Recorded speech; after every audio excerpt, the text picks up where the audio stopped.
I had a feeling you'd come back and save me from all those lonely nights and heartbreaks. And I feel misplaced without you. Why don't we go back to, why don't we go back to? Never wanted to end it like we did. I guess shit happens for a reason, but it's like something feels different from back then. Why don't we go back to, why don't we go back to? Honestly, I'm open wide. I don't feel like waking up without you by my side. I still see your silhouette. Why don't we go back to, why don't we go back to your bedroom?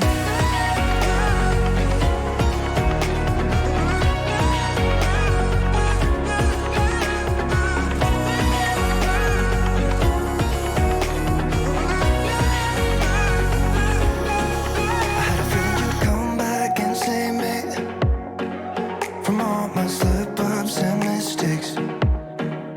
And I'm just pointless without you.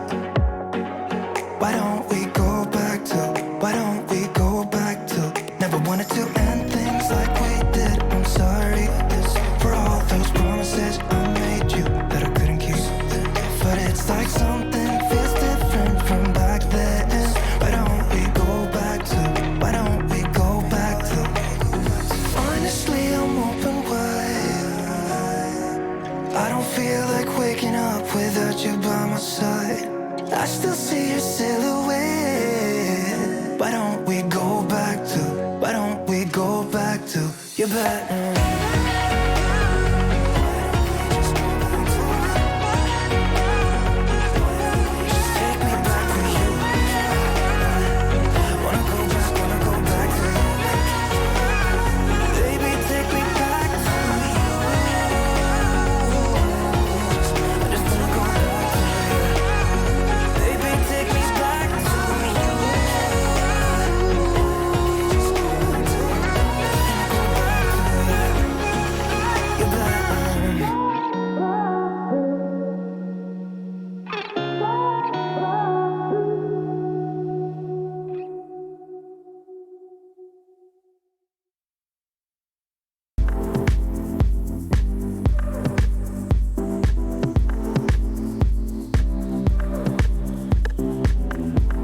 surprised, but I know I'm not over you. Keep missing our fights, even though they're so overdue. We had a fire, now we're watching it burn low. Isn't it time we go our separate ways? Not enough time, not enough time. I'm falling behind, I hate to separate my body and mind, my body and mind. You feel like demons in my mind, demons in my mind. You taste like demons in my mind, demons pushing all my triggers. Losing my pride, but I guess that's what love do to people like us, struggling to come through. We had a fire that we watched it burn out. Isn't it time we go our separate ways? Not enough time, not enough time. I'm falling behind, I hate to separate my body and mind, my body and mind. You feel like demons in my mind, demons in my mind. You taste like demons in my mind, demons pushing all my triggers. Demons pushing all my triggers. Demons pushing all my triggers. Demons pushing all my triggers. Demons pushing all my triggers. I'm acting surprised, but I know I'm not over you. Keep missing our fights. Think I'm losing my mind, but I guess that's what love do.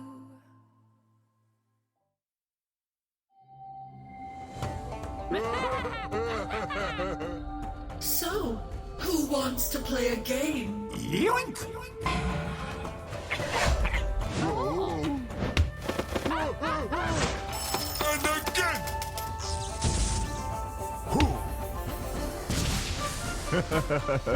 I always get what I want.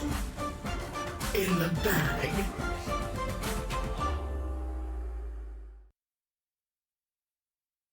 And we're here to the regional finals of China DPC, where we'll be determining the top 4 teams and their actual placement among those 4. But in particular, we are here to compete for 100 grand, and in particular, all those juicy DPC points, getting your journey going towards CI. Yesterday, we saw some incredible Dota in the opening salvo of games, but now we are unfortunately here to say goodbye to one of these teams. The first matchup of the day between RNG and Extreme Gaming. We'll see one of these teams going home collecting, a healthy $10,000, but unfortunately 0 DPC points and having to do it the hard way if they want to still qualify for TI. To start the action for the day will be myself, Snare. I'm joined by Black and Dragon Drop. Gentlemen, we saw some really exciting games yesterday. Black, let me start with you. We were not very happy with what we saw from RNG with the new introduction of their carry player Ghost.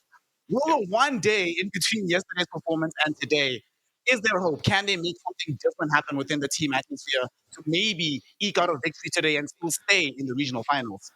Now, Snare, we already had a pretty bad scenario after that first series yesterday. But then to top that off, we have even more bad news because Boom destroyed them as well right after that. So can anything really happen in like 10 hours? Probably not. But Extreme also looks like the second weakest team right now, right? So if they can beat a team, it would definitely be Extreme. Dragon Drop, yesterday you were in that series with Extreme taking on Team Aster, and at first it looked so good. That game 1 was phenomenal. Paparazzi popped off to some incredible degree, getting, by the way, you know that BKB timing he got at 11 minutes 40? It wasn't the fastest on Lina this patch. It's the fastest all time, all heroes ever. You will not get a BKB faster than that. It looked so good in game 1. They completely fell apart in games 2 and 3. What happened, and what do you think is going to happen today when they're playing against a weaker opponent than Team Aster from yesterday? Well, Extreme Gaming, they've got some very talented players. Paparazzi is certainly one of them, but the moment he doesn't pop off, things get a little bit more dicey. And Aster's no slouch either. Like, it's not like they're not talented there, and they just ended up finding the solution to that in the form of the Brewmaster. Most importantly, that Extreme Gaming just could not handle. All this teamfight control, just the ability to go past any front line that they have, right on top of Paparazzi, right on top of the damage dealers. That's something that they're gonna have to try and adjust going forward. I'm not sure if RNG is gonna be the big opponent where they need to pull out something completely new. To be quite honest, they have not been looking great yesterday at all, and I would rate Extreme Gaming higher generally. But yeah, going forward, whoever loses between PSG, LGD, and Aster, which the winner of this match faces, is gonna be very rough if Extreme Gaming don't find a solution to these kind of weaknesses. One of the weaknesses I really saw yesterday, and it felt pretty bad in my opinion, right? 2 games in a row, Black. They went back-to-back picks on a last pick Morphling for Lu to play. When we saw Morphling throughout the season, frankly, it looked terrible. It was awful. PSG, LGD, even they couldn't win with a Morphling, right? Why on earth, like in this do or die scenario, it's not like you're not playing the pub and seeing how this hero is performing in recent time. So why drag that out in this really crucial time when it could be TI qualification on the line? Why rely on the wave, man? It's comfort, right? Like I said before, that I think Extreme has a very similar problem to now RNG and a lot of other Chinese teams at the moment, to be honest. Their carry is just the most inexperienced player on the squad and quote unquote the ankle weight, So you have to do everything you can to enable him and lose. Most comfort heroes are probably PA, Morph, and TA. And if it's not a good PA game, maybe Morph was the only option, But again, like they tried to make it work, and probably it would have worked if the opponent wasn't Aster, but Aster is not gonna just be like, yeah, okay, you have your comfort heroes, we're just gonna lose to that. Nah, it's just not a good hero. That's where versatility comes in. That's why Armor is considered so good in China right now, because he's so versatile. Whatever he needs, AM or Void or I don't know, PA, he'll play all of it. Yep, Ame just does everything. But we'll be seeing here whether or not RNG is the team that have found a solution in 10 hours to their team woes, or if Extreme Gaming will have found a different way for Lu to play Dota. And we're going to be finding out with a draft on our hands, gentlemen. Something I want to just point out very quickly. In the region, when we were playing the regular season of DPC, the first 2 bans, literally every game, was IO, next ban was DP, next team would then ban some combination of one of the 5, right? Pango, DK, Cuddle, Grim, or Bane. The other team would do the same, and then game proceeds from here. In the regional finals, IO and DP are practically completely ignored. Instead, we've turned into the Storm Spirit Pugna first 2 bans every single game, and of course, Shadow Shaman's been highly contested every single game as well. Dragon Drop, what do you make of this turn here in the draft development? Do you think 731C, that small mini patch, made a difference, or is it just the natural development of the meta? No, definitely it made a difference. Like DP is just dead, apparently. More like dead profit now. No more building damage means you basically can't just 100-0 tier 1 tower anymore. No more. But I just want to emphasize, this is how it's supposed to be. It was supposed to be like that from the beginning.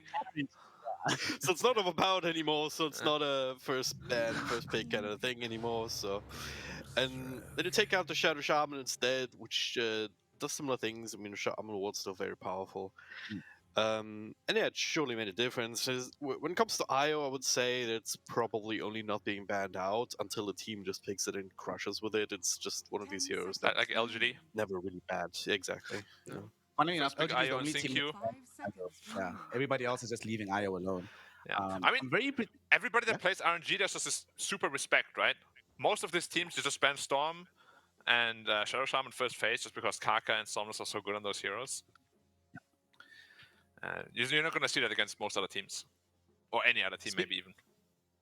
Speaking of the mid lane, during the season, we had a conversation we saw maybe talking about how this Pango hero is quite good in the mid lane, but once we saw yesterday, DK was played 3 times yesterday, but 2 of those times he was played middle, and he crushed both of those games pretty damn hard. Do Yeah. we think that we might be seeing this DK have more of a flexibility role between the 2 and the 3, not just being purely consigned into the offlane? Yeah. You go I ahead, mean, it's sir. one of these. Yeah, sorry. It's just one of these mid laners that you can just put in, and he's not really going to lose. Like Yeah. even against heroes like Lina, right? Because Lina likes to harass people out. Dragon Knight doesn't care. He just has passives that says, "Nah, I just tank that. I don't give a damn." So yeah, Mm. why the hell not? Yeah, the only He's hero that still really gonna do the stomps same him is thing. Viper, but Viper doesn't really get picked at all. And then you still have Yeah. the flexibility anyway, just put it in the side lane after that. Yeah. It's a super strong hero for sure, and it's just scaled so well into the late game too from the mid. Mm-hmm. Yeah. It's Does like so it with the much, yeah. Grimstroke, just to have a single target stun that's very powerful. Just put that out on 2 different heroes. With the Soulbind, always great to have some options like that when you have the Grimstroke. Double Beastmaster Raw, basically. Basically, yeah. You also buy Blink Tag on this DK, right? So you also function as a pseudo Inkswell carrier, which is quite nice. It's like Yep. the amount of CC between this DK Grimstroke combination is a little bit ridiculous. On the other side, though, Extreme Gaming have the Abaddon to back up this Pangolier. Pango, we know how broken this hero is. Generally, Abaddon also in that echelon. Jeez, how do you kill Pango this game? My God, this looks terrible, dude. Shield crash, a flooded shield. Ugh. Game is hard. This is just disgustingness from Extreme Gaming. But I would still like to see a bit more, like, I don't know. I don't like these games where Pango is the only CC in the game. You know, I want there to be a support hero that can also help him out in that regard. Let's see what's left here for Extreme Gaming. I mean, it's also DY and PYW, so the repertoire of heroes is quite large. Although this weekend they've been focusing a lot on Shadow Shaman and or Lion. PYW in particular has only played those 2 heroes, and that's a hero that we were talking about yesterday, Black, where in the spirit meta, you know, with the 5 spirits, Queen of Pain, Puck, and the other 3, we often used to see Lion Shadow Shaman every other game. Lion was ignored for the longest time, but he slowly but surely seems like he's creeping his way back into the mix. Yeah, I mean, it's just the strongest disabler, right? Like Bane, him, and Shadow Shaman are just the go-to disablers that you pick in a support position. So if you think you're lacking like in that department, you're always going to go back to one of those 3 because the other 2 are very highly contested usually. So maybe Lion will rise in popularity, not necessarily because he's super good, but because the rest is too contested. I just want to confirm with you guys, because obviously you are much more knowledgeable than me on that front. Can you actually BKB now through the Rolling Thunder or not? Yes. With the roll-up. Yes. So they yes, fixed that, yeah? I was After talking about that yesterday. yes. after years of gameplay, they finally decided to fix it and not include it in any patch notes. Awesome. Yeah. Awesome. Love it, love it. Dev was talking about this yesterday as a shadow nerf. I like that terminology. Shadow nerf. yeah, It's more like a shadow giga nerf. Pretty much, yeah. Because that was one of the big things about Pangolier, right? The ability to just basically chain stun somebody for like 6-7 seconds straight by just using blink, bules, what have you. Can't really do that anymore if they have the BKB. They can just press it and then. Thank God. So. Yeah. Yeah, Pangolier a lot less powerful now because of that, I think. Yeah, might just want to have to like go another route with him now, where mid lane becomes a lot more attractive because you can build into like more damage items like Maelstrom and Dasher later on as well. So you don't just act as that Rolling Thunder bot, but you can go heavier into like Swashbuckle. Yep. Become a swashbuckling buccaneer or something. I mean, we'll also see what Why did they ban this hero TA? being- Didn't TA, RNG just look terrible yesterday with TA? Because we know They Ghost did, doesn't play it. I think that had more to do, in my opinion, that had more to do with the Razor being a terrible pick for that game, rather than just like TA didn't look good, but she was also played from middle. We haven't seen mid TA succeed for quite some Yeah, but time. that's the thing. They won't play it as a carry because we literally checked the stats. He's 1-6 on the TA on Ghost. There's no way they're gonna safe lane that. Maybe Extreme Gaming, I don't know. Maybe he played a pub against them this morning. Where, Going with a 20-0. Oh, like, go train, man. Go into the hyperbolic time chamber. Get something going for yourself. RNG, what do we need here, gentlemen? Most likely going to be the other support here, which will consign Grimstroke into a particular role. Is this going to be the Kaka Lion? Yep, it is. Hey, I feel good about that one. All right, cool. Leon, I mean, if there's no Shadow Shaman in the game and Lion's creeping up again, if it's Kaka, this was definitely going to be the option, right? There's nothing I could imagine him going for. And we were talking earlier about having the double spells of the Soulbind. Now you have amazing double combinations here with the Lion and the DK in tow as well. Oh yeah, for sure. Double Hex, double Dragon Tail, double Finger of Death. You know how the impale works? Like you get like 3 impales. It's really weird how that works. What? Oh yeah, because it's like doubles up in both directions. It's freaking Yeah, weird. no, like you hit him, like the first impale hits the first guy, then the first impale hits the second guy, but then because it's like doubled, the first impale hits the second guy like 2 more times or something like that. I tested it on a demo and it dealt like 700 damage. I was like, okay, very balanced. I don't know if this is the interaction they wanted to go for, but it's Dota. We can't complain about. I mean, we can, but nothing will happen anyway. It's always the weirdest thing about these line stuns, especially because you would not think of them as single target stuns. Yeah, But they're kind of coded that way. Like they also get blocked by Lincolns. You know, at very least for the sanking. it's so weird. Like if you ground target, they should not get Yeah. reflected or blocked by Lincolns, but they do. It's so strange. Wraith King. Wow, that's a hero we haven't seen in a while. Yeah. A very long while. I mean, we still. I mean, it is one of the most popular heroes for him to play. Here, Lu.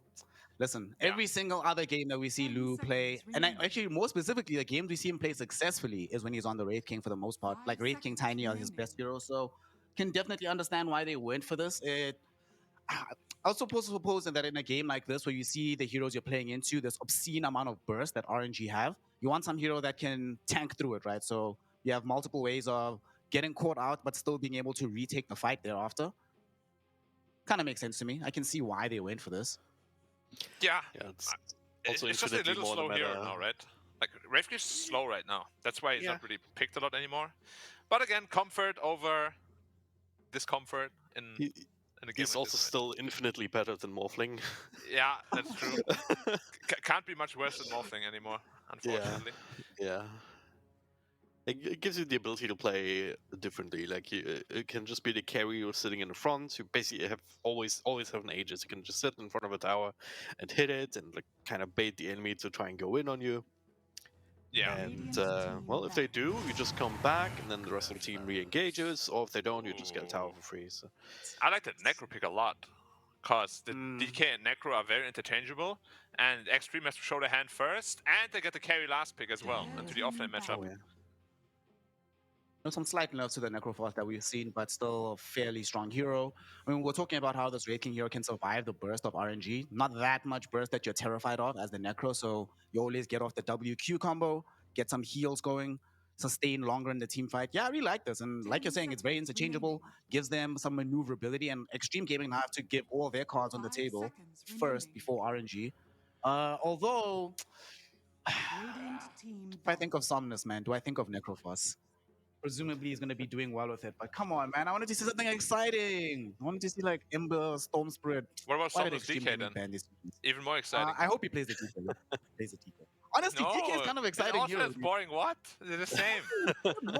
There's levels of boring, and DK and Necro are definitely the same level. Like, Necro is even more fun because you can actually go into the Death Pulse shard and you can burst people, but DK? You're just a stun bot.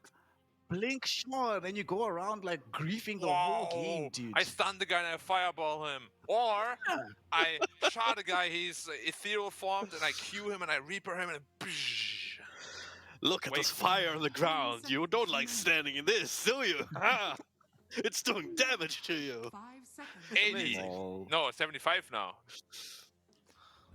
All right, who's more boring, Dragon Drop, between Necro, DK, and the Wraith King? Because I think we have a lot of I'm boring not heroes weighing here. in on this. I'm not Oh weighing in my on god. this. I think All right, Wraith King is actually kind of fun. We need to. The crit sound Wraith is so King is kind of satisfying. fun. All right, I'm I like ending killing this all. segment. The I'm ending crit this sound segment. is satisfying, and you Oh wanted my- the support. Oh yeah. Okay. Wraith King's we need a very mid fun hero if here.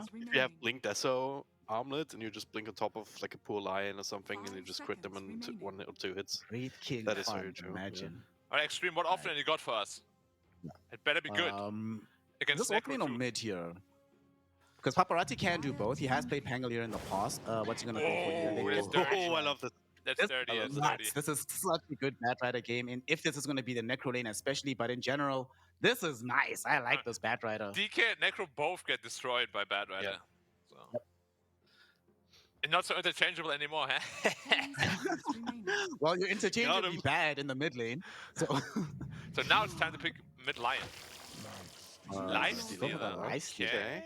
All right. Ghost Okay, lifestealer. do I like that? It's kind of risky, honestly, against Bad Rider. Once Bad Rider has blinked BKB, you just kidnap the lifestealer, you're done. What do you do? Yeah. Or anyone, really. Yeah. Drag this LS back into an awkward position. They've got a decent amount of chain disable afterwards. If you ever get caught out by this Bad Rider, whoever it is just going to die. They don't have like an Abaddon or some kind of save themselves. What? Necro's not going to buy Blink mech to come and save you. So this You know what the solution is, Snare? Yeah. Don't get caught. Exactly. Simple. Pull the Lincolns.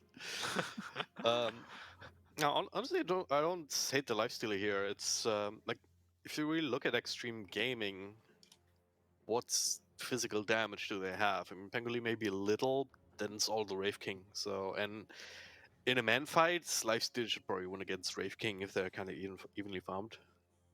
Yeah. It's definitely here that can transition well into the late game against the heroes. I'm just really scared whenever I see a Bad Rider and there's 0 save on the enemy side. Like, they have a Grimstroke shard, but that pops after almost 4 seconds. Like, you're probably dead in that time. Yep. So yeah, this Bad Rider pick is just really, really, really strong. This last pick, Bad Rider, does seem like it's going to be quite effective. Last pick, Ghost Lifestealer. Of course, we have seen across both of these teams that the carry position has been the quote-unquote problem position. Unfortunately, for RNG, they weren't able to find any success in that role yesterday. RNG need to try and figure out how to make this Lifestealer work. On the other side, Extreme Gaming have a much more comfortable draw for themselves. The Lu Wraith King. We have DY on his Abaddon. We have got the PYW Rubik, y'all. I can't believe I didn't even hype it up more. PYW Rubik. It's freaking amazing. This is going to be a fun game to watch. Comfort versus desperation. What's it going to be? What's the victory going to happen? We have Elimination Dota. We've got Black. We've got Dragon Drop. We've got Dota 2. Gentlemen, take it away. Give us the hype, and I'll see you after the game. Ladies! No. XG versus RNG. Game 1. I expect something like that from Snare next time. Yeah, I agree. It was kind of lowballing it, but it's fine, you know. It's still early in the day. We give you a pass on that. You know what I would have loved to see? If they put the Lifestealer middle and the Dragon Knight safe lane. I think their lanes would actually be perfect. They would all just be free farming on their lanes. Yeah, I would agree. As it stands, they're kind of setting summoners there to be like, yeah, you're gonna survive, right? You're a Dragon Knight. But Batra is actually one of the heroes that can punish you super hard if you get too many stacks on top of you. Yeah, especially with like repositioning heroes like Rubik. Once your turn rate is like slowed down by a lot and you get lifted back, you're completely screwed. Yeah. I like the combination of heroes they have. Like, I don't hate RNG's drafts, but XG's, they've got a lot of ways to just punish them still, just by outplaying. Yeah. And XG, in my eyes, is also the better team, just from what we've seen in the last couple of days and throughout the season, so... Yeah. I would also agree with that. But it really depends on like what item build Bad Rider goes for me. If he goes for the like kidnap build, like Blink BKB, I think it's going to be super strong this game. But we've also seen some like Witchblade BKBs just for like the soul kill potential.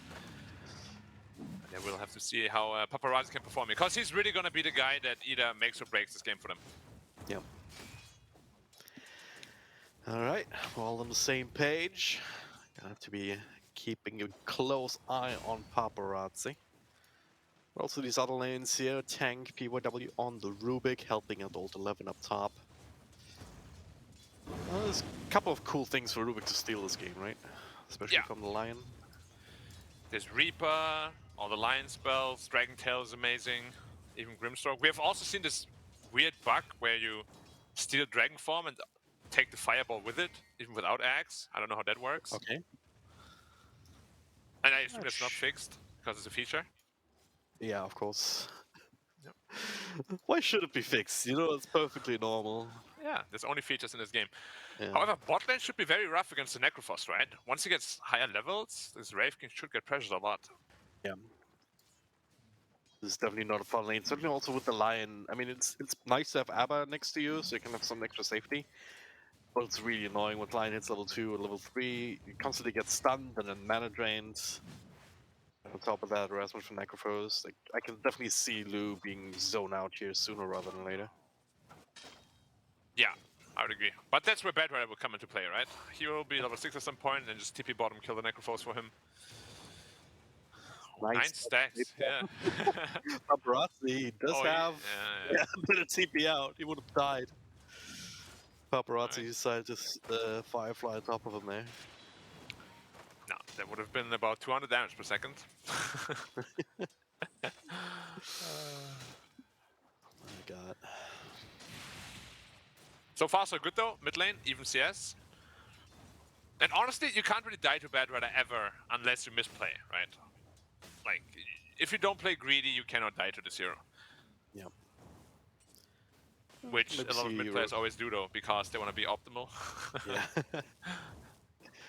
Maybe see a rotation from Rubik that they didn't anticipate or something like that. Yeah. There's also some pretty good counter rotators though, like if Kaka has a TP, can turn things around quite nicely. Very interesting. Pango's playing without shield crash. I thought it was his best ability. Well, he says, yeah, I don't even need my best ability to win this lane. Yeah. It's only 15% damage reduction, number 1. That's not a thing.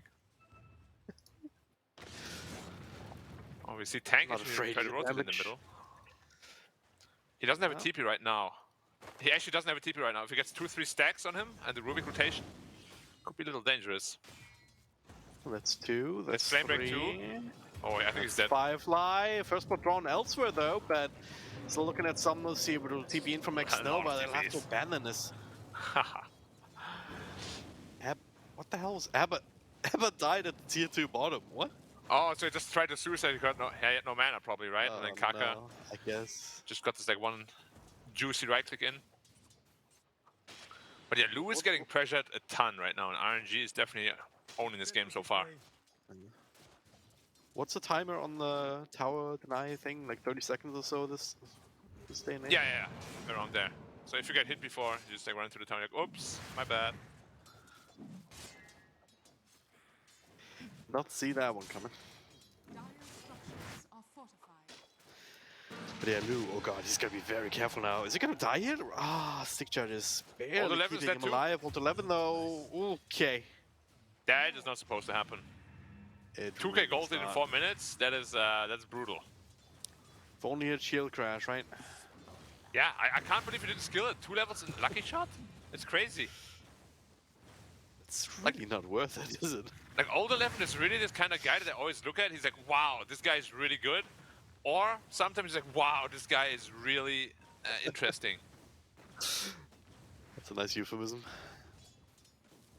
Like, even at TI, like, he solo carried his team sometimes, and other times you're like, huh? Two sides of Ult 11. Yeah, Young 11 takes over when he 11, plays like that. yes. Yeah. Oh, Which version is the better one, though? The wiser one or the faster one? I guess for the 2 points up on Lucky Shot, if he gets it and goes down to -1 armor. Yeah, And but then you that just and the- rage because you dispel it. Yeah. And then you're like, okay. He doesn't have rage.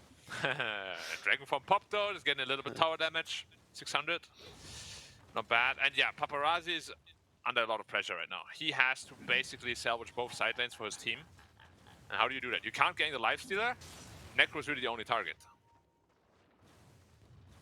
Yeah. Do you really have the speed to do that though if you don't have the ability to travel just yet?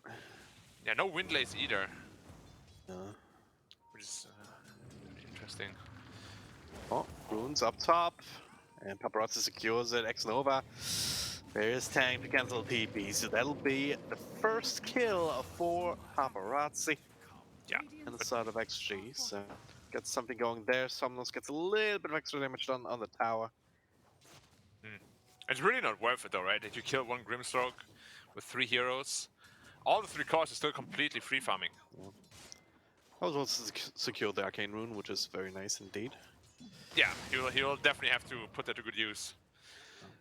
I want to see him just try to rotate on the Necrophos somehow. Lewis' time is not getting better though. Like he's trying to farm the jungle, but even there, Gels and Kaka just running at him. Yeah, Trying to steal Paparazzi was assets coming. left and right. A stun on Chalice could kill him here. Stun coming off cooldown right now. Beautiful flame break here.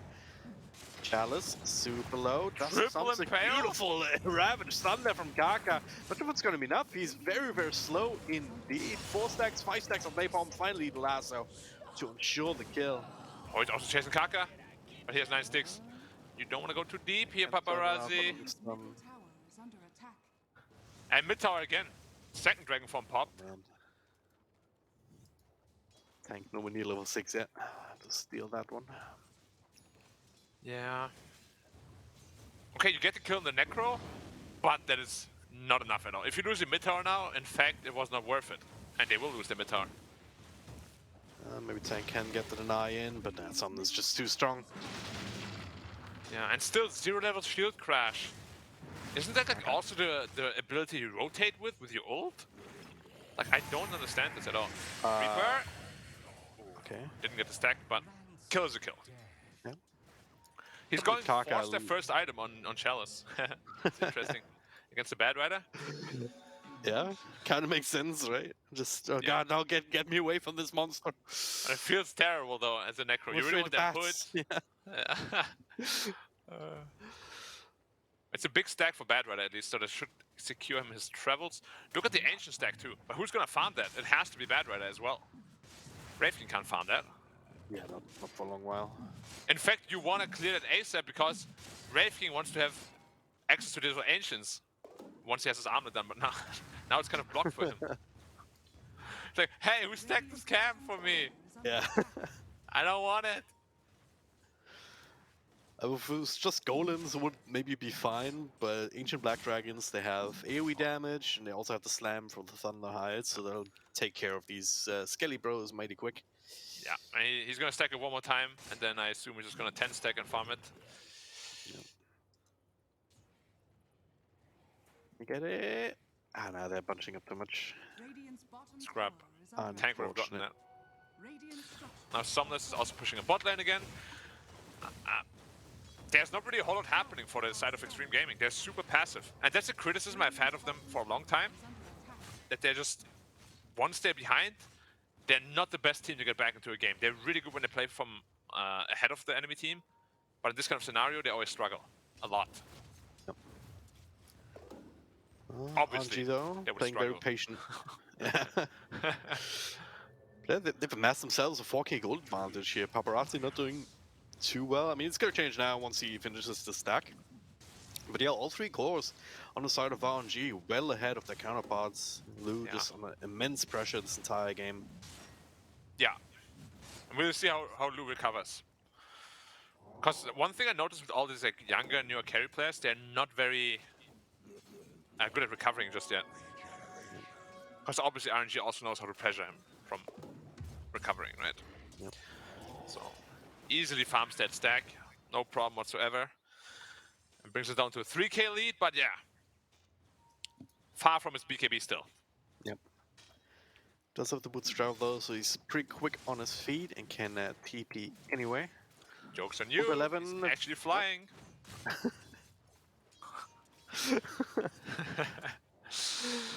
I fly when you can teleport, right? But it's just the bad right away. What about Ult 11 though? Like Pangolier level 7? No What shield can he do crash. to try and... Still no shield crash. I don't know how you Right. rotate without shield crash actually. Like you swashbuckle in and then start rolling or what? Yes? Because the slow of the shield crash is really what enables you to hit those rolls most of the time.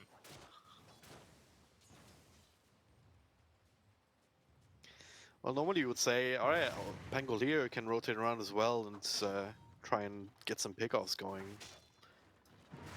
Without Yeah. that just shows once again what you said earlier, that they're playing very passive, just very happy to try and recover by hitting neutrals.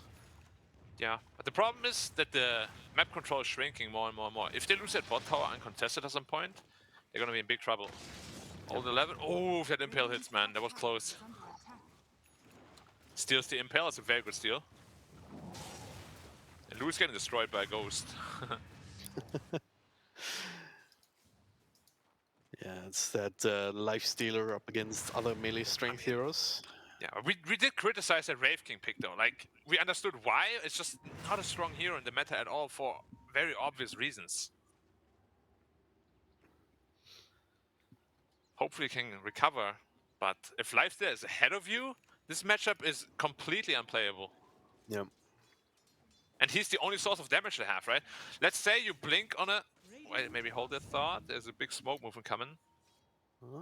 Wrapping around mids. CDY there, not exactly the kind of target that you want. Yeah. Radiant's top Okay. I tower want to is wrap under around the attack. bottom. Do they have to blink on Summoner's Hit? They do.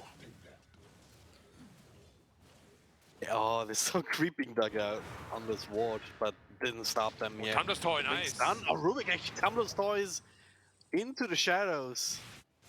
Into They the Shadow abandoned Realm. this tent. Wow. Okay. It's tumbling out of trouble.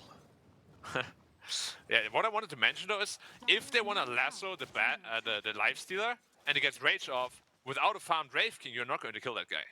Yeah, exactly. And he's so poor right now. And Ghost just continues to right click him. There's nothing you can I do. mean, he's just gonna trigger the ults. Unless he can arm the toilet his way through. There's Oh, he might TP's have... coming in now. Oh, no, TP down to a creep. Not the tower. If that's the tower, Ghost is dead, man. Oh, he's still here, no, he's still here. Don't be that ball. Oh no, He Ghost! TPs, he's right there anyway. Oh, the next level mind games are real as Kaka tries to turn around. When they're trying to burst it. Oh, the finger turns this as the Reaper's Scythe will get the counter kill. Wraith King triggers the ultimate double Soulbind here. No stun, no nothing to throw on top of that though, but enough to make them back off for now. But there's a re-engage. Ghost challenge. No more protection for him. Ghost Shroud delayed us a little bit further, but can he make it safely? And- No, he cannot. Plenty of stuns, plenty of damage. And on to the next one. X-Nova under the cover of his tier 1 tower. He does not matter. Old 11, swashbuckler cross, and a quick zap from tank. Wonderful Too engagement cocky. there from XG, and damn Yeah. if that wasn't It was beautiful. unexpected. Yeah. Probably after Bad Rider, his TP got cancelled, he's like, yeah, I'm fine. He just like flies for 2 seconds, he's there anyways. Yeah. Hi! Miss me?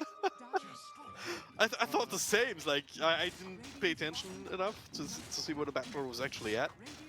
It's like, oh no, Batrider's not going to be in this fight. Ghost can be fine, he can be free, but no. But right this there is the kind of anyway. play that you have to be really careful with, because you basically baited your entire team onto a position in a map where they didn't want to be. Like, they wanted to play around the bot side, but the entire team had to respond to his engagement on the top. Really, really good now for XG, because that almost secures Bad Rider his BKB. And once that's up, we said there's no save from the lasso. At the very least, Chalice did get a stack, but so did the Rubik. He stole the finger. Immediately got a finger stack, which is... The sad part is you lose the finger stack when you lose the finger. Yeah, which is unfortunate. I don't know why, to be honest. You should get it back when you steal it again, though. Yeah, or you just should have it forever. Or just keep it, yeah. Kind of Well, unfair. Dota can be unfair sometimes, as Ghost just got it out down bottom. All alone. He's going Silver Edge first item on Lifestealer? After Armlet? No way. It's just a debate for the casters, for sure. There's Sanj now as well. Here's a Sanj, but what's the Silver Edge for? You want to break the Abaddon? And then what? Hold on, up top, tank being gone on, but okay, Kaka all of a sudden finds himself in the front line, just, okay, Still alive, beautiful though. soulbind here, not enough damage over time in line to actually kill him off. So Kaka gets to live, a couple of ultimates exchanged. It's to That'll live be the end another of day. that. Radiant are scanning. While we have a little bit of downtime, gentlemen, quick stats update for you, Black. You were wondering about this Pangoliers build. I can tell Yeah. you that it's been done 4 times this patch, 50% win rate. And the last time it was done before this patch, though, was all the way back in 2020, 5 versions of Dota ago, when Shield Crash was a much worse spell. And back then it had Yeah. 40% win rate. But in general, Yeah. yes, a very atypical build from this Pangolier. Mm-hmm. Yeah, I expected as much. But we'll see. Maybe it works out. Maybe it doesn't. But Kaka finally still dies to Paparazzi. Yeah. Didn't even have to use the lasso either. He's been sniping people left and right with Flame Break. Yeah. That being said, though, they're still 4k behind, and all the 3 cores are still very comfortable in the net worth. Now it's BKB time for Bad Rider, though. This is really where Bad Rider can completely take over the game. Yep. That was another And- couple of big stacks to make that happen. He's Lose going those driving Halberd on around. Lifesteal. Okay, it was just a debate, I know. There's no way he goes Silver Edge. That's actually illegal. Like, Yeah. I would have called the manager if he did that and be like, yo, this is not good. Get me in there, coach.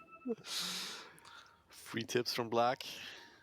Oh, you already know. They're all watching the stream right now, the coaches. Just time travel back 5 minutes. Hey, dude. Wow. Do you see the Pangolin ability with Diffusal first too instead of Blink Dagger? I've seen the Very, other very day as well, interesting. right? Yeah. It can be quite effective against certain heroes. Like Lion doesn't actually have a high mana pool. Yeah, it's just you're lacking initiation still, because Paparazzi doesn't have the Blink Dagger just yet, because it went BKB first. So, Yeah. no real easy way in there. They don't seem to be worried about taking this game late, right? No, not at all. They're just chilling. They didn't really pressure any towers either. They want to use that BKB reveal though. He's flying. There it is. Fire break My comes God. in. Kaka just taking a bunch of damage, and he should be fine here. That's lasso over on the Dragon Knight, infested by Lifesteal, trying to buy some space, and it keeps him alive. Now Paparazzi has to run, goes right in front. Oliver does not get the ultimate off, gets sniped down. DUI ultimate will only protect him for so long. Kaka, okay, drops the finger to make sure. Oh, he's gonna burn down though. But he will take out. Not quite the way that RXG wanted that fight to go, only getting the line. You said there was no save, but there is the Lifestealer infest. Oh, got the rage as well. And what? You can lift yourself while you're under magic immunity? I did not know that. That shouldn't be a thing. What? Like, he was raged, but he lifted himself away with the shard. Oh wow. I Yeah, thought he's, magic immunity should not allow that, right? he's the Grand Magus. He can do whatever he wants. Can you do that on teammates too then, a if they're problem. BKB'd? Should I'm be not- able to. But yeah, no idea. it feels really good to just be right. If Old 11 had... Wait, he's just going... Speaking of He's Old rolling 11. into like a madman. Hey, you're dead! There we go, there's the damage. Get the kill, but at what cost? Here it goes. Is he dead? Kaka sitting right there, but there's some help coming from him to tank. This arm comes through, Old 11. Raged off at this arm. Oh, is that Old 11? Kill him. Relax. Yeah, there's some pent-up anger in there for sure. Oh, man.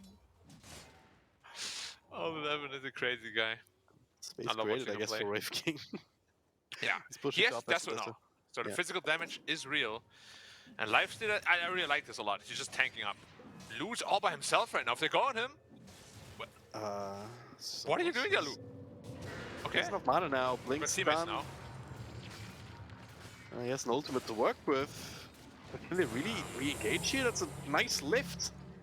Wait, they're just letting them run? Alright, this is pretty good. DY just offering himself up to sacrifice. And sure, right? I mean, it's all 5 of Wow. RNG up here. They only get an ABBA. I thought it was going to be so much worse. Yeah. But yeah, the Rubik lift really, really strong so far. Saved like 3 heroes already. Not that you see an only shot on Rubik, but yeah, absolutely right. And they keep stacking Ancients. It's like the third big Ancient stack that we've been seeing here on next. Now Wraith King is more than happy to farm it over the Deso. Can easily sustain that. And so the later the game goes, the more effective Bad Rider gets, right? So I don't think they're worried at all about taking this to like 40 minutes or whatever. Yeah. So This might be many a little bit of an things. anti-timing, because there's no blink yet on Pango. But X-Nova says, I'll offer myself. He's just gone. Oh, Chalice. Four staff down fast. to the low ground, but Paparazzi! Gas! Not gonna run away from me! Full of thunder there! Necrophosis is dead! Dead guy. I'm looking for Roche now, the Deso. Can they do it? It's not super fast, but it's not slow. Who's gonna contest him now? No Ah, Chalice. It can be a little bit risky. Like, Lifesteal is very strong. They have infest. They know it's happening. But Summoners doesn't want to even come. Oh, now he does. Link and Kaka, they've Grimster, Yeah, perhaps if he this can is get very in risky. with the Soulbind. Yeah, you don't want to do this. Could be very Yep. big. Goes scouting out, takes a stun to the face. Lou, well, it's just Armor toggling his way to victory, but it's enough for them to back off. Half HP Roche. Now, you're always gonna be careful when you leave Roshan like this. Yeah. But Dire doesn't have the best Rosh killers either.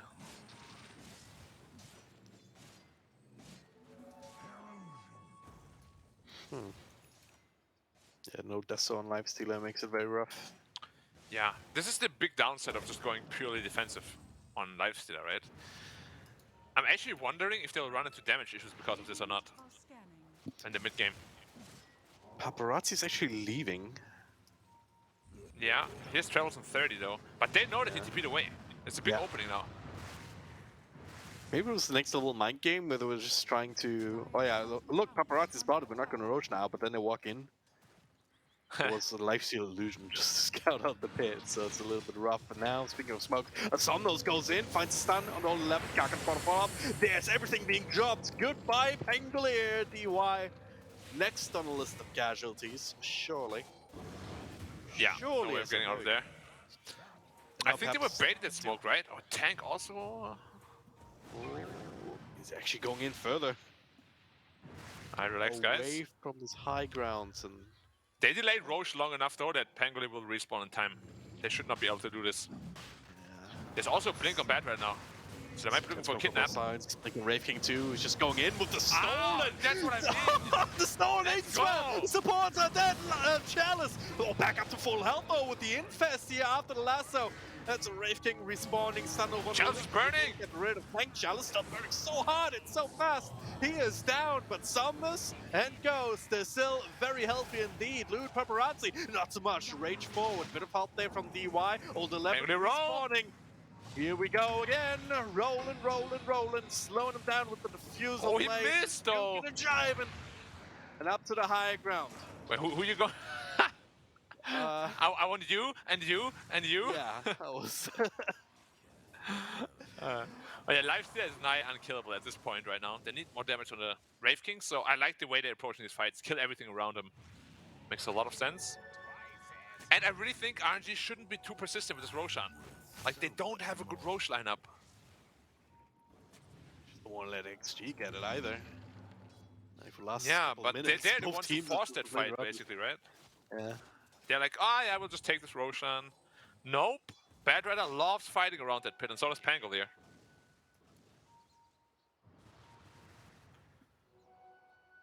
It's crazy though. Chalice almost died. Then he got back up to full with like Ghost Rider and Infest. Yeah. Then he burned down again just as fast. It's- I mean, Bad Rider's DPS, insane. if you can't dispel, that's insane. But he's gonna have his Lotus up soon. That's gonna be a very, very, very big item for them. Yeah.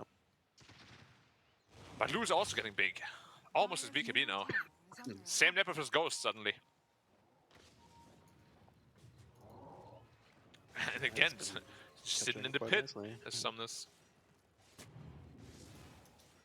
You can see the gold advantage is slowly dwindling just because they're playing around Roshan so much right now. They're so scared of this. Yeah.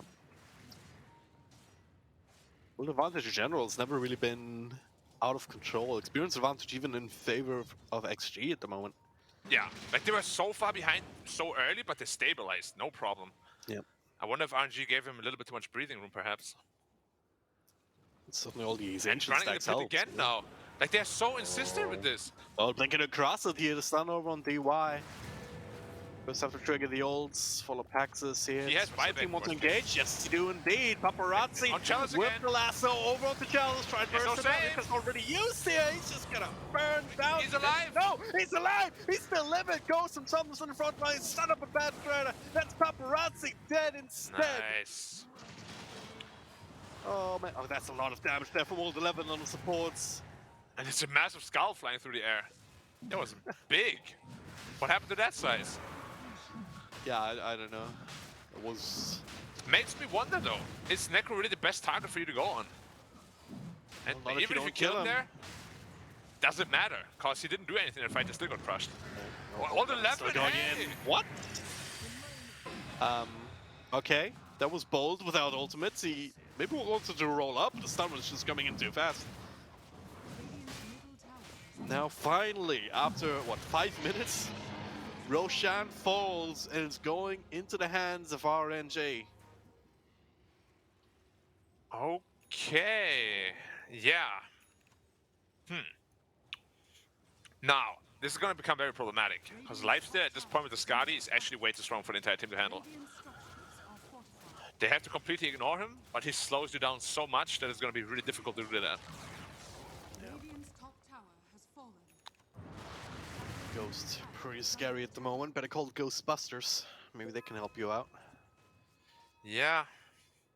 We saw yesterday, LGD is not afraid of ghosts, but maybe Dire's middle tower Extreme is under a little bit attack. different. I heard there's a pretty scary hospital around their corner there.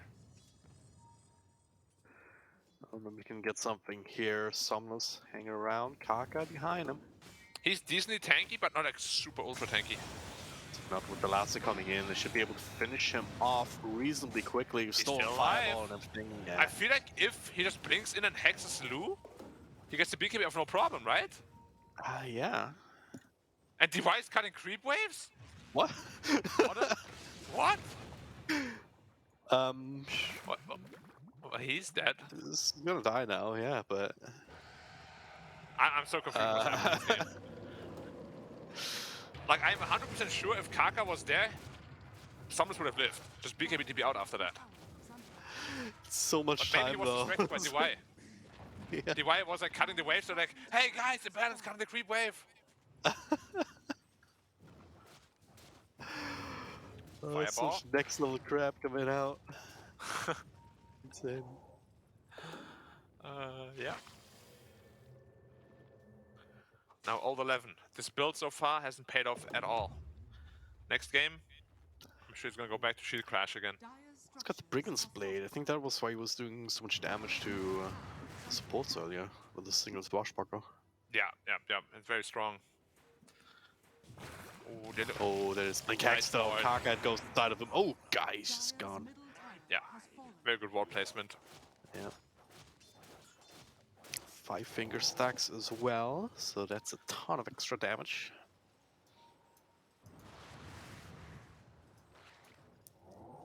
Radiant are scanning. And Kaka showing Lion is not terrible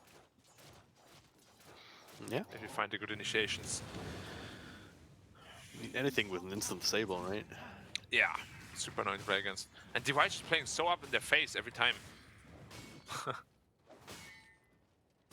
So now Ghost is going to the damage to Silver Edge.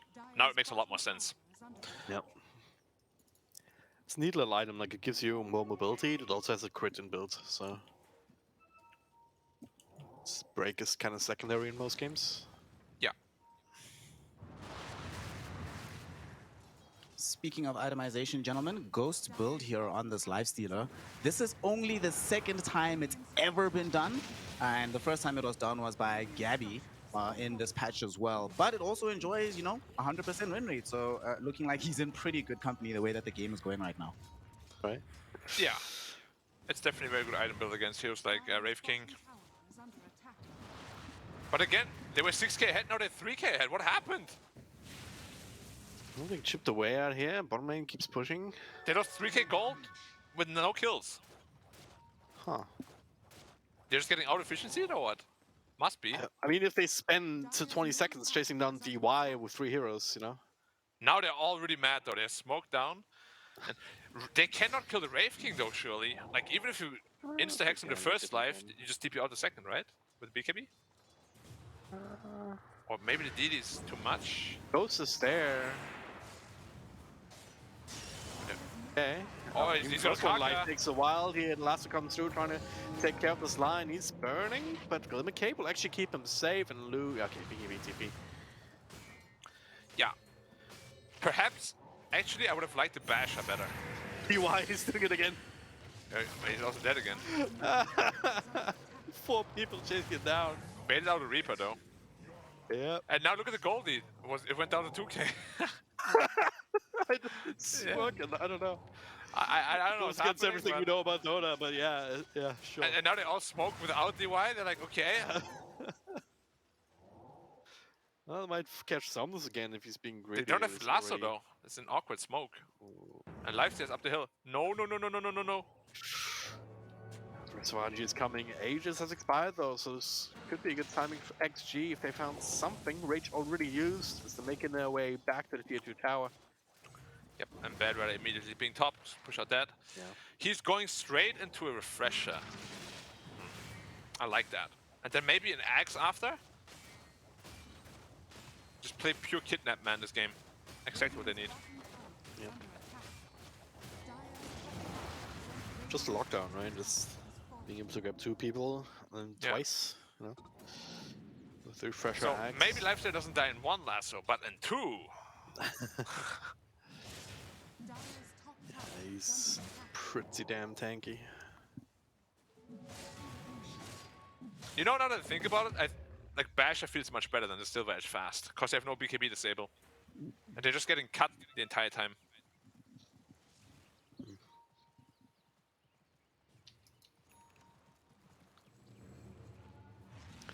Yeah, then again...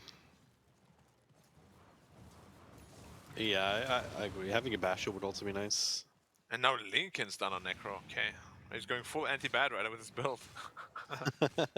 I hate you, and I want you to know that. Shiva's queued up as well. Yeah, Chalice just gonna get tougher and tougher to deal with. They've been able to kill him off a couple of times, but might not be the case going forward.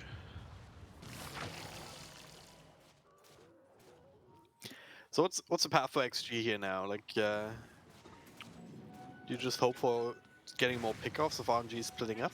Yeah, I think that's the play you're going for. Because again, they have no BKB disables, so you can always split a lot and potentially bait your heroes while you're split pushing. Because if RNG then commits like 4 or 5 heroes and they get nothing out of it, that's how we see their gold advantage like dwindle slowly, right? And now they're smoked up as 5 again, they're looking for a fight. Now, I'm looking for the scenario where the fight actually, like how the fight has to go for them to win it. Winning team fights right now is absolutely impossible, I would almost say. Like you have this linkage, you have the Lotus Orb, you have the Infest heal. You gotta kill both supports and then kite out the lifestealer somehow. Yeah. Which is a really difficult task. It really is. I mean, if... Oh, what? Oh! He blinked on top of it. That's a bit problematic here. Loads of reflect the lasso. Kaka is still alive. Gets a couple of spells off before he dies. Double Reaper! That's a double Reaper. Kills one, pulls down the other. Lou will respawn in a moment. The old 11 finishes up the secondary support. Kaka with a buyback into the fight. Goodbye, Lou, too. Rave King, oh, no BKB. Lou is going to die. Stunned himself up. Yeah. Oh, that was... what was that? Was a quick cast gone wrong?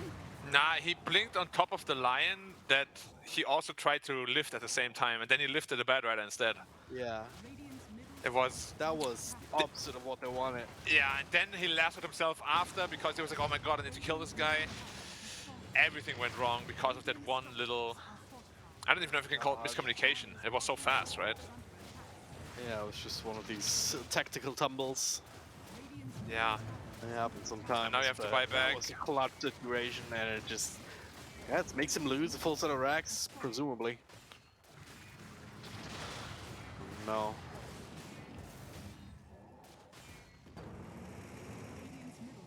They're trying to go in here?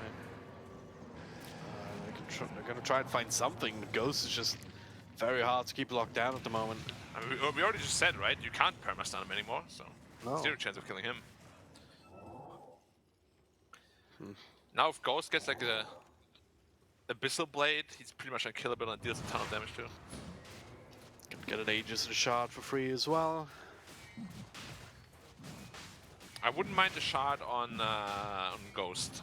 Open Wounds is not bad. Yeah. I could give it to him, or maybe the Lion with the Mana Drain upgrade. But, yeah. We'll see. Okay, now it's time to stop pretending, XG. You have 1 fight left in you. Yeah, Lifesteal taking the open wounds for himself. So, blinks down over an Abba. Lifted to safety here. Nice stolen Earth Spike here. That's definitely helpful. They can use it properly, but they have dragon, to though. be not bleeding heroes out on the map right now. Oh, the Mind break. Breaker, dude. Oh. Break and the silence too. Yeah, exactly. The Mind Breaker is... I hate that item. It's really so stupid. Like, you just get silenced out of nowhere. Like, ah, cool. Yeah. Oh, I was playing Gyrocop the other day with the Ags, and I had a Mindbreaker, and the Windrunner just blinked on top of me, but couldn't do anything because she got silenced. Yeah, it's like a really broken The item, to be best. honest. Dire's bottom tower. And Somnus is just going pure tank. Now the Axe has additional magic resistance as well. Position they're very far out on the map. Old 11 now with a roll right on top You're of tanky, but how tanky are you? Very freaking tanky. There's 5k health points here. They're clicking. Still alive? All what they get. The BKB is walking. He's being clicked, but the slow onto Lou. He's still alive. No, there we go. The snipe from Old 11. There's so much being used. Hey, Old 11, careful! Oh, they're going in.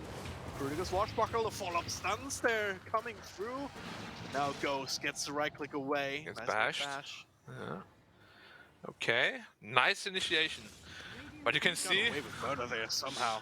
this Dragon Knight is he's not out here to play. The guy is a beef boy.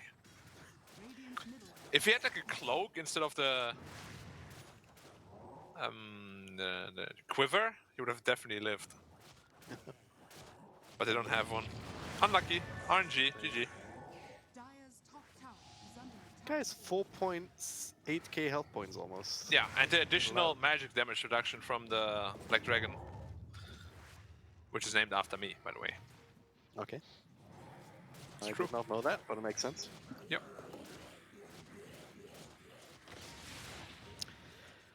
Well, XG is still in it. In it to win it. Advantage.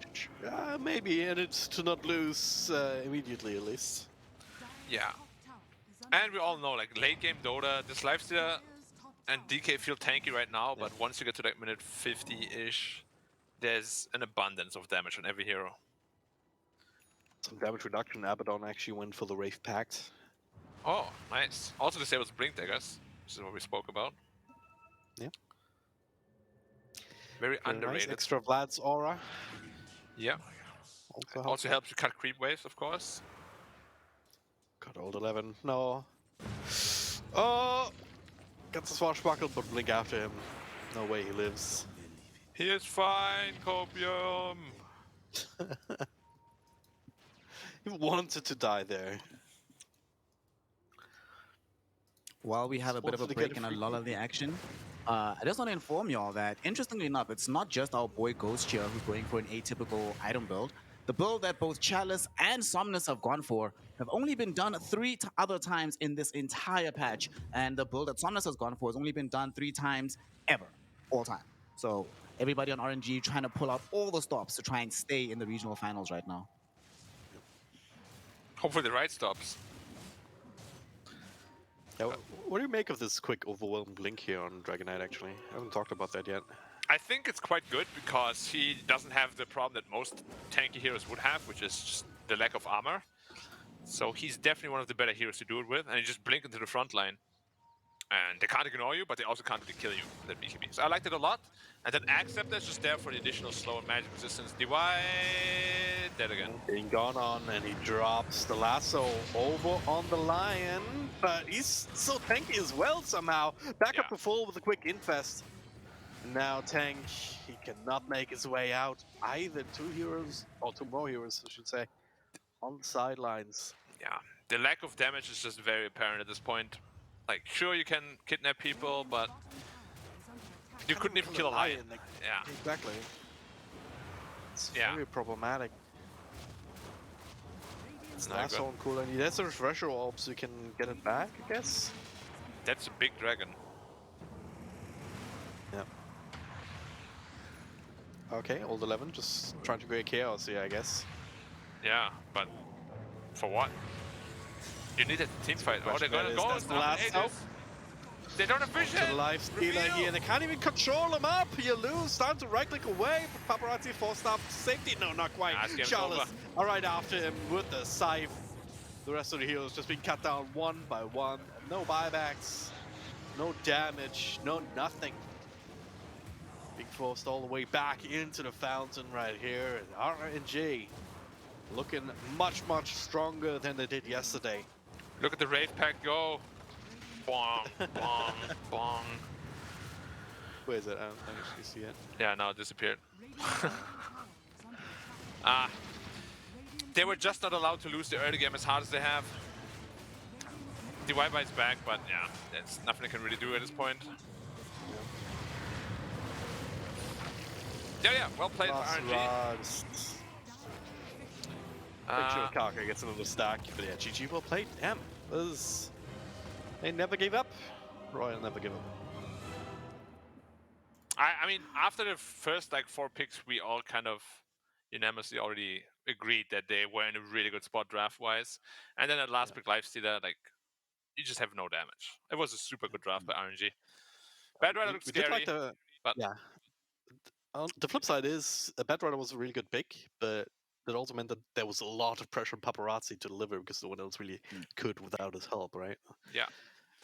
Oh, Not just that, right. so Dragon Drop. Like, you know, when you have one person who the entire draft rests upon in that Bat Rider, it also means the enemy team can itemize against you. And like you mentioned it in this game, you go the anti-Bat Rider kind of itemization. That's what they did here. And it was very, very successful ultimately. And they managed to walk away with a win here, RNG.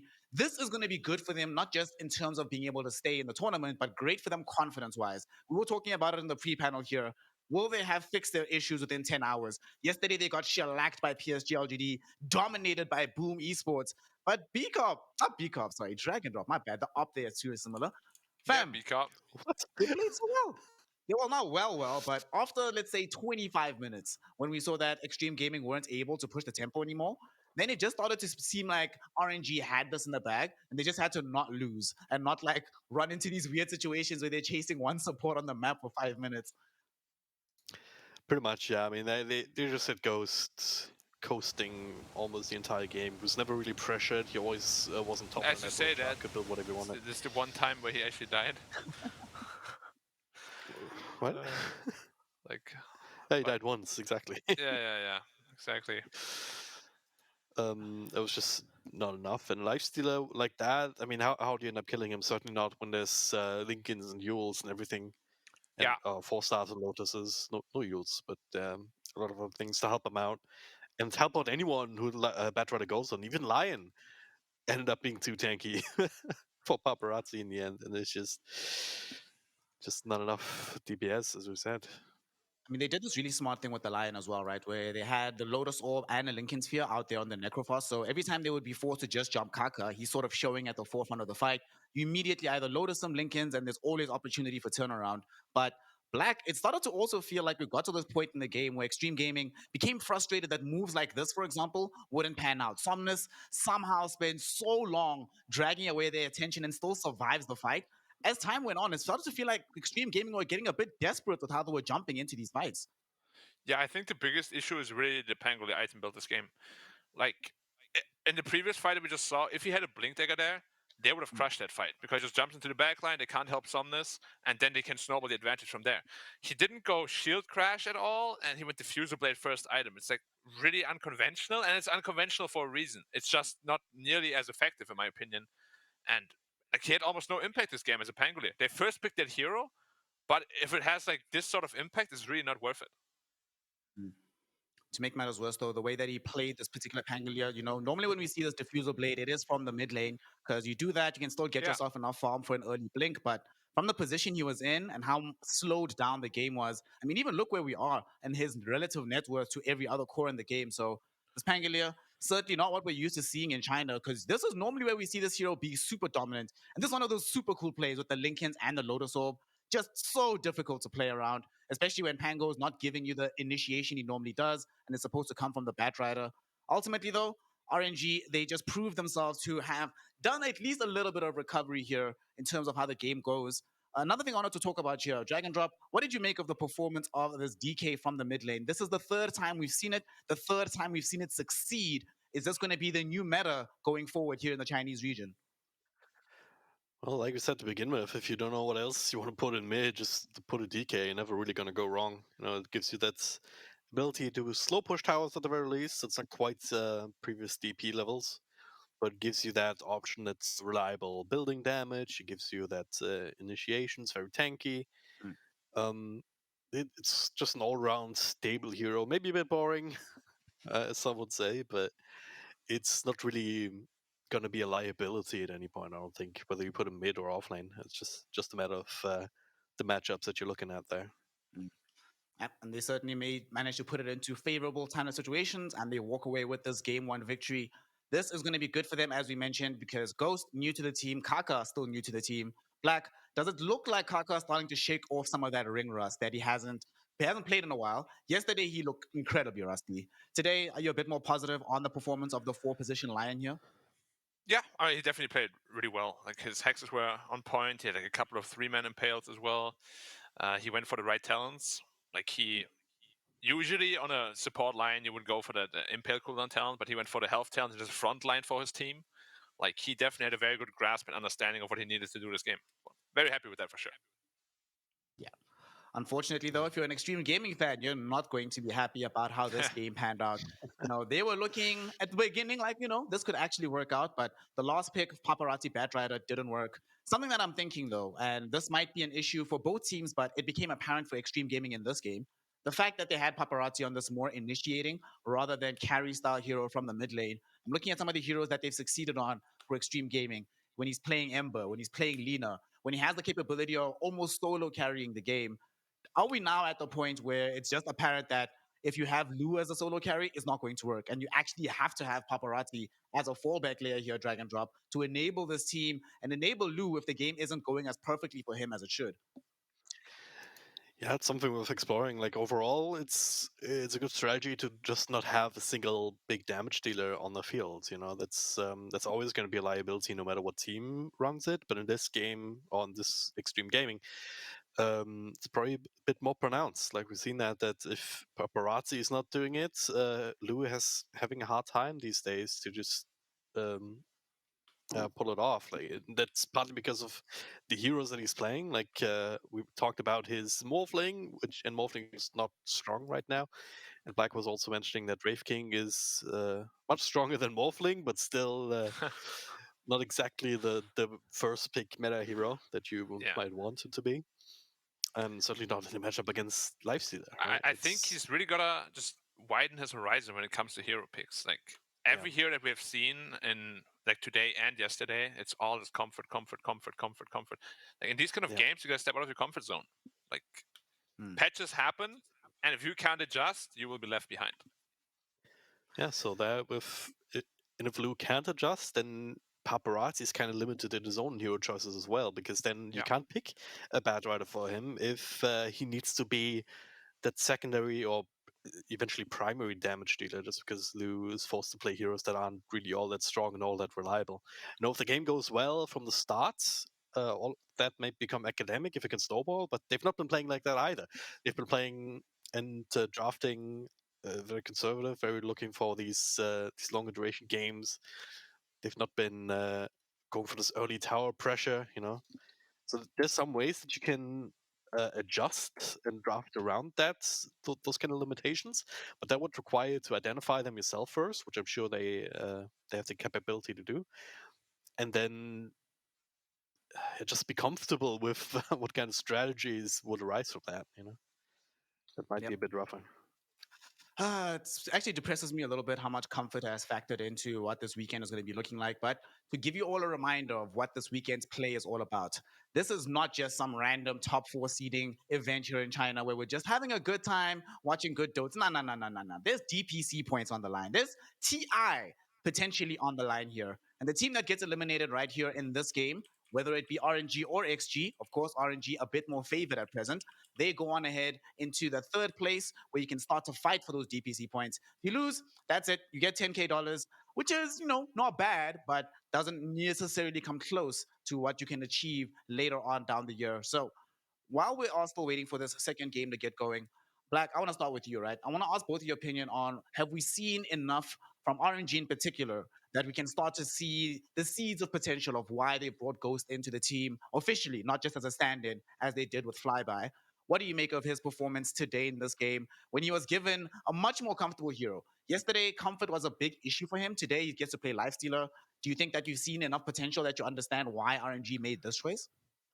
I mean, as I said previously, I think Extreme Gaming is like those two teams, in my opinion, are super similar. Like issues that plague them and also the strengths they have. Like Paparazzi is literally like Somnus, and the offense are the same thing. Chalice is hit or miss. Alt 11 is hit or miss. The carries literally the same thing. So I'm gonna not give any like judgment just yet.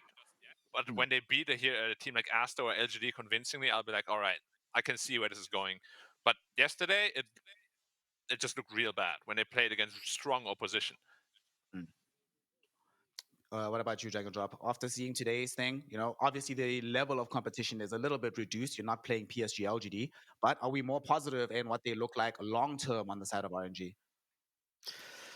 I think jury's still out on that one. Like, even if they look good today up against XG, who've just been maybe not performing to the same standards that they themselves will probably set, it's not enough of a benchmark, is it? Also, Snare, you said longevity. RNG plus longevity, that doesn't match very well. No, so yeah. I mean, if they end up winning here against XG, that's at least an argument in favor of this It's a good squad sign, the way right? it is. But it's not going to be the one thing where they say, "Ha, we might have lost against Boom, we might have been trounced by PSG, but we won against XG that one time. That was great, right? So we can stay together, and everything's Yeah. fine and happy, and we can all be comfortable in our slots."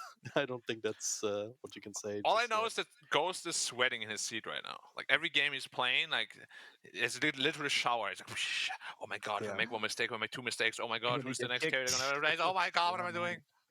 There's a lot of Pretty pressure much. playing for this team. I mean, it's interesting seeing the contrast between these two squads, right? Because RNG, they clearly, when they formed initially, they formed for the sake of winning titles, right? This was the entire point of having a roster like this, challenge against the PSG LGD, so that you can elevate yourself to the upper echelon of Chinese Dota. For Extreme Gaming, initially, it sort of felt like they were more comfortable being a mid-tier team when they still had J and SRF. But then I think after a couple of games, even they made the swift kick. They're like, nah, nah, nah, nah, nah, nah. Get out of here. You're going to only get replaced by Old 11 as well as Lou. And they gave both Lou and Old 11 a shot throughout the entire season, didn't shuffle the team. But I also have this feeling that this is the last opportunity that they're going to be prepared to walk away without positive results. There's not just on the side of RNG, where I imagine there's going to be stress, pressure on the carry player. We obviously saw a little bit out of it from It feels Extreme so Gaming bad. because All the carries, man. The carries are getting like, want you? No, next, like chopping block, man. It's Uh, just goes. It also just goes to show the level of competition, the level of drive that these players have in China. I mean, if you want to step back for a second and see, well, those are the top 4 teams in China. China is a super strong region right now, and again, yeah, top 4 of Division 1. I mean, arguably RNG, they got the forfeit win against VG Gaming, so maybe a bit of a question mark there. If they win this one, at least they can delete that. But yeah, overall, they're doing pretty well, and then we're still having these conversations about, all right, these players are not quite up to the top level, and there's just this little bit of extra on top of everyone else. That's just what makes China this strong and this competitive, I think. most Just competitive the region. idea that it's never gonna be enough unless you're up there and even winning TI. Like PSG LGD, they came second in TI. They were looking super strong, but it's not enough for them. wild I prediction, mean, boys. hear it. If RNG and XG both get 4th and 3rd, doesn't matter which order, they're both gonna make changes. I don't think that's a wild prediction. That feels like it's gonna It happen. could be a wild prediction because whatever teams all of these players played on before, they just kept rotating players and players and players all the time, and it didn't work whatsoever. I'm saying it's a wild prediction because hopefully they learn from their mistakes, which so far that didn't look like they have. But it's a very important lesson to learn. Longevity is like you gotta actually give people a chance, man. Like 1 month is not enough to know if a player is good enough or not, or like 2 weeks or 1 week. It's like no chance. Yeah. I mean, we actually see a very good example of this on the other side of the bracket, right? Of course, we are here in an elimination game. Whichever one of these two teams loses out on today's series will be going home. Well, they're already in the region, but will not be able to proceed in the regional finals. On the Home from other the boot side, camp. though, You're home from the boot camp. Although somebody might have to just go straight home somewhere else. You have to walk home with your PC on your back or something. But for PSG LGD, the team at the top, this is a team like you're mentioning. We've seen a former version of LGD make changes after a TI run that wasn't as successful. However, the last 5 years, one thing that I found very interesting about PSG LGD is they've often been favored as a team to win TI, but very rarely, even though they've had some shaky results, rarely do they change immediately after TI. They give them a little bit of time, see what's up, then they'll make a change here or there. And this particular incarnation of PSG LGD feels like they're going to be together for a lot longer than normal, or a lot longer than the 2 years that the Somnus, Chalice, Arme stack stayed at LGD. What do you think it is, Via Black, that is this a team culture that you have to inculcate of stick by your people no matter what for as long as humanly possible? Because it's not really all that common in China. In China, it's been in the same vein that we see being presented between XG and RNG here. So what makes PSG LGD special in that regard? It's very result driven, right? And the good thing for PSG is initially they didn't actually have good results in the first year together, but then they got better and better and better and actually won pretty much every tournament they attended or got like a top 3 finish. And I think if, let's just say, they got top 8 or top 12 at TI, I do think they would have made changes. Like, results are very important for pretty much any team. And yeah, like if it doesn't work after like maybe 2 or 3 months, it makes sense to change things if you're really like running into a wall repeatedly, But they didn't just make a change after losing their first couple of tournaments or DPCs. No. Like they struggled super hard. They literally got in through a tiebreaker, but did they make changes because of that? Wow, Arma, you really made a lot of mistakes this season. See you next time. No? Why would you? Like, give him half a year, give him 3 months, give him like a whole season or something, Like, you really need to feel the chemistry. If it's there, it's good. If it's not there, all right, no choice. We're going to make some changes. Yep. But sometimes, Dragon Drop, we see that even when the chemistry is there and the results are quite well established, still sometimes people feel like it's not enough. Obviously, I'm going to be talking about Yes. IG and RNG in this regard, where they've had to struggle replacing a player. I want your thoughts on this, right? Because we were talking about this on broadcast with Bcop. Long, very different you. Would God King, if he'd given or had a chance to recover a little bit and have more time to acclimate towards his team, do you think they would even be in this position where we're still talking about RNG having a problem carry position? Or do you feel like there's a different universe out there where he actually came back into the fold and showed the same quality he did before the season and, makes the kick irrelevant a little bit? I think that might be, it's of course looking into the glass ball, crystal sphere, and trying to peek into those alternate universes is very tough. But I'm always a fan of teams just believing in players and sticking to them, especially when it's proven that there is that skill. Those players have the ability to perform highly, and then just up to the team to make sure that the circumstances are there. And that's kind of the rough decision that you always have to make as a team manager. When you're looking at the atmosphere, when you're looking at the skill of the players, and when you have to decide, all right, is the potential actually there to shape this into a championship team, or is it not there? And you have to draw the right conclusions from that. And this is the big difficulty for any team, for any organization. And some do it better than others, and sometimes, perhaps more often than not, the wrong decision is made as well. But it's very hard to identify sometimes afterwards. It actually was the wrong decision. I mean, for all we know, if they kept God King, it would have just kept sucking. Who knows? Can we just, like, I think Liquid is probably the best example where Yeah. they stuck together for a super, super long time, always got second place, whatever. And then they replaced Matu. And everyone was like, oh, it's a terrible decision. It's a terrible decision. But honestly, after you have been together for too long, it is actually very important to go through some new changes. It doesn't have to be a player change, but some sort of like a new wind that your team needs, because otherwise you get too comfortable with each other. Like, you won't really be in a position to like really criticize each other anymore, And it's very important that you always differentiate between professionalism and just like life. Like, they're all going to be really good friends, obviously, if you win a lot, but that doesn't mean that you can go easy on them in terms of when it comes to professionalism. You still got to criticize them. If they mess up, you got to call them out on it. Otherwise, they won't improve. And that's what Liquid did. Didn't work out super well for them, but it was necessary because the decline started and it wasn't stopping. Yeah. The clients do have that very unfortunate tendency to just keep going when you don't refresh the ideas in your team. Fortunately, though, we've seen a difference between RNG yesterday and today. They've had some refresh on their ideas. Haven't seen the same just yet from Extreme Gaming, but we hope that we're going to be getting it as a draft is coming very, very close towards us. Here it is. And a gentleman, Extreme Gaming, they now have to try and demonstrate a different look for Lou. His number one picked hero, most winning hero on the Wraith King, did not work out. What other carries are we thinking are in the pool here? There's still TA, there's still his Tiny that he can try and win on, but I think it's going to be much more important what they pick for Old 11 here, Drag and Drop. His first pick, Pango, didn't work out at all. They could still go back for that hero in particular, and I think that might be what they're talking about, how important it is to get that hero and potentially just build him differently. Yeah, they still very much like the Pango. And again, I think with the nerf, it's been harder to. It's probably gonna get harder to make him work reliably. Just as a way to get the perma stun on somebody, essentially. So in that sense, you might be looking back at other heroes. I mean, you just pull out the old Mars or something like that.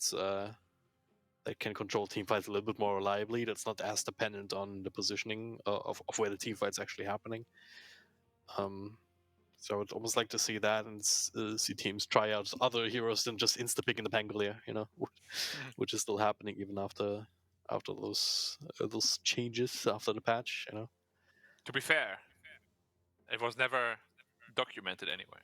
I'm actually still wondering, does everybody know about it? Because I know, yeah, exactly. I wouldn't have known if Nev didn't tell me yesterday. Because I only read it on Twitter, but I actually don't know how well this information is known. I'm sure eventually everybody will know, but this kind of change really has to be documented, man. You can't do this. It's such a competitive environment. I'm pretty sure I even saw him try to perma-stun the lifesteal, and then he just raged, and he was like, Yeah. It's like, well, I couldn't. Wait, he's magic immune. That's illegal. I did my thing correctly. Yeah. I was sad. I was wondering, is Extreme Gaming going to ban the Storm Spirit? I really wanted to see the Storm. However, it's still not going to be you heard him say it, right? Yeah. Like, nope, He went, So No Stormless. no Coddle, no Pugna, no Shadow Shaman. So RNG will go for the first pick DK again. If it Let's ain't have broke, some don't fun. fix it, I hope this goes to game 3 and Somers plays DK all 3 games. The most fun series in his life, probably. You'll probably just quit the team right then and there, right? If you're both They win the match anyway. He's like, yeah, I'm out. Yeah. For Extreme Gaming, let's see here. So they still have last game. What did they open with? They opened with the Pango. Obviously, didn't work out. I really enjoyed seeing the Abaddon. I don't think that's a terrible idea. Still, maybe not with the Pango or with a different kind of draft. For Lou, of course, they have the last overall pick this time around for Extreme Gaming, so you certainly consign him to that winning position. Sure, Paparazzi has been the one that's been helping the team a lot, but I don't know, man. I kind of feel like it's more important to get Paparazzi on the overall win condition and put Lou on his comfort pick rather than vice versa, because vice versa doesn't seem to work out for them. But they're being very reticent with this opening pick, and they just go in for the TA heads up. All right, never mind. We're not going to be having the Paparazzi hero. We still get the Abaddon, thankfully, but TA for Lou coming immediately off the back here. Yeah. Very interesting pick. I mean, TA is still insanely strong, of course. We just saw LGD dismantle RNG with it yesterday. But this early into a draft, there's always certain risks, right, it brings. Like, the lane can be very exploited, and there's a lot of heroes that are really strong against it in the mid-late game as well. The reason why it worked also well for LGD is they last picked it. Yeah. And again, comfort zone all the time. Will it work this time? Hopefully, but there's a big chance it might not. Yeah, always that particular unfortunate possibility. Them just getting this TA and it just doesn't work out. He does enjoy a fairly high win rate with this on Lou, almost at 70%. But unfortunately, it's also an elimination game, Drag and Drop. You lose here, it's not only that, oh god, we lost with your best hero, but losing with your best hero in an elimination game, it sucks. And that sucks even more. I've been not even trying to talk about her for fear that I might summon her from the depths. She's been mostly ignored, but here she is. The Snake Lady is back, second pick for the side of RNG. It does not get more comfortable than this for a carry player in this meta right now. Yeah, I want to just raise like a little discussion point where if you're first pick, I think it's really, really important 10 that you seconds remaining. are in a very strong position in the draft after the first phase, which I think 5 seconds with this TA remaining. Abaddon and to Medusa, they are now. So they have a lot of room to just protect the Radiant Medusa, team banned. and I'm very happy with the draft so far. Of course, it's to ban the anti-mage. Yeah. Makes a lot of sense. Dire And then team banned. taking them out the Mars as well, so no option for that. I just realized I said I was going to raise a discussion point and I close the statement. What do you guys think about having to win the draft in the first phase if you are first pick? Because like you're going to get counted second and third phase, right? Radiant team banned. Trying to do draft strategies is not my strong suit, so I'm Not just yet. gonna. We'll get you there. We'll get you there. My thing with Yeah, It I'm just gonna gets form a changed show every once right in a now. while, and everyone's saying like, "Oh yeah, this is better for them," and first pick and second pick and last pick, and God, I just want to see these heroes, you know. Oh wait, I got Sao Bar on the phone. Yeah? You're gonna win the draft in the first phase of your first pick? 5 Okay, yeah, thank you, man. remaining. Shut buddy. up. All right, so yeah, but you gotta win it in the first phase. For me, I think that like if you have first pick, I'm fully on board with that because it's just way too easy to find yourself in an awkward position. You spend the rest of the draft sort of in recovery. I mean, how many times have you seen it that a team responds with picks, especially like 4 and 5, in ways that you're like, okay, they're trying to just cover weaknesses from opening 2, and then you just get like hard counted at the final 10th pick. So definitely fully agree that you want to be in a good position. There's still flexibility in this game on the draft, on the DK. Medusa, you already have this win condition, and you know that they're going to reveal your supports before you do, so you're going to be able to get the support counter matchup as well. Quite nice drafting from RNG. I actually really like this opening from them as well. Medusa. It ticks a lot of the boxes. It's it can be punished, but of course with the 3 bans that you get after okay. first phase, there we go. This is interesting. Nick Assassin, guys. pretty good. You can also be thinking about Invoker just for big EMPs and whatnot, but Nick's Assassin, Now, One thing not I the love most about common this hero, pick but is- pretty good at just locking down Medusa. yeah, Extreme has a What pretty does high Maka win rate with that play? hero too. 10 Right, Snare? seconds remaining. I believe so. Yeah. Let me quickly go check for you. While I'm doing that, I also just want to point out that they've done a very interesting thing here on Extreme Gaming, banning Shadow Shaman, Lion, Rubik, and now picking Nyx Assassin. These are all the most successful heroes for Kaka on the other side. And we were speaking in Game 1 Black about how there's always respect shown in the draft towards Kaka. This is a lot of respect being shown towards him in this game. Potentially a little bit too much. There's an entire phase basically committed to just banning him out. There's still Phoenix and stuff for him though, which is very, very strong this game. Like Phoenix Medusa? That's like such a standard combo. Oh yeah, there's no egg hitters at Yeah. all even. Let's hit the egg, guys. Ah! Punch the stone. That is. Oh man. I'm always wondering, you know, I'm sitting here, I'm like, it's so obvious to me. Is it really that obvious, or is it just because I'm here, you know? Because if it's obvious to me, it should be really obvious to them too. And it turns out Problem. it actually is that obvious. Yeah, sometimes it's just They're like, these ha, heroes that you well, we forgot temporarily about that. forget. Yeah, exactly. Yeah. Ha, Firebird. I mean, on the bright side, at the very least, you already have Spike Carapace for some Oh, I of the. thought you were gonna like- say on the bright side we have a Supernova. Okay, yeah. Oh God, no. It is very No. bright. Yeah, that's true. Speaking of this Nyx Assassin and Spike Carapace, you were asking what the win rate is for Extreme Gaming. 100%, by the way, across 12 games. They've never lost with this hero. Ooh, that's pretty high. Yeah, it's pretty high. It's pretty. It's actually insane. Yeah. Pretty high, I mean, man. Remaining. normally when you hear, oh yeah, they have 100% win rate with that, it's like, yeah, what, 1 or 2 games or what? Yeah, it's a good joke, mate. 12 out of 12 is pretty rough. But yeah, 12 games. That is significant. Man, if they lose with Nyx now, they're done. They're gonna disband straight away. It's never touched Dota. Yeah. It's all League of Legends instead. It's all over. It'd be funny. But yeah, But we finally Bane, get to see Bane. Yep, back It's again, so- boys. weird though against the Baden, right? It's basically a hard counter to it. There is gonna be a lot of chaos in the team fight though, right? Like you do want to destroy that X somehow, and then Medusa starts screaming, everyone starts shuffling away. Oh, one guy gets gripped, the Baden tries to turn back. Yeah. Abyssal Underlord? That's not what's... No, it says Underlord. Why is he lying to me? Well, he's telling you his Underlord, name and you're Underlord. just questioning him. What the hell? He called himself Abyssal Underlord, but it says Underlord. He's a liar. I mean, 10 seconds remaining. Is this like when Just the old saying, voice line put it for out OG there. didn't change? before the change Dragon on Knight OG. doesn't say dragon. Or like he doesn't say Davian Dragon Knight. He doesn't say that. Lol. But what do you say about the potential of the Underlord in this game? I kind of like it. The roots, not that great, but one thing I really do like is having some degree of percent-based damage against these heroes that you know are going to be scaling super heavy into the stats department. Of course, DK gets uber tanky against the Medusa as well.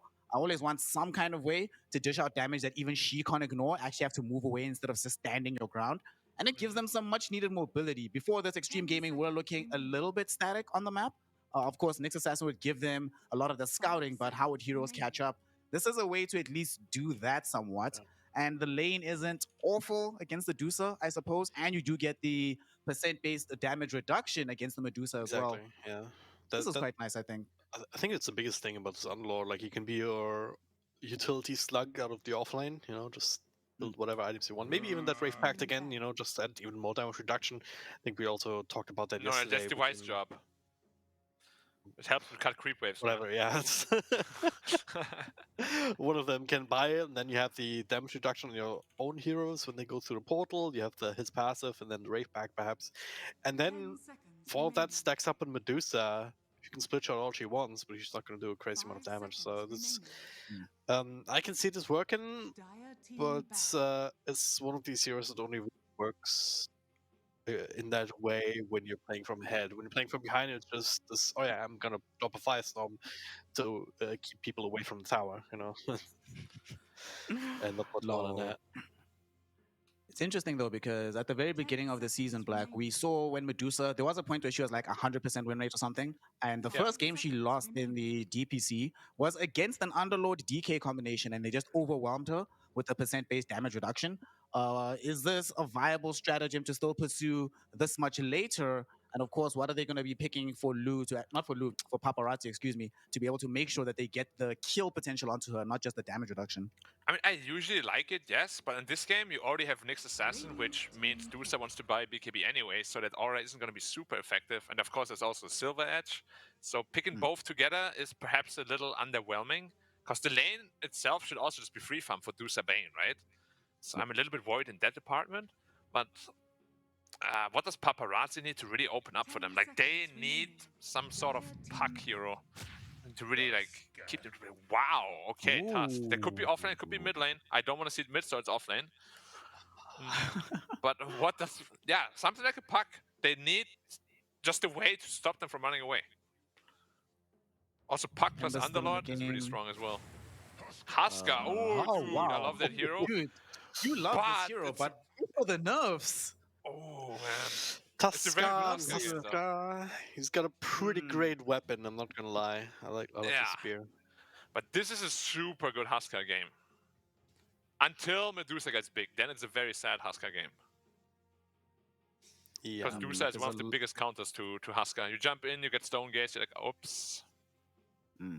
Also, Huska is laning in a very interesting scenario, playing into the Tusk mid lane. It turns out Somnus is going to be picking up that hero, not Chalice in the off lane.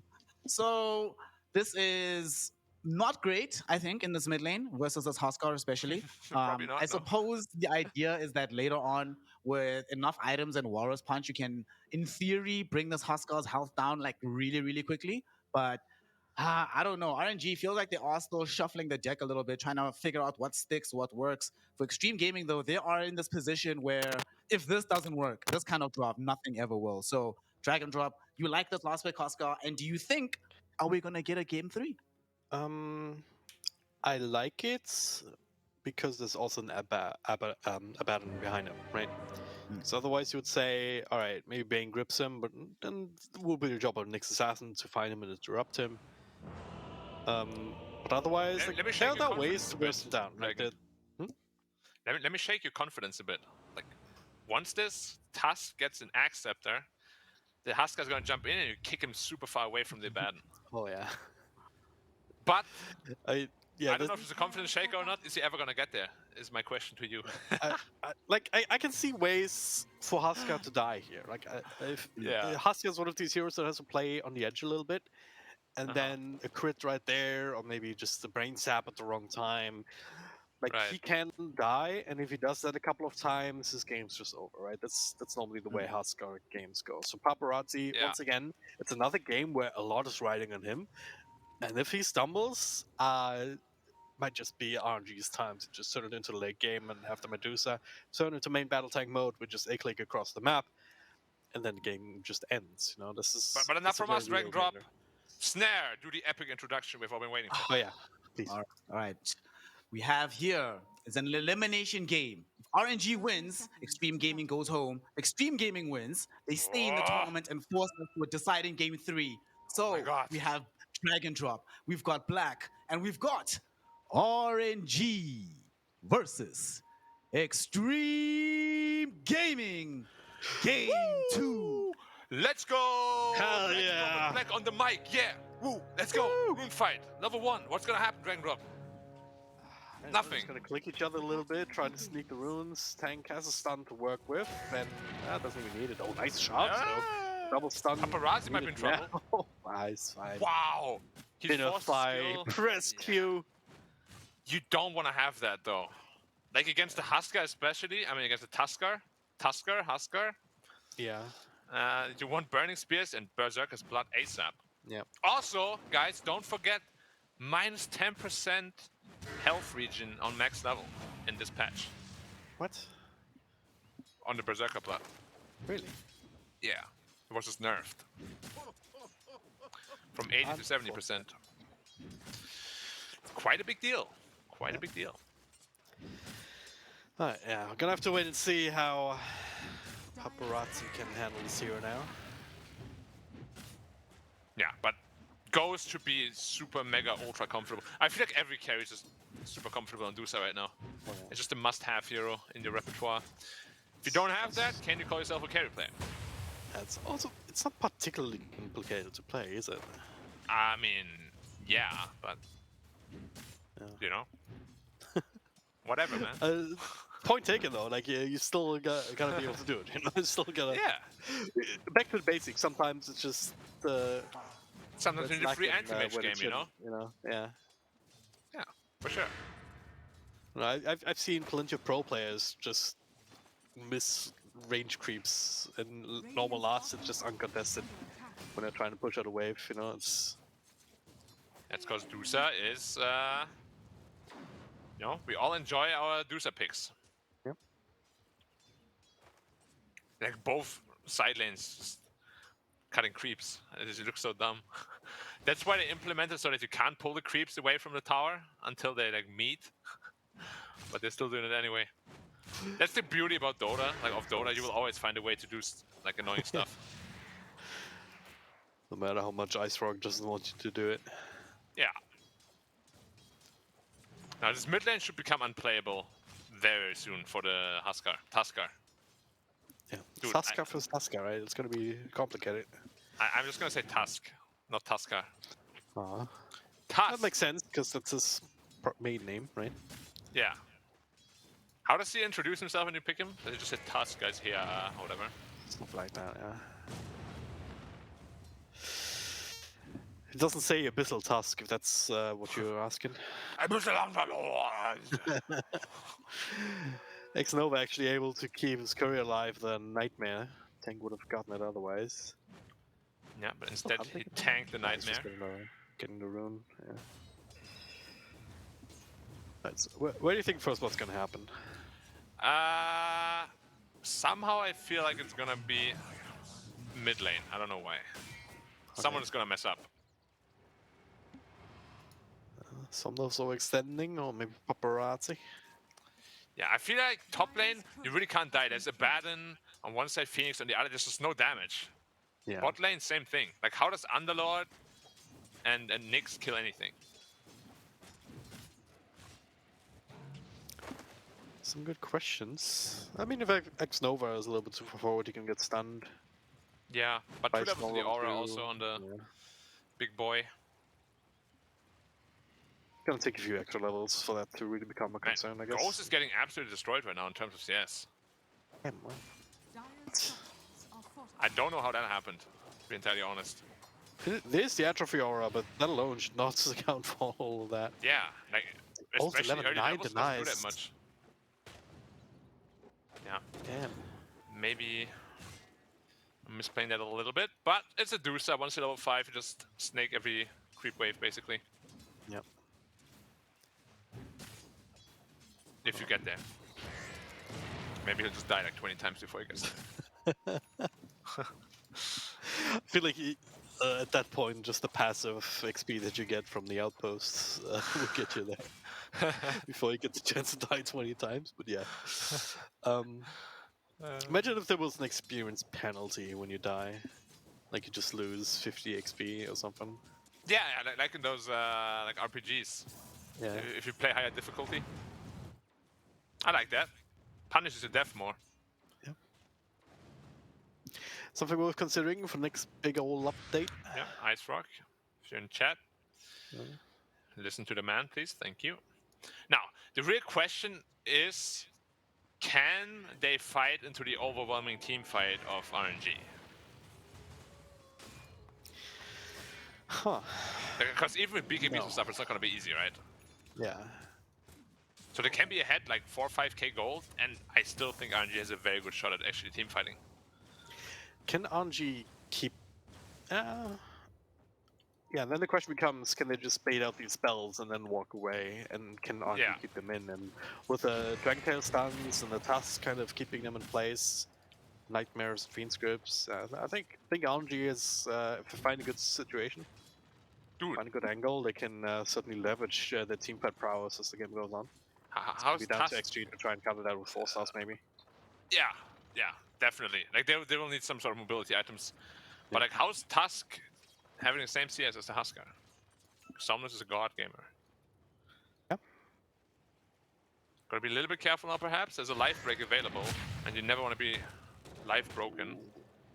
I can't make it. He's being blocked off by the shots, but now, well, that is Tank might end up taking out here. Just arm across the snowball forward. They want this kill, and they're not gonna get it immediately. He's finally takes out the damage over time. Somnus will be the price they pay, though. First blood advantage going the way of Kaka, but it's the mid laner going down in exchange. Yeah. Is it worth it for the first one? It was really, really aggressive. I don't know. Right on the edge. I think you can argue either way there. Like, you're feeding a lot of gold to the Husker, though. Like, his armlet is almost online already. Armlet's where it becomes very scary already. Yeah. Yep. Right. So they went back to what we said they would, though. Basically putting the winning condition on Paparazzi instead.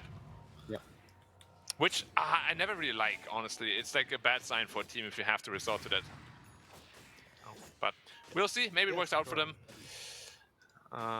That's what we were discussing earlier in the break, right? Is that it's not the best if you have to resort to this. You can still win games, but it's certainly an area that they will need to fix.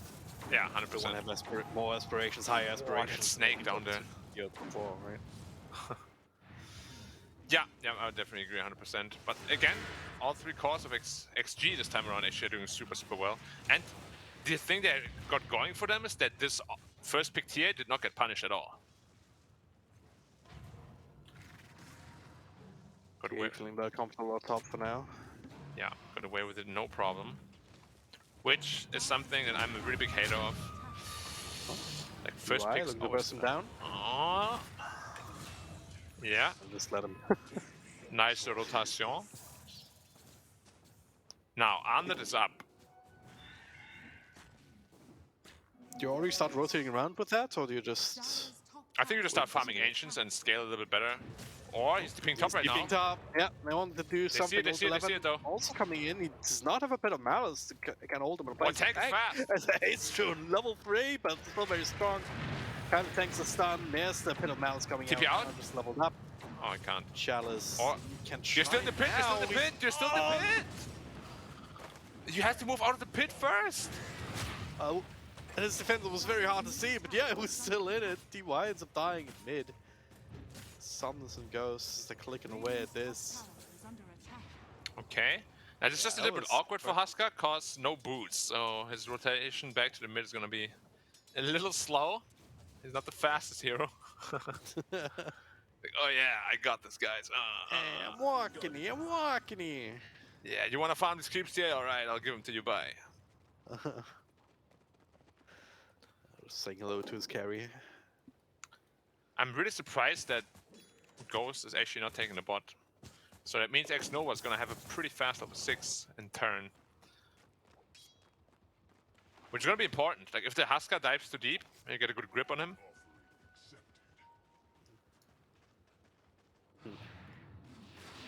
But they have a Baton too. It's going to be really rough to stop the onslaught of Extreme Game in this game. Yeah, if they can ride the wave, if they can keep the momentum up around this Huska, this is where the draft really starts to shine, you know?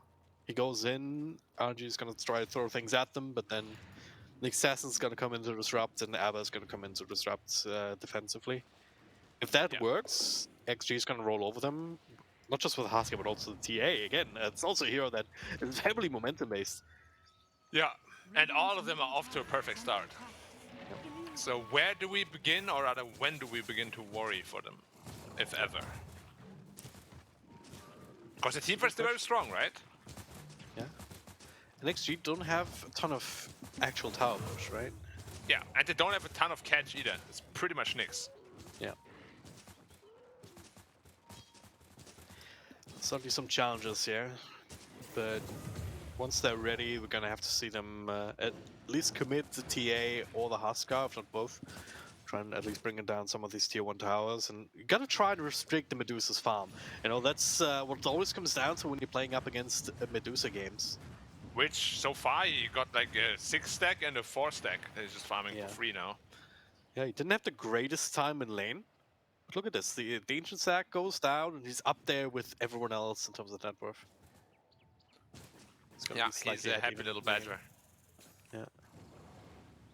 So both level 6 also up now in the supports. It's going to be very, very important. The question is just like, what can they really do with the first big ults they use? Because it's going to be very, very important. Like, if they can get an early lead on the Radiant, I don't see how Dia actually wins this game. Just because of how overwhelming the teamfight is. Yep. And the question is also, is less than 1k gold lead at this point really enough?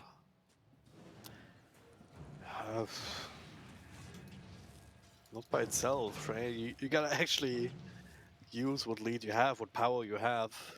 I'm really surprised they're not trying to pressure this bot tower down or the mid tower with the Armlet Huska. Yeah. You just start doing that sooner rather than later. Yeah, if tier 1 doesn't sure. go down by 15 minutes, this doesn't bode well for them. I mean, the Dusa is just a super good answer, right? To both TA and Huska. I mean, Dusa has a good answer to almost every hero in the game. But Kind of why it's a high priority pick these days, is Sumnus. We could try and get the Invis rune and actually allow it for him. They're actually losing their top tower faster than they're getting the enemy's safe lane tower. That is illegal. Dire's top tower has been denied. Yeah, it's no pressure bottom. Old 11 is leaving top, the Sumnus rolls around. But he just TP'd back to base on the Underlord, huh? With full resources? Okay. Maybe misclick. Huh. They're very comfortable being comfortable, you know? They shouldn't be though, right? I'm not crazy, am I? I mean, they will still hit a strong timing with the BKB on the Huska, of course, and probably the Deso on the TA. Yeah. But yeah, I do think the Huska had ample of opportunities already to start really going heavy into the tower push. Yeah. At least for tier 1 or 2, like, doesn't have to be mid, at least bottom, especially if you lose your own up top. He is That's farming very RNG. fast though, at least, but Yeah. yeah, it's Somnos to worry about, who's looking further and further ahead. Doesn't the Ninus rune still bottled in case things go dicey? Or at least they All kick the them levels out of their peak. own jungle. That is the jump in from all 11 to find the one stun that they have. and now everybody go in and push bot tower. And Yeah. actually doing it, yeah. Wait, someone's Go right waiting back. though. Somnus. Punch in one.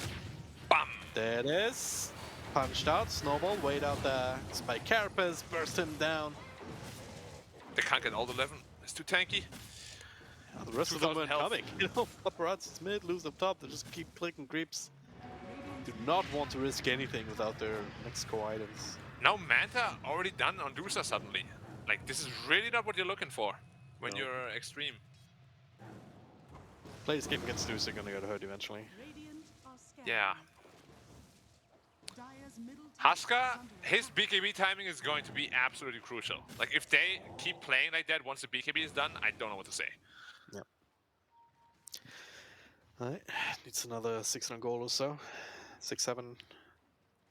That being said, though, I'm a super big mid-tusk hater. I have never seen it win. It just looks so Okay. useless every time. Like, you just fall off so much, you know what I mean?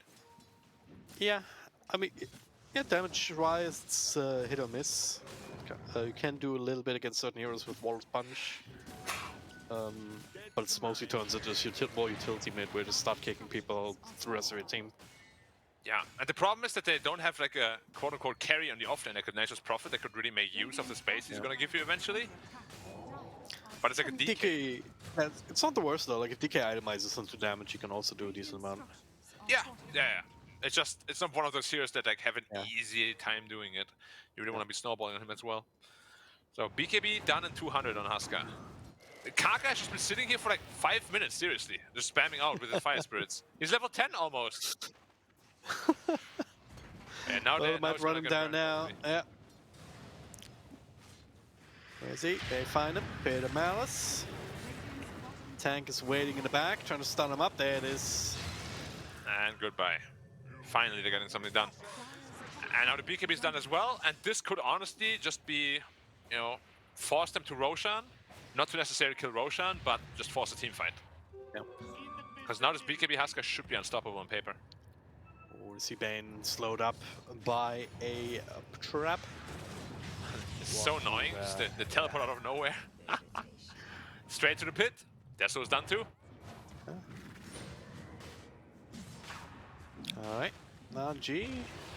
Can they contest this? I mean, if Medusa they got a nearby, Supernova. Supernova, yeah, they'll definitely give it a big shot. Especially if they can kill off Lix Assassin here, but Task actually blown up in the middle of that pit of Malice. Buyback from Bane. Roshan almost dead. They need to go now. There it is, Supernova Very up on the defensive high make. ground. Chalice just going in, but Paparazzi, he's got the Aegis. Chalice burst down. That ult from Medusa just to make them able to walk away. X-Nova didn't get the memo and stunned up by Tank and gives it his life because. And this is probably where the game starts to snowball out of control for XG. Now the problem is your Task has no damage, your Dragon Knight has no damage, your Dusa has no damage at this point either. And they can really just run you down. Yep. That's what we were afraid of. And Could have hit this time a little bit earlier, but they still hit it, still in the window. Yeah. Middle tower has fallen. And it won't close for anytime soon, really. Even after the Skadi, it's gonna get a little bit tougher, but they're still gonna be alright. Especially if they can get Ghost here. But yeah, he smells a rat. He knows something's up, so he goes down bottom. Where could the enemies be? He just took Roche. Ah. Kaka's Courier is hanging around. Can they see it? No. Oh, they maybe caught a glimpse of it now. Radiant structures Paid are attention. fortified.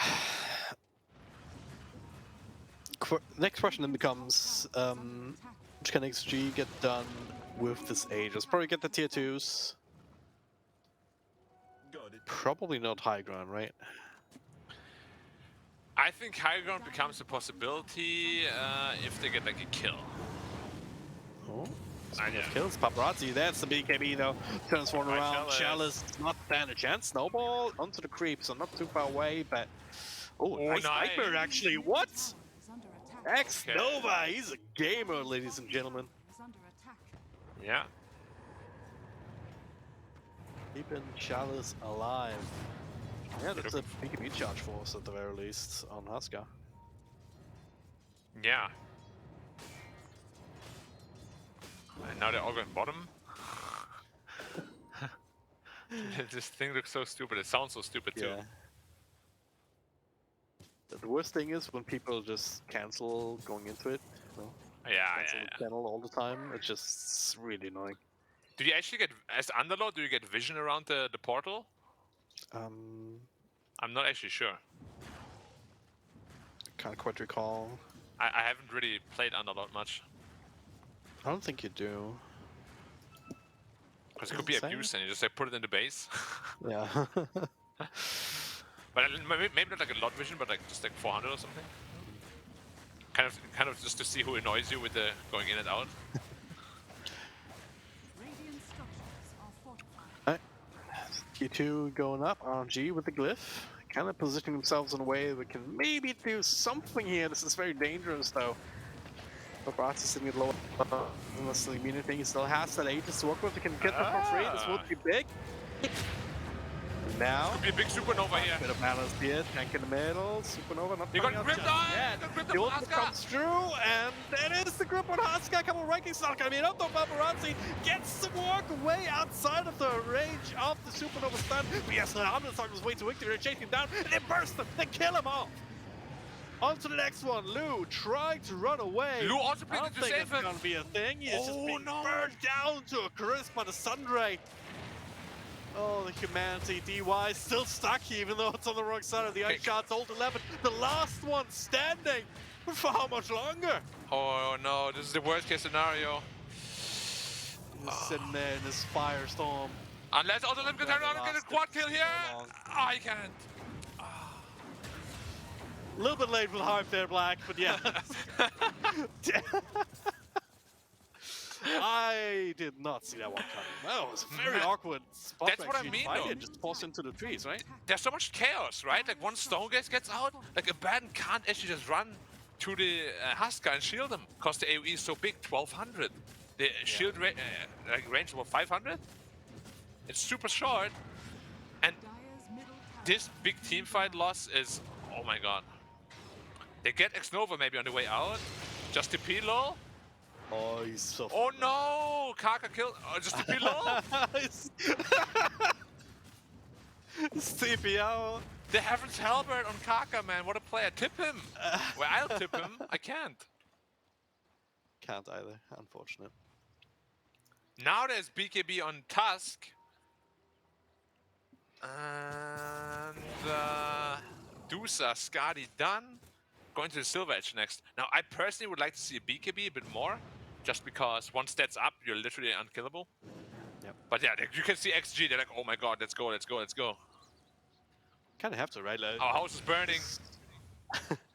maybe we talked about all of this beforehand. Like we were asking the question, how strong is this team fight going to be? And in that position right there, Pretty strong. executed perfectly. It is pretty damn strong. Yeah, exactly what you said. With the Phoenix Group going off under the cover of the Stone Gaze and the Supernova, they were able to bring down the Husker even after the Aegis. Even Ooh, through the shallows though. BKB. Just the below? No, Just no DP way! out. are fortified. The only stun that they really have is Nyx Assassin. Yeah, Old 11 has one root, but that's pretty much it. Radiant's bottom I tower can't believe you has just... fallen. It's ridiculous. Yeah. The boxy school of escaping team fights. I would love to see Huska just have a shard. Maybe he wants to get from the second Roshan for free, but Huska shard is so broken this game, because when you're stunned, you can still disarm the Dusa and the Tusk and all the heroes. Oh yeah. Can be cast while disabled, because why the hell not? Very balanced. My finest creation. What's the AoE on that actually? 500, that's also not short at all. Or... No. And the duration is 4 seconds. Oh yeah, it's no problem. We're gonna get it this time. Supernova comes out. Didn't get the fire spirits on anybody, so he's just gonna die anyway. Yeah, gets caught out of position, nice Atos catch. And that's probably the first thing that went Extreme's way in like the last 3 minutes. It's like this combo is so annoying. Poor guy, man. You just get slow play trap randomly, and then Underlord shows up out of nowhere. Yeah, and then You goes can't back run again. away because it's so slow. It's like Yeah, it's definitely so big- annoying. big asshole move. Now, tower mid down as well. So the pressure is still ramping up. The gold lead isn't as big as it should be, but map control is there. They just can't afford to lose another team fight. It's gonna Gonna come down to the next Roshan, perhaps, if RNG can force a team fight around that with all the tools available. They end up winning that, then well, the news is getting tight for XG. You just gotta not fall into the trap now of being too afraid to leave base, because it can be a little daunting to do that against Nyx Assassin and the Underlord now. But if you just keep sitting in base, that's exactly what Extreme Gaming want. Yep. They'll just farm your ancients in your jungle and bleed you out. Well, Ghost can feel more comfortable than most. Pretty damn tanky. Also does a decent amount of damage. Got the Skadi, got the got the Chrysalis going into the Silver Edge. Yeah. It's actually quite useful this game, just because you have a big passive to take out. And finally, we're gonna see that Husker Aghanim's. I would have loved to see it, maybe even before they have the Talbot, to be honest. Just because they had such limited lockdown. But the axe on Husker is really, really strong. Yep. Making them fight you. Yeah, 3-second taunt duration. And extra cast range. You can just fly across the entire map. It's always great. Yeah, especially if somebody brings in the fountain. Oh, they caught Lu! So, going on to Lu, can he burst him down? BKB comes out, not quite yet. Paparazzi in the middle, but there's Stone Gaze, there's the Supernova being clicked at. But Paparazzi, though, they can't stop him. But they can still kill him afterwards. It doesn't even matter. Forced to attack the egg. Now it's just... Nice impale! I'm actually from tank. There's no mana on Medusa. The crypto, Drop gets to live, gets another snake out, but it's not enough. Lu, everyone's dead! Look at this, the dragon so low. Has been clicked out by Charles instead. Oh no! You may kill our big carry, but you can still get killed by the big old dragon. Honestly, I'm not even mad. It's a really good scenario for them, because now Dragon Knight suddenly is really rich, and we said that they needed like a second source of damage, right? Now he's gonna get some items. Certainly is, and he hit more than twice the damage of Medusa in that fight. All things. Pretty big misplay by Ghost though. Like, he did not run in front of the egg with the Stone Gaze. If Husker gets stoned there, the egg gets off. This teamfight is completely one-sided. It was a little bit rough because there was also a bit of malice in the middle. Yeah, that's why I said previously, like, going BKB makes this game so simple to play. You know? Yeah. Like, Silver Edge first is nice to have, but it's so greedy. Do you really need that greed when all you are playing for is getting to the late game position? Yeah. That could potentially bite them in the butt. You know, like, I still say, shift off of that. Just leave the Chrysalis for now, and then go to the BKB. Yeah, I would love that too. Yeah. But the BKB is super important, because now, without that BKB, I actually still give a good chance to XG in those teamfights. They are not going to be easy, but there's a chance they can win. If there was a BKB on Dusa, no way they win, I think. Roshan is up though. This is the time. Supernova, but only for another 10 seconds. Group's also going to be coming up.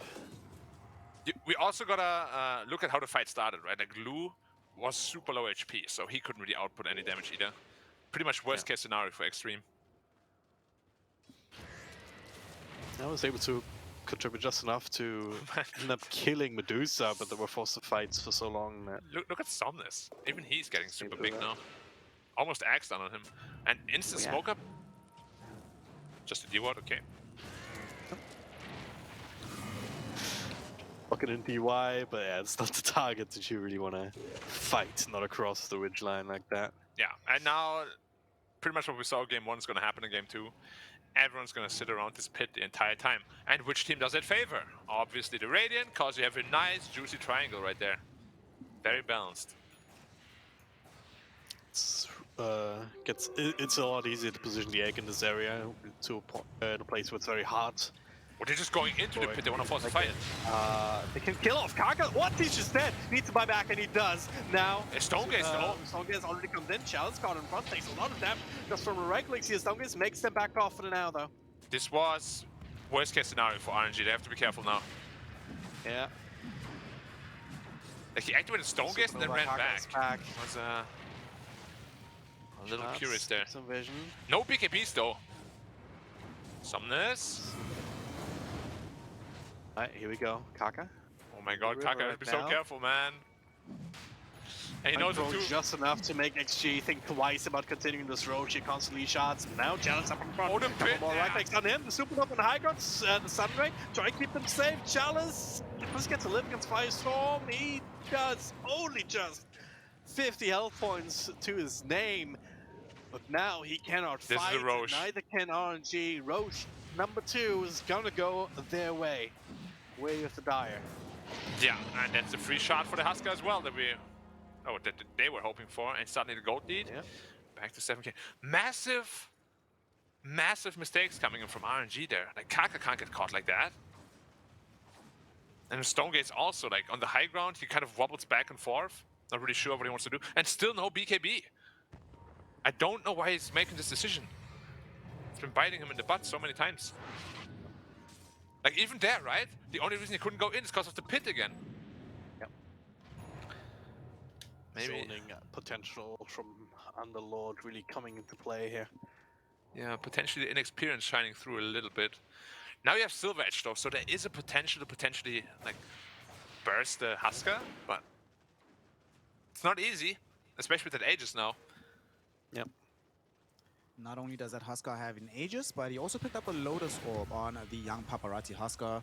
Unfortunately, it's the slowest Lotus Orb this patch on the Husk hero, which is countenanced by the Helvin's Halberd on the Phoenix being the fastest of the patch and close to the fastest of all time. But funnily enough, as you gentlemen said, the fight still ends up being a resounding victory for RNG because of the execution. Thanks to the Temple Assassin, gets him out now. Yeah. Yeah, I'm not surprised by that snare. Honestly, what I'm surprised by is that he actually went for Lotus Orb on Husker. Just that's when you're supposed to. Yeah, or the Underlord even. The Underlord, yeah. Like, there could be an AC, there could be an Axe. Could be like a Satanic. Could be lots of things. It's a spare thought of for Lu, though, by the way. They also just picked up an Enchanted Quiver for him. We've seen the kind of damage that he does Ooh, yeah. to Kaka earlier. Like, he's also a force to be reckoned with right now. This is so insane burst at the moment. Yeah, it is. Now, what do you actually do? This is like the scariest timing of the game for them now. But again, if you just sit in base, you are going to lose. Nobody is buyback on either team at the moment. There's a few heroes that are close. But you gotta find the right team fight for sure, and high ground is perhaps the best place to do it. I mean, Once the Aegis is out, the Standard XG will want to try and force it. oh, Kaka, you can't die, you know, you need to TP back to base. You have no buyback, man. Oh, they're looking for Kaka, they're gonna find him. Hank is looking for him. He's gonna find him. There you go, sees him now. I don't know why Kaka's out here. He's the He's most important dead. piece to have. He's so dead right now. Yeah, push out lanes instantly. 70 seconds, hold. Yeah. Don't have a wave bottom. Don't have a wave mid. Medusa Solutions took care of that. They have one top though. There's a catapult still standing. None of it dies now though, and it he doesn't tank for it. And still got one more wave coming. Chalice should be fine. Yeah. Yep. 50 seconds till supernova. That's a crucial part of the team fight. Radiant's top Yeah. tower XG, they know that he bought back early. There's no way he can come back. So it's all up to Ghost. Trying to keep them away for a little while longer. Not to make this awkward here, but all sitting inside the pit. Like, it's so tough to even maneuver on their own high ground here. Yeah. Some comes through. Husker himself. The BKB from Chalice stuns him up for moments. Broken up. Kick back there on the Underlord. Fiend script. Oh. That's a good start. No more pits. If they can actually kill him, he's so tanky. Stonegates without Phoenix ult though. Stonegate's finally being thrown up, but he's disarmed. Out of mana. Ult 11 finally dies. Oh, the big snake. Oh, he's just constantly disarmed here. But now the kick back. Kick back. Paparazzi's so deep. That's the Aegis life. UI second round's gonna try and help him out, but Another kick in one, another kick in one. Jump to safety. Can they kick him again? They can. my Into God. the extra stun. He can't get out. Can he? Maybe with another stun from Tank. The rest of the team coming into his safety. This is so The messy. Storm reflected actually brings him in deeper no. again. Paparazzi. Where are you Just going, being buddy? played with, but he's still alive. But for how much longer? Chalice might die. Can't actually fight him. Then he goes. He's coming back in with another click here, but it disarms. Where's his team? Can't actually click the Husker. Yet another kick. Paparazzi finally being punched to bases.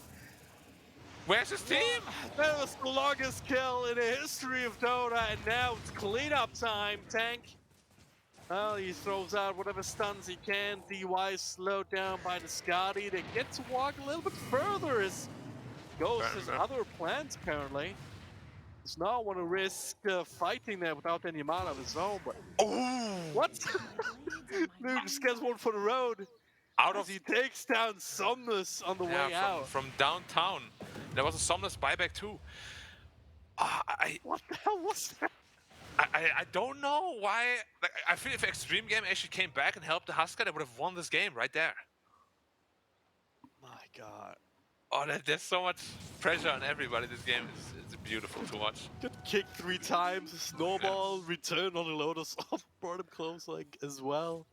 Yeah, you gotta be really careful though. Like these past couple of combos from RNG have really been not good. Yeah. Like Phoenix and Dusa gotta be on the same page. We also saw the power of the disarms up against the Dusa. It was so Yeah, hard to but fight. Dusa was where's this disarmed because he doesn't BKB, have man? BKB. Like yeah, exactly. you can't delay this item for so long. 175 gold, and that's when it finally comes out. And they can be very lucky that XG didn't actually find the time to kill off the Rex here. Oh, Dusa. Okay. Link's done, so his Tank still gets the follow-up out, but Chalice up in front. Tank super freaking low. He's just going in. Stone Gaze comes out. So they have to walk away from the Unload on their own. High ground here, Chalice is dead. Someone's still dead. Kaka's taunted. Taunted! He can't get the ultimate out! He's down for the count! Bottom tower is under attack. Yeah, and suddenly this game looks like it's over. This craziness. Yeah, it might very well be like that, but well, perhaps there's one more fight left in them. But without Stone Gaze, without Supernova, it's so hard. I think you're gonna get a XG go one from running side. anything. Maybe even of 2 sides. Backing off for now, they can re-engage in mid. Somnus has returned at least, so another Chaos Factor coming into play. Ghost does have the BKB now to make sure they can keep hitting. Paparazzi does not have the Aegis to fall back on right now.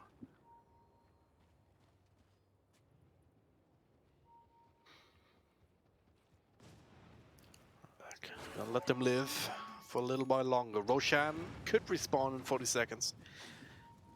Will probably be the next target. One last hurrah for RNG Black. Can they do it?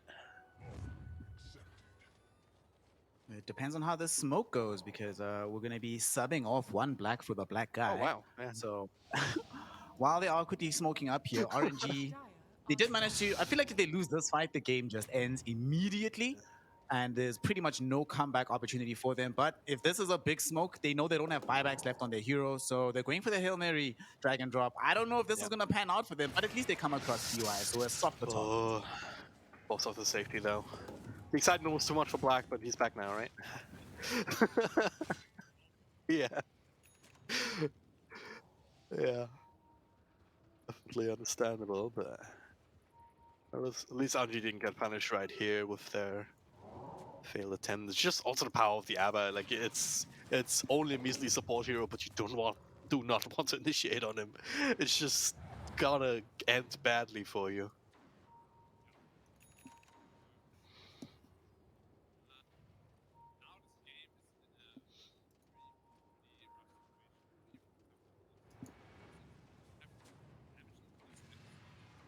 Yeah. Yeah.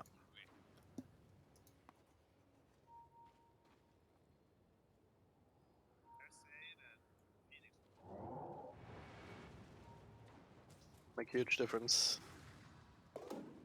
Also, we've seen the Sun Ray through the Supernova as well. Yeah, I think you're right. They need everything to go right. They need to have Ghosts actually clicking and not being disarmed, and the BKB should also allow them to do that. And what do you do if there's another Aegis on the Tuskar? Well, what? There's the kickback. Alright, that's off to a good start. If they can kill him up, they kill the Underlord. Green Script to control him up. And he's broken, leaking a little bit more damage. The Sunray doesn't quite reach. Old 11 still alive. A jump forward, Supernova into the middle. What? He's gonna get clicked down, but it's just enough space for Ghost. He's clicking away. Paparazzi Needle in the ball, and there it is. He's going down. Old 11, second round jump, perhaps trying to leave. They can't kill him. How is he still alive? Paparazzi rejoining off the buyback.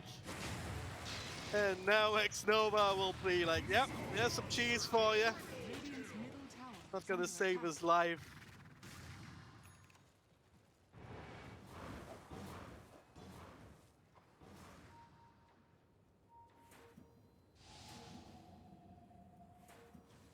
That was a bold move. Was a bold move. Medusa does not quite. Radiant's middle tower. Even if they killed all the 11 there on the kickback, this would have been something else. But this atrophy aura just makes Medusa even less, makes it do even less damage. Radiant's middle barracks has fallen.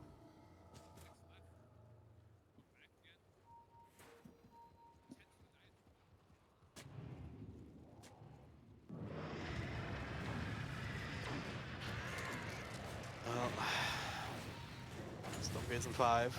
No supernova for a while. The blink's done over on the Medusa. Needs pop the BKB, but there's no mana. She's still disarmed. Came out just ahead. No mana for Stonegaze even right now. Falls all the way into the fountain while the team dies. Kaka, 75 seconds. Yes, not for long.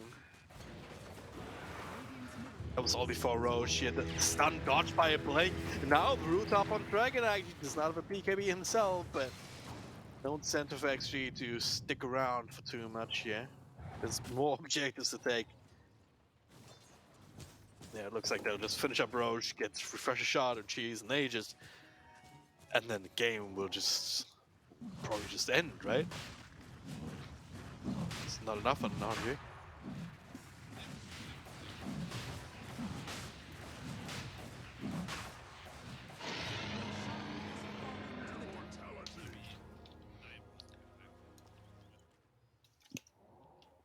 Go for an MKB right now. Is buyback available on Dusa? Not if she ends up buying that MKB. Bane is coming back as well, but hardly the most crucial hero. Yeah, the kick's not proving to be as effective if you do it on the Underlord, who's just impossible to kill apparently. But with the Trickster's Cloak also giving him evasion, so you can definitely understand Medusa wants you needing that MKB.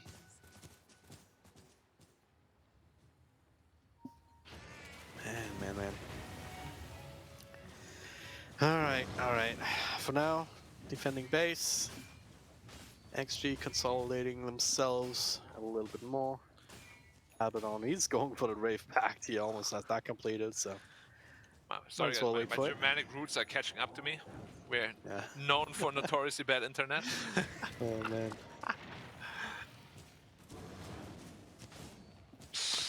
You can take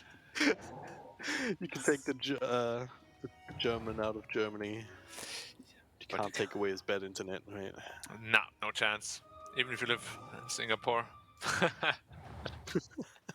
Interesting thing about what just happened in terms of itemization, boys. BKB just got picked up by the Underlord. Second slowest in this patch, but it feels like it's going to be super effective in this upcoming fight as we see it start Ooh, now. Chalice!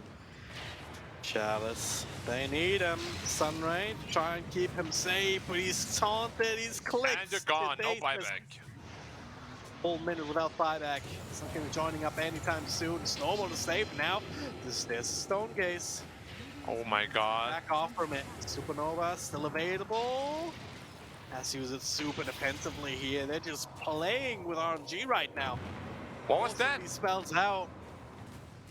Huska jumped on the Phoenix, he egged, and then Huska didn't move at all. Oh, he tried for a kickback, instant use back, nice. Oh, he's controlled up now. Where's that Nightmare to try and save him here, but just too much control. He's just clicked as well. Yeah. And will finally happen. The GT call has come out here. RNG full. Game number 2 with XG. Yeah, they grabbed the game by its handles and they never let go. Yeah, it looked a little scary. Occasionally here and there, but yeah, they definitely still held it together at the end. Like I still gotta say though, like not buying BKB on Medusa was really game losing. Like, if he had that Yeah. BKB, all the fights they lost, they would have won. I'm 100% certain of it. I was going to ask you about this item because not only in this game did we see the Medusa often struggling to just keep herself alive, but the damage output was really not there for the Medusa. You were mentioning at the very end of the draft, especially when we're talking about the prospect of this Tusk, for example, just kicking back Huskar into an awkward position.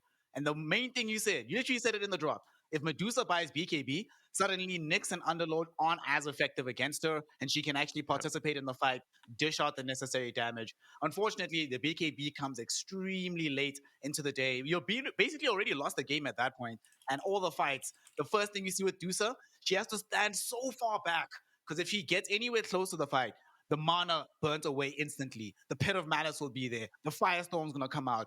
And because she went for this more stat-oriented item build at first, that means that Firestorm is suddenly a lot more effective. The Underlord, the damage reduction is a lot more effective. And at the end of the day, Nyx is also great, and Medusa not able to do it. But as much as we're talking about this a lack of itemization being proper here, Dragon Drop, we have to say it, man. Tusk mid did not work. It did not work for Somnus. Not in this game, no. Like, normally what it does is what you try to do here once the Aghanim Scepter comes out, you kick somebody into your team and then they die and you start off the team fight with a man advantage. You know, this general idea of this repositioning ability, which is very powerful in most games. But if the one that you have to kick in is an Underlord, if you don't have the damage to actually kill him, then it's a bit counterproductive and it just fizzles out. Yeah. Doesn't end up working out that way. But on top of the kick, I think the main issue, in my opinion, about how the kick plays went is okay. This fight was hilarious, though. I love this fight a lot. The main This issue, was a though, is great that fight for them, yeah. RNG Black. Where was the coordination with this team? Like it felt like they were playing different games together instead of all Yeah. being on the same page, on the same accord about how to win this particular one. After this fight, I think they had one more in that triangle where the coordination was pretty good. It was just all gone. Like Stone Gaze randomly here or there, Kaka getting picked off all by himself. They just completely fell apart in terms of just gameplay. I don't know what happened. I actually thought they were like in a perfect position to win the game, and suddenly everything fell apart. This was maybe the only time, though, that RNG found the perfect teamfight execution that we were painting for them. you Yeah. know? And we gotta admit, also, this team fight is not hard. You egg, you Stone Gaze, that's it. Yeah. There's not a whole lot of coordination, right? It's just press your two Yeah. buttons together. Yep. Here's an Like example here's of how that also a coordination mistake that the goes Dusa out. didn't like run in front of him, but Mm. happens. They still end up winning the team fight. But after this, it was literally all XG gaming. Suddenly, they lost two team fights super hard, and then suddenly they start winning again. Not supposed to happen. Mm-hmm. Lou also, one thing that became very troubling for the side of RNG is as much focus as they were putting onto Paparazzi, it felt like sometimes after this fight, he does die here, but it felt like they started forgetting just how much damage Templar Assassin can output. You were mentioning it in the game, Black. She wasn't really counted at all, got to play her natural game. And half the time, you just see Lou sitting in the back, hitting the buildings, not participating in the fight. But every time he came into the fight, you just see these damage values. I mean, look how quickly X Nova, between just a couple of hits from these cores, out of the game immediately. And while Paparazzi is drawing so much attention, this fight they probably actually could have won from XG. They were just very nervous about jumping into the base. But overall, this TA as well, I feel like it's really a problem for RNG that this was the first pick TA. And ultimately, she still just played a normal TA game and would have done well even without the Huskar being involved. Yeah. Look at them. Like, I don't know why they just left Paparazzi to die here. I think they could have actually ended the game here. If they're all coming back and help Paparazzi, Dusa has no buyback. Hmm. But yeah, it's as you said, it's pretty scary to run into the tier 4s, right? So Yeah. probably didn't want to do that at that point. But kicked back 3 times. This Yeah. wall also dragged. The cooldown is so That low, was hilarious. But yeah, this is the insane. This was terrible. Yeah. Yeah. I mean, normally we say, oh, he's right on top of Medusa. This is Stone Gaze too. Like he's turning to stone. How is he not dying here? I feel like that one is a little bit on Kaka as well because he felt like, guys, we can save the Sunray for a later fight. Yeah. Then we're Then the diving egg. in, getting off Then the it just egg. I goes mean, in, it does works sort of end up working out because they do get this kill onto Paparazzi. But funnily enough, because they failed to kill all 11 immediately and they can't kill him now, because Yep. there's no BKB on Dusa.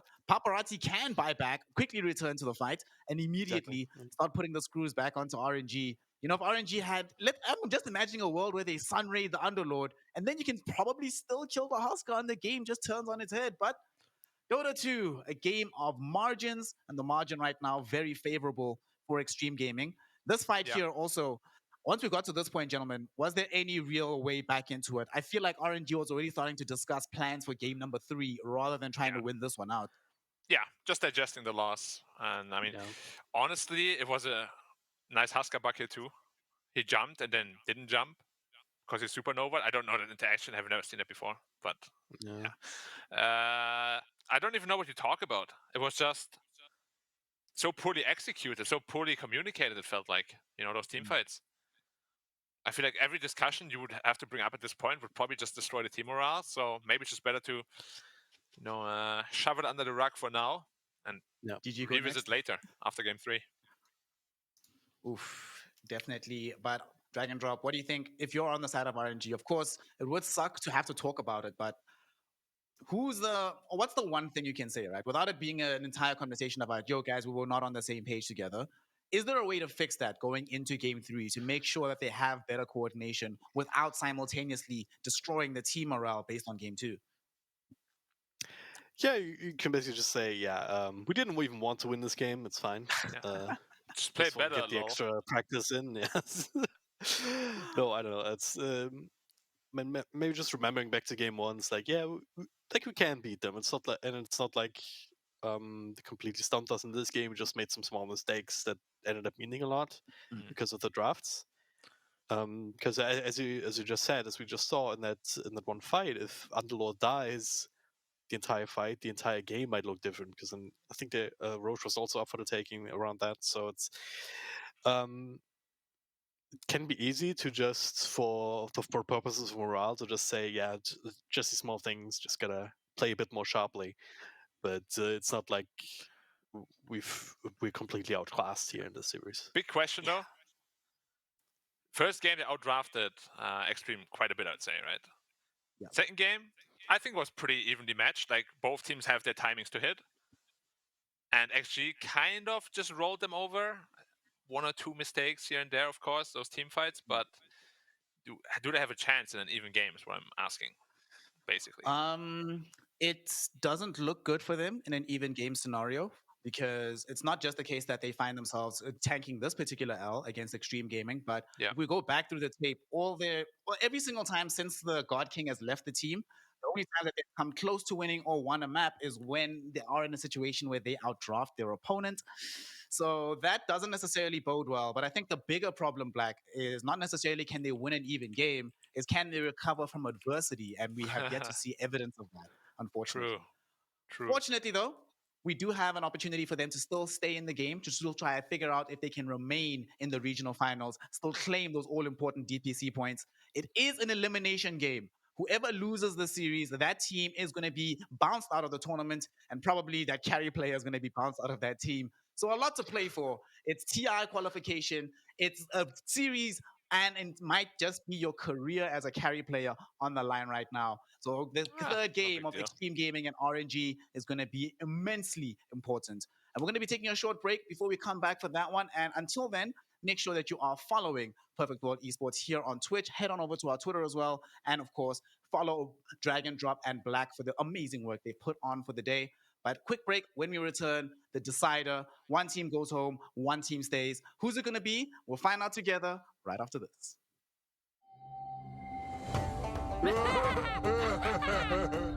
So, who wants to play a game? Yoink!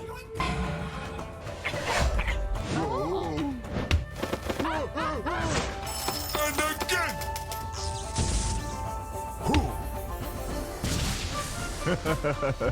I always get what I want.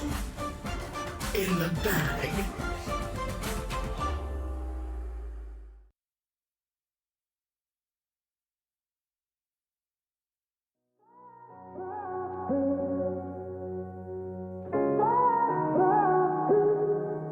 I had a feeling you'd come back and save me from all those lonely nights and heartbreaks. And I feel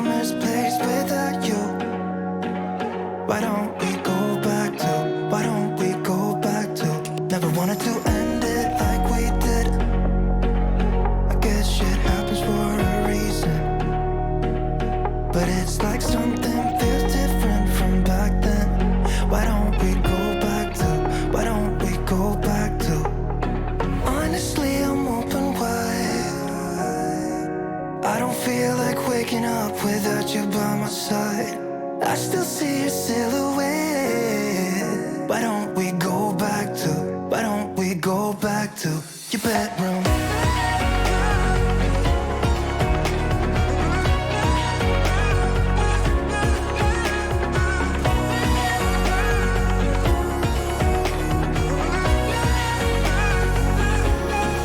I had a feeling you'd come back and save me from all my slip-ups and mistakes. And I'm just pointless without you. Why don't we go back to? Why don't we go back to? Never wanted to end things like we did. I'm sorry.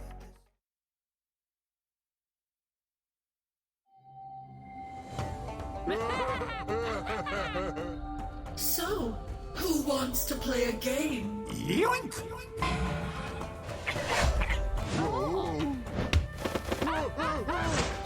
And again! I always get what I want. In the bag.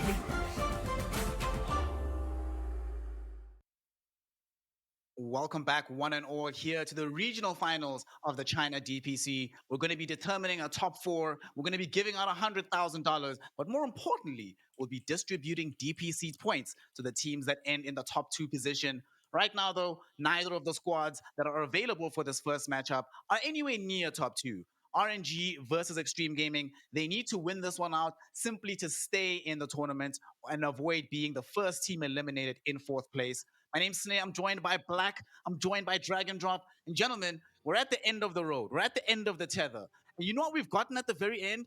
Finally, some changes to the drafting order. Look at RNG, Dragon Drop, showing some respect. First phase ban on the Templar Assassin from Lu.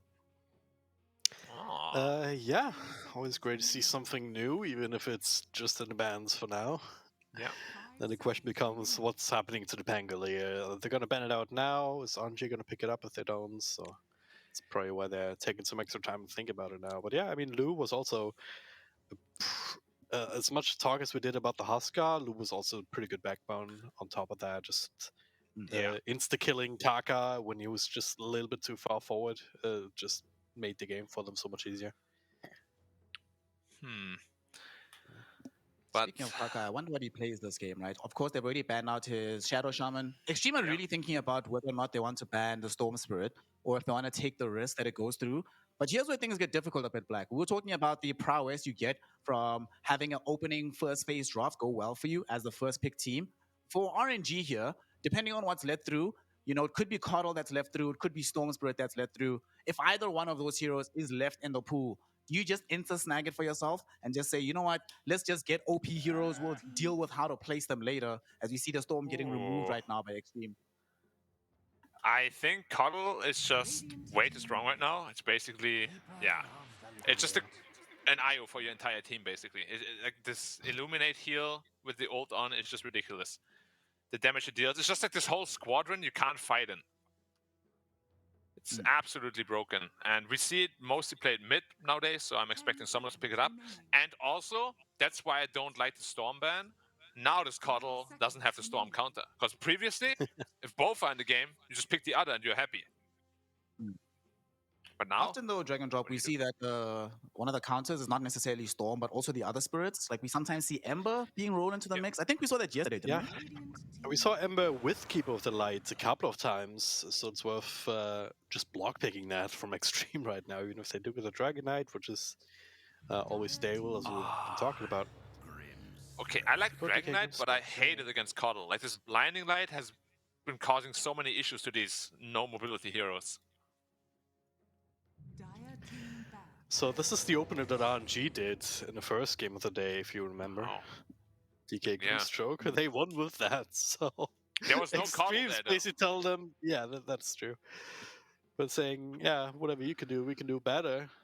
Hopefully they're That would right, be quite a statement. Yeah. 10 because seconds otherwise they remaining. are toast. Yep.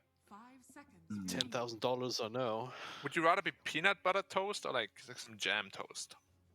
I don't like peanut butter, so it's jam for sure. You don't like peanut butter? Wow. No, it's disgusting. I Disgusting. don't Oh know my why god. people eat it. Wow, dude. Okay, like you just made a lot of enemies in Twitch You know, chat. we've just heard some really wild stuff. That's the only thing today that's going to get clipped and posted everywhere, you know? So it's drag I and drop mean, at drag and drop Dota, by the way, if you all didn't know. these people would be Oh, talking about me, right? exactly. One thing that is That's all I interesting, though, know. about the way the draft is going, boys. Grimstroke, of course, picked up. We've seen it already earlier on. We don't need to rehash what made it good in that particular instance. But for the third game in What a made row, we're going to be Grimstroke good? having this up at hero. Come on, man. Soulbind, Dynamism Praise, double spell, decent laning prowess, yada, yada, yada, all that. Oh, you're right. You're right. Sorry, I forgot about those parts. One thing I also love about the Grimstroke, there is something we can add to the Grimstroke, though. In the event that RNG are thinking about going in for a Medusa again, weirdly enough, at the beginning, it wasn't working. Grimstroke into Medusa, going for Dark Portrait, and then towards the end of the season, it started going amazingly well. So that could be something that they're thinking about. But also, we saw in game one that it leads them to having options for other combinations of spells. In game one, we saw Grimstroke with the Lion, I believe. So it's still in the pool. Shadow Shaman's the only insta hex hero that's been banned. So still some options down the line. One thing I wanted to explore with you, gentlemen, though, is because a Baron comes out, it obviously means this Coddle's definitely playing in the mid lane. Do we want RNG to focus on trying to get a hero combination like the Keeper plus a Spirit in the safe lane? Obviously, Ember Spirit's gone, but yesterday Team Aster actually played Ember Spirit safe lane instead of one of the more traditional quote-unquote carries. Is there an option for that when you are running Keeper of the Light in mid to sort of double down on that kind of massive jump in the forward line from the safe lane as well? I think you kind of have to have something like that, or just in general having a safe lane and an off laner that can pick up the slack where the Cuddle ends up falling off as the game goes on. You know, Cuddle is one of these heroes that can do a lot of magic bursts, but the moment the BKB comes out, all you can do is run away, right? So you need to, at that point, shift into enabling your teammates. Yeah. And having something like an Ember or other heroes that can really benefit from that extra juice, and that can do that damage output, the physical damage output later, it's going to be crucial. Yeah, I agree. But nowadays, actually, most coddles, they're itemizing more utility rather than just like this Dagon E-Blade Burst build, right? They go like this Vessel into BKB Hex just to be able to spam as many Illuminates as possible. So you definitely need some sort of damage coming from the offlane and the carry, for sure. That's the right way to itemize as well in a pro game, because I feel like Dagon E-Blade is just a pop stomp. You say that, but Tundra, you know, Nine's going ham the first item Dagon oftentimes. Yeah, but Nine's a maniac, so he is. He can get away with that. Speaking of maniacs in Dota, Old 11 has been a classic maniac for a long time. Very topsy-turvy games that come out from him. Last game went well. We're going back to the Pango. I doubt we'll see the first build yet again, especially considering, like you mentioned, Black, they need a way to get to this Keeper of the Light very quickly. So Blink Dagger is going to be par for course there. One thing I'm very curious about, though, as RNG come back for this Lion, normally with these Cuddle build, like y'all are mentioning with the new Spirit Vessel, so good against the DK. I'm wondering then, does this not mean that it's very unlikely that Lu gets to play as Wraith King here, given that you're not going to want to play two strength heroes into the Spirit Vessel of the Cuddle? Yeah, I wouldn't want to see Wraith King here. What other comfort picks are left, though? Tiny's left. PA's left. Tiny's there. Yeah, I feel like Tiny could be decent against Brewmaster. You just cleave all the little Brewlings down.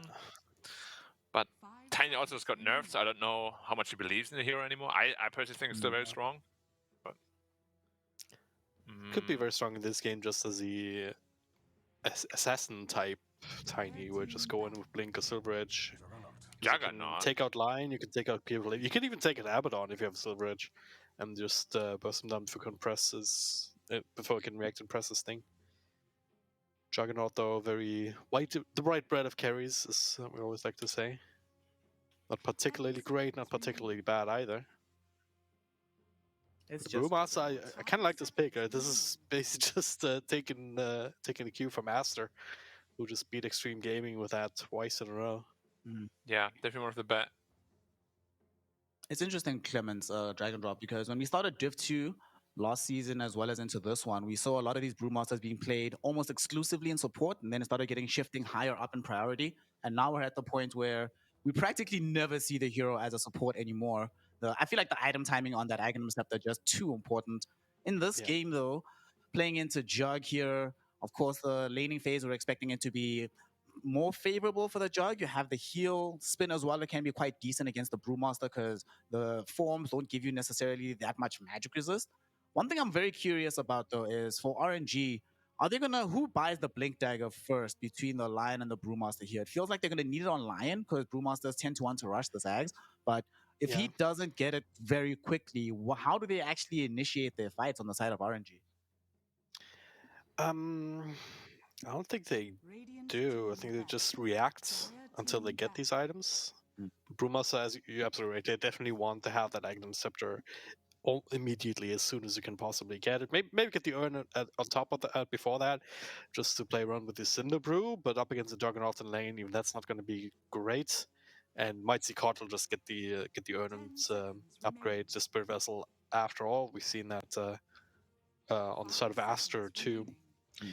But yeah, that Aghanim chapter is just way too important. Fundamentally changes the way that you can play Brewmaster. You're not just a slave to your one ultimate, you have two of them, and you can also decide which Brewling you come back to, right? So you can escape with the Storm Panda, which is very fast and invis and whatnot. You can still use your stuns and Fire Panda and whatnot. Winding down the end of the drop. Just very important. They still need the big carry though, right? That's the thing. Yeah, we need a hero for Ghost to play. And it needs to be a hero that can scale very late into the game against this Juggernaut. Obviously, yesterday we saw Ghost himself play the Jug, and he went for this Battle Fury build.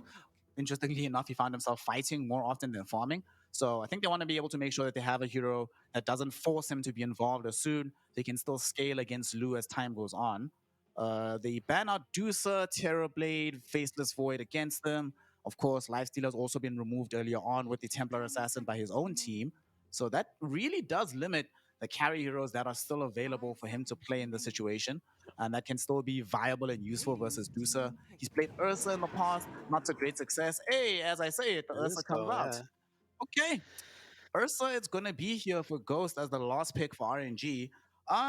We've seen this have some measure of success against heroes like the Juggernaut and Pango in the past before.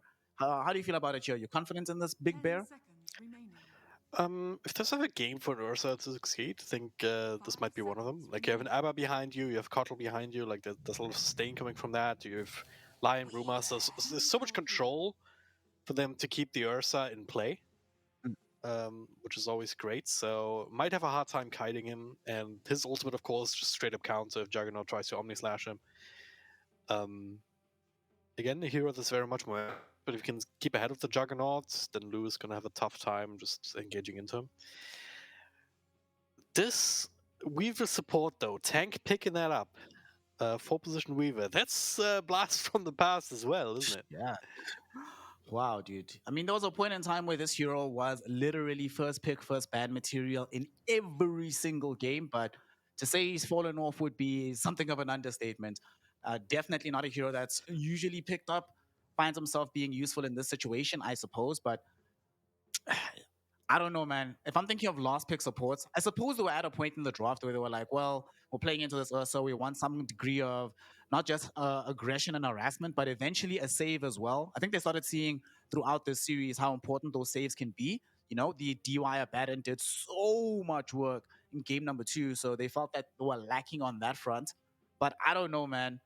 When you're playing this Weaver, you know, you throw the bug onto Ursa, you can get rid of it so quickly. You never really catch up to the Coddle. There's not that much threat from the supports here if I'm playing further back. And there's no real combinations onto the Soulbind here, Dragon Drop. We only really have the Dragon Tail stun coming out Yeah. from Extreme Gaming to buttress that. And, you know, just these two supports, they don't feel like they should be playing on the same team, right? If I see Grimstroke Weaver, it doesn't feel like I'm looking at the support duo of one squad. Rather, I'm seeing support Yeah. spread across two Prepare teams. for battle. Yeah, I can see it working, but there's certainly reasons why Weaver has fallen off. Like I think they ended up nerfing the time-lapse range with the Aghanim Scepter, or the cooldown, one of those, or both. It's been a little while since we've seen that, but yeah, uh, it's certainly a bold move. I can see it working, but I can also see this Ur just go completely ham with all the support that he's getting. Like overall, I think I like RNG's lineup a little bit better. I'm trying to think of ways that Extreme Gaming can make this one work, but yeah, I'm also really feeling RNG. I mean, Extreme Gaming do have this hope, right, that if they completely snowball the lanes, then RNG have a bit of a difficult time keeping pace until they get some of their bigger items. But as we're winding down, this is it here, Drag and Drop. This is an elimination game.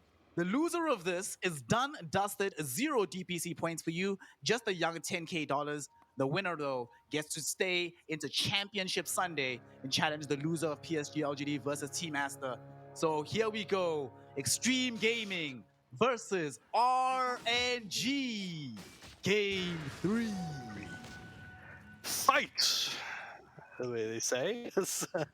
Everything's on the line right here. Paparazzi on the mid, Pangolier as well. Haven't really talked too much about that, but got a one that reflects in his item build as well. Like I think we were talking about that earlier, where you can just maybe go more into the right click kind of thing rather than go for blink Yules. You're still gonna get the shards, of course, because Orlop is just too strong. But we'll see. Like probably gonna need some supplementary damage output from him, because Juggernaut he can be strong, but he needs a ton of items.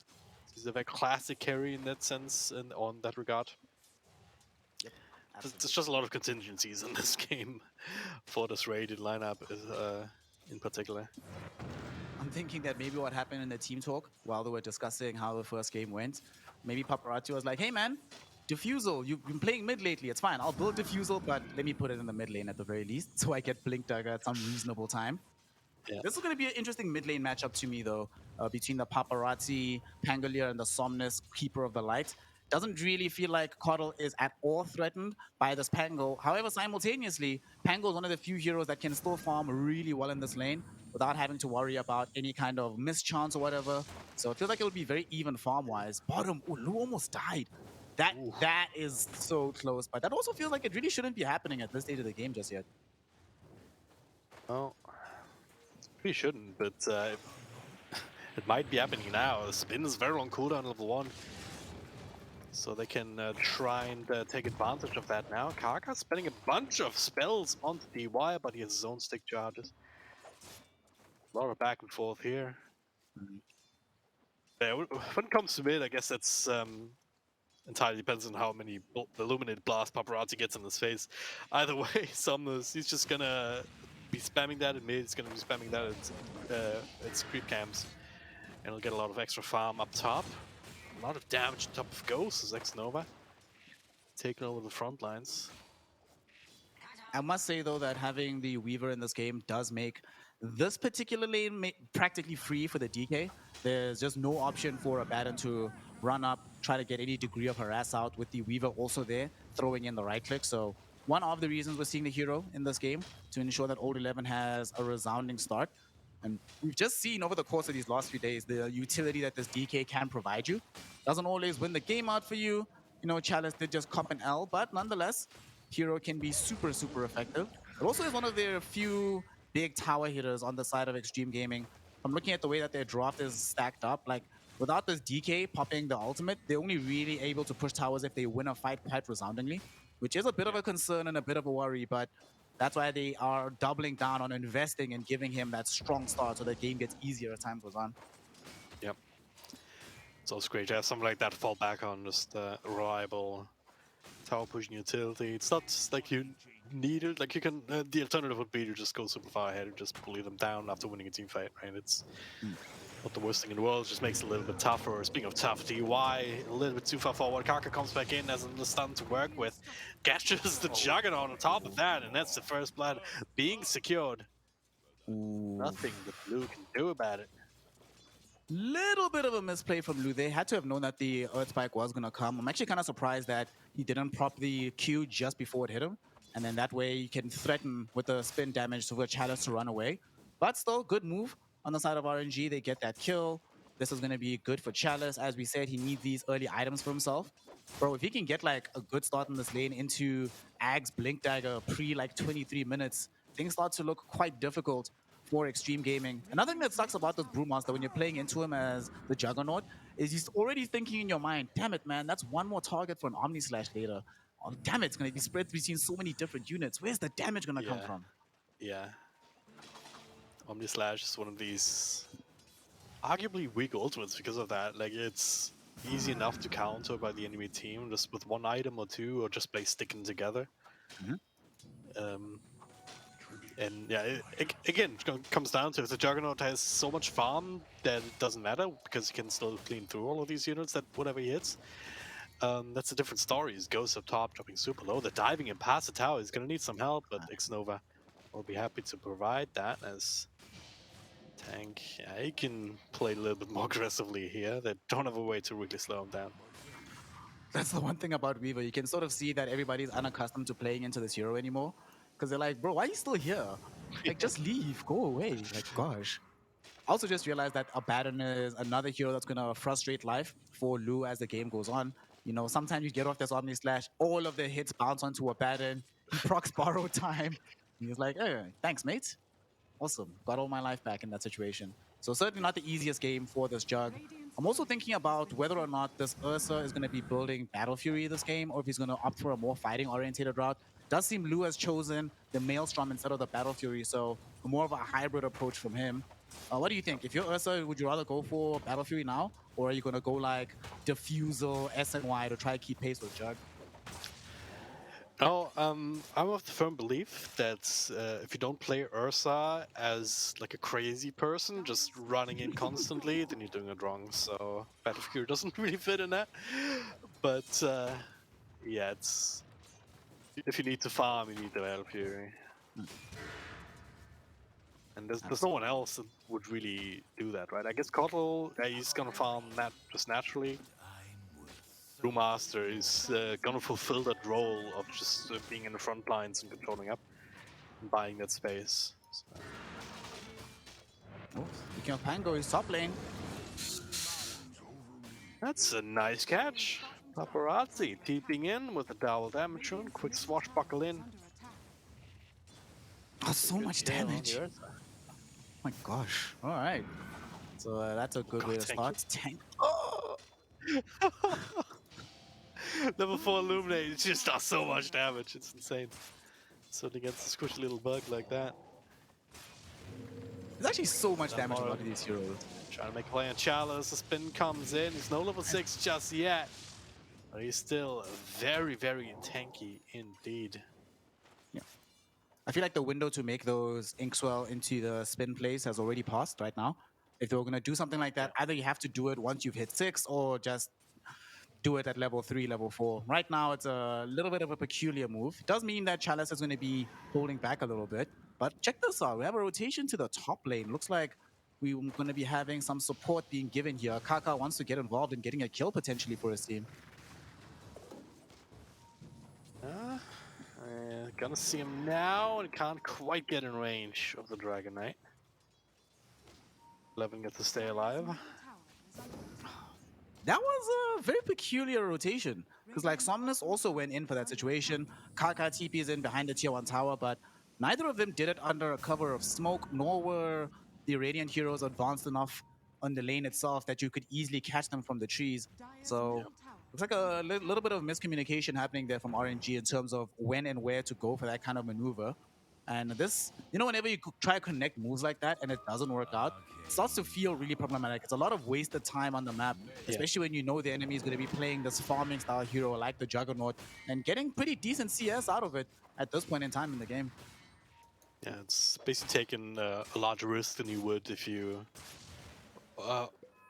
almost larger risk than if you were smoked, like because there's a higher probability that you just don't get on top of somebody because they can see you coming, right? So we're trying to make a play down bottom again. Brewmaster this time he starts with low health, and that'll be enough to secure the kill. Sumner's too late and unable to change that, but well, he still gets a bunch of creeps for his troubles. Not going to be too unhappy about that. It's going to get a very rapid progression towards the Spirit Vessel. But of course, for that to be useful, you actually need to get some kills to fuel it up. Not a whole lot of that happening from either side at the moment. What is happening right now on the map, though, is that Somnus has decided to go into this massive farm route. Black was mentioning it in the draft itself, how extremely important getting the Spirit Vessel is, and Somnus recognizing the utility of this, especially as he's probably seeing just how good of a game is going for the DK. So he's like, yeah, get Spirit Vessel ASAP. One thing I'm going to be interested in, though, every single game we've seen RNG do this, where they very early on decide to give some farm priority towards Kaka. Normally, they only start doing this at like minute 12, 13, but in this game, they recognize the importance of that early blink, right? They're like, well, who else can actually initiate fights for us if we don't have it? So Kaka, spend some time in mid in the jungle, fam. Get that blink going. Oh, Chalice good. He's actually forced into his ultimate. He does get it off, and a TP in from Somnus on top of one of the Brewlings as they isolate one. It's Grimstroke down. Lou does not have another spin for another couple of seconds here. They get rid of the healing one. The stun to follow, and he just blasts it down before they can get it. The finger to ensure the kill. Paparazzi too late to change his fate, but not too late to get some revenge here. Big Brewmaster falling, stuns galore as Kaka has no way out for him either. One single blast and it's almost all of his health. Old 11. Time laps it off. So, bit of a revenge play, but Juggernaut going down, not the worst thing in the world for them. Yeah, it's one of these situations where, honestly, if I'm RNG, any kind of trade, unless it's 3-for-1, even these 2-for-1 trades are well worth it. They also prop the Brewmaster split, so you utilize all these spells. They're on cooldown anyway. The hero wasn't going to be doing anything. So very nicely done by them. And it feels like Extreme Gaming actually recognized that this wasn't that good for them. And they smoke up immediately. They want to make more space so that Lu can keep farming. But that can only happen if you can take away some of the threats on the map. So if they can either find a kick kill onto the Coddle or bring down Chalice again, this could actually wind up being a very good move for Extreme Gaming. They're being very active with Paparazzi, which is something very much like. He's already level 10.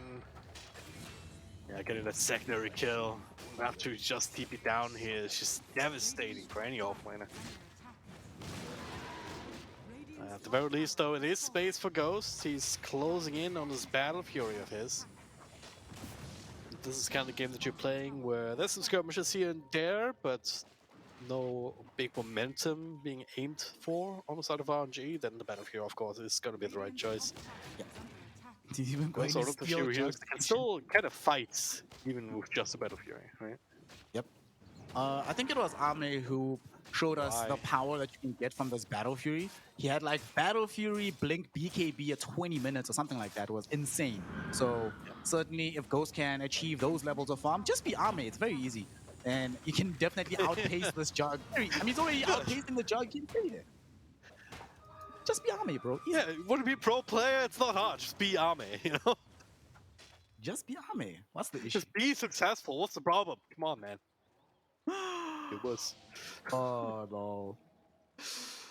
So they just got Blink on the DK now on the side of Extreme Gaming. They've already gotten that earlier kill onto Chalice, but Chalice, provided that this game's not completely ruined by 15 minutes, can still have some role to play here. So I would like to see Lu and the gang smoking up again to try and find and punish the Brewmaster. Just keep him on the back foot the entire game. Sure, Ursa, I don't think you can kill Ursa right now, honestly, without getting like perfect CC. So keep bringing down the one hero that's going to keep frustrating your team fights, because if you look at the RNG team fight, it's not that great, honestly. Chalice needs to be having a good game. And thank God XG take this advice. They smoke up immediately, fam, looking for more kills. Looking indeed, but they'll probably only end up running into Kaka here. It's Blink reveal, I believe, for the Dragon Knight. Gonna lead to a kill, but it's just the loss of the Lion sometimes. Find a bit of an ancient stack here, though. Nova, okay. He's pops a little bit now, just didn't have the skills to to this moment before, but he's going in for the second round. He finds a way through the trees. Now they're onto the mid lane. Somnus is hanging around. He can blast to make this a little bit more awkward here, but the Glyph actually still protected their own creeps. But Chalice, ready to go, goes in with his ultimate stun. The burst damage onto the Dragonite just gets torn to shreds as Ghost also shows up into this fight. Chalice gotta be a bit careful. Two of these Brewlings have been taken out. Oh I think that's no. what they came here for. They defended the tower and they got a nice little kill on top of that. Worst case scenario, honestly, for Extreme Gaming, you find yourself, that's the first fight that you actually took with the Blink Dagger on the DK. You activated his ultimate as well. Not only do you not get the tower itself, you end up losing that hero. And to make matters even worse here, Drag and Drop, the hero involved in that kill on that Ursa after showing up for the fight also completed Battle Fury right before the fight actually happened. So he gets Battle Fury. Immediately after the fight, he gets to go and farm the small stack into the triangle. Beautiful, beautiful, beautiful. This is very problematic for the side of Extreme Gaming here. And you know, when you make those kind of moves and you fail, desperation starts to seep in and creep in. And it feels like they want to smoke again. I don't know about a third one, boys. But I think right now the priority should just be finishing this Blink Dagger for Paparazzi. I think the fight might have been a bit different if he had the leeway to Rolling Thunder in. Maybe the DK doesn't die, but without the Blink Dagger, he knows from experience in Game 1 that he just can't go for those kind of plays. Running into Kaka, trying to bust him down. He does get the spells out though, and that's the Weaver down for the count in exchange. Plus the stack for Kaka. Can they get out now? Paparazzi rolls forward, but DY gets the spells out, but still a little bit of a rough spot. Perhaps Ghost clicking forward. One more click will do it, or two. There we go. Holding on to his ultimate too, very patient. Now looking at Roche, I mean, without the Pangolier, that's something you can think about, but there's still the Blink Stun from Dragonite, there's still Swashbuckle Spare, and there's also Juggernaut here with pretty decent area to fight around here with the Omnislash. At least there's no creeps that it can bounce to around this Roche pit. Yeah, it feels a bit too risky to go for it heads up right now, or at the very least try to create chaos elsewhere on the map and maybe sneak it. But I just want to go back to that fight there. It went very poorly for Extreme Gaming yet again. Not just losing two, but Kaka got himself a finger stack, but Somnus might die here. He's stunned up. Luke goes into the ult. He does not bounce back to Kaka. And now he gets spin away. Meanwhile, though, the fight in mid. Another Chalice ultimate here. Paparazzi kind of low, finds to jump up to the high ground. Looks like he'll be able to walk it off. Kaka lost Somnus who bought back. Chalice turns into his normal form. Not exactly super tanky. He's going to need some help from Mixnova. It's not going to be enough. Another spin to win play. I don't know what Somnus can even do about it. Paparazzi. Swap fucking away from him. Might have been his undoing if that hit, actually. Yeah, Somnus that's 300 health. it's so much damage. Illuminator, so much damage. So much damage. So one thing, that fight actually really went well for Extreme Gaming. They take the tier 1 tower off of it. They got very lucky though. This is, you know, we were talking in the draft about the struggles they're gonna have isolating and catching the Keeper of the Light on the backside of the fight. Helps a lot when Somnus just runs headlong into the river. And if he's the first one that dies, suddenly we see that RNG don't have that much backwards damage. Like they have finger, but that's about it in terms of damage. That's gonna be huge in the fight. This was also a situation where he bought back. So yeah, the buyback, I understand why he did it. He thought the fight was going to take a lot longer. But XG very expertly managed to retreat from the fight itself. Because they do that, they force out more gold from the Keeper of the Lights. Chalice dives too deep in. And you know, the entire complexion of the game feels like it actually turned in a short span of time. Tier 1 tower is going to fall in the top lane. And yeah, sure, this Ursa is going to keep farming with the Battle Fury. But Juggernaut's now involved in some successful fights. He's going to quickly overtake this Ursa and farm. And even with the Battle Fury, a good enough Juggernaut can actually outfarm this bear here. And because he's gone in for this Blink Dagger, it seems that this Ursa is aware that he needs to be able to fight to maintain his dominance in this game. Yeah.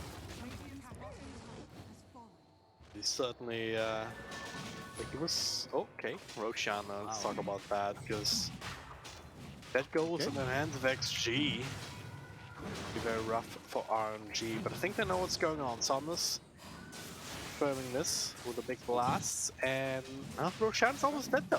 Yeah. I'm not actually walking in to try and contest this. They can't, not without the Bruce, but even if they had Bruce Pit, I'm not sure if they can. Like the XG team fight is just so much better around the Roshan pit. Between the roll, the DK, the Grimstroke Soulbind as well. There's just no option for them. So now Lu out here chin chillin' has access to the Aegis of the Immortal. And look at his item build that he's queued up for himself here. Going into the SNY into a Nullifier. So taking very seriously that he's fighting here. It's not a farm game, man. He's like, late game against RNG, I'm not really feeling it. So let's just beat them earlier on. I could make cases for other items, but like a Blink Dagger to get on top of Coddle, just honest dash him down.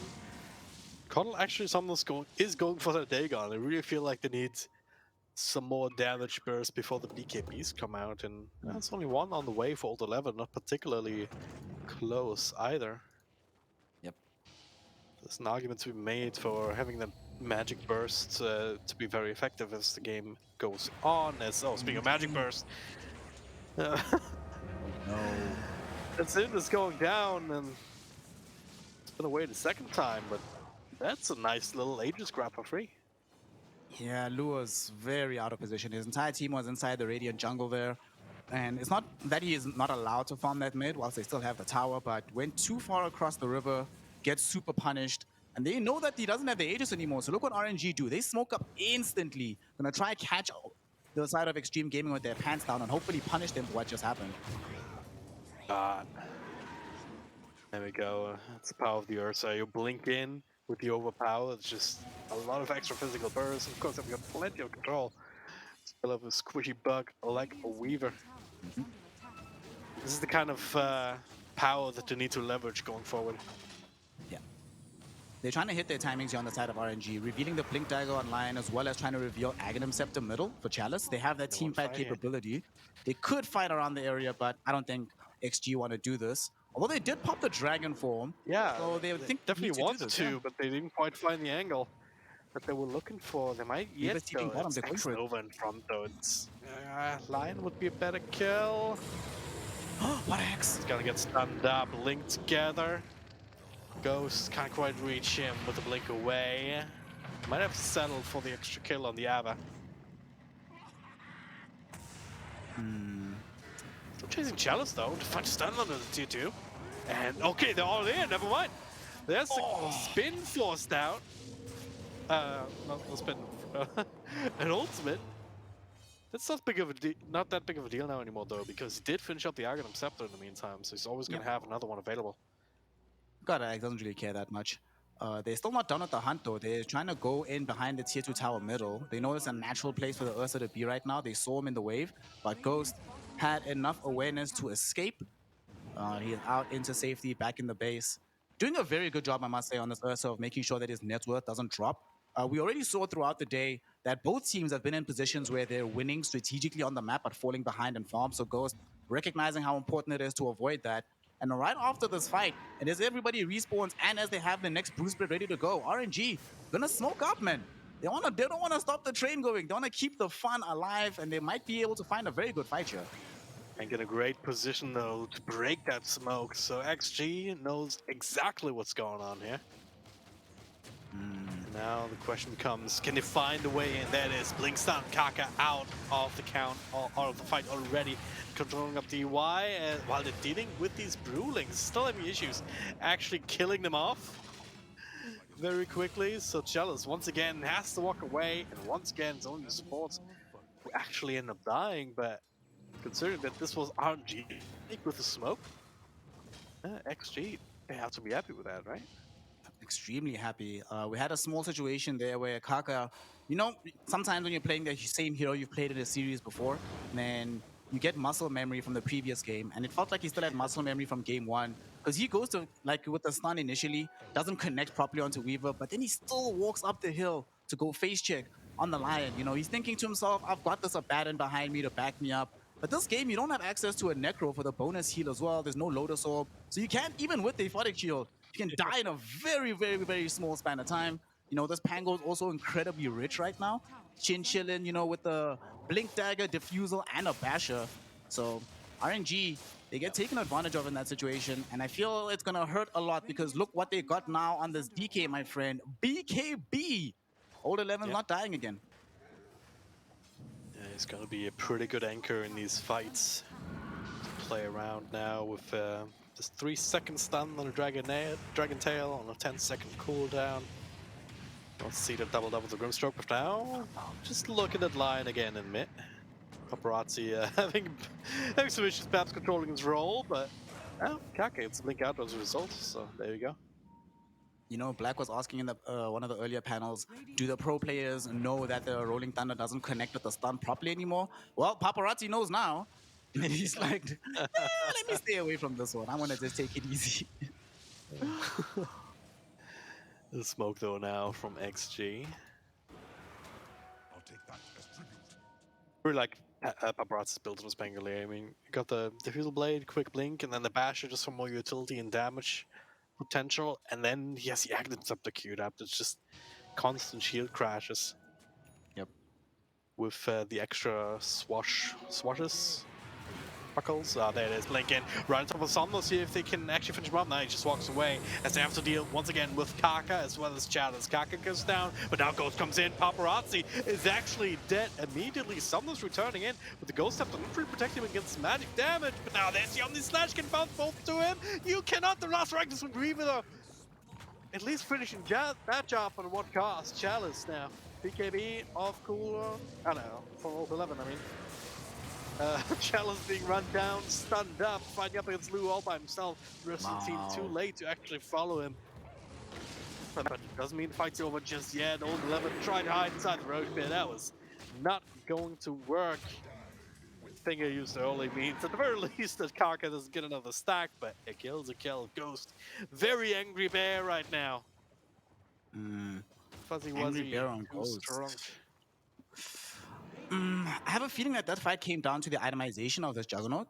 I was wondering why it took him so long to finish the SNY, but then I noticed he went in for a Blink Dagger earlier on, and I feel like Blink on Ursa, markedly different from a Blink on the Juggernaut, right?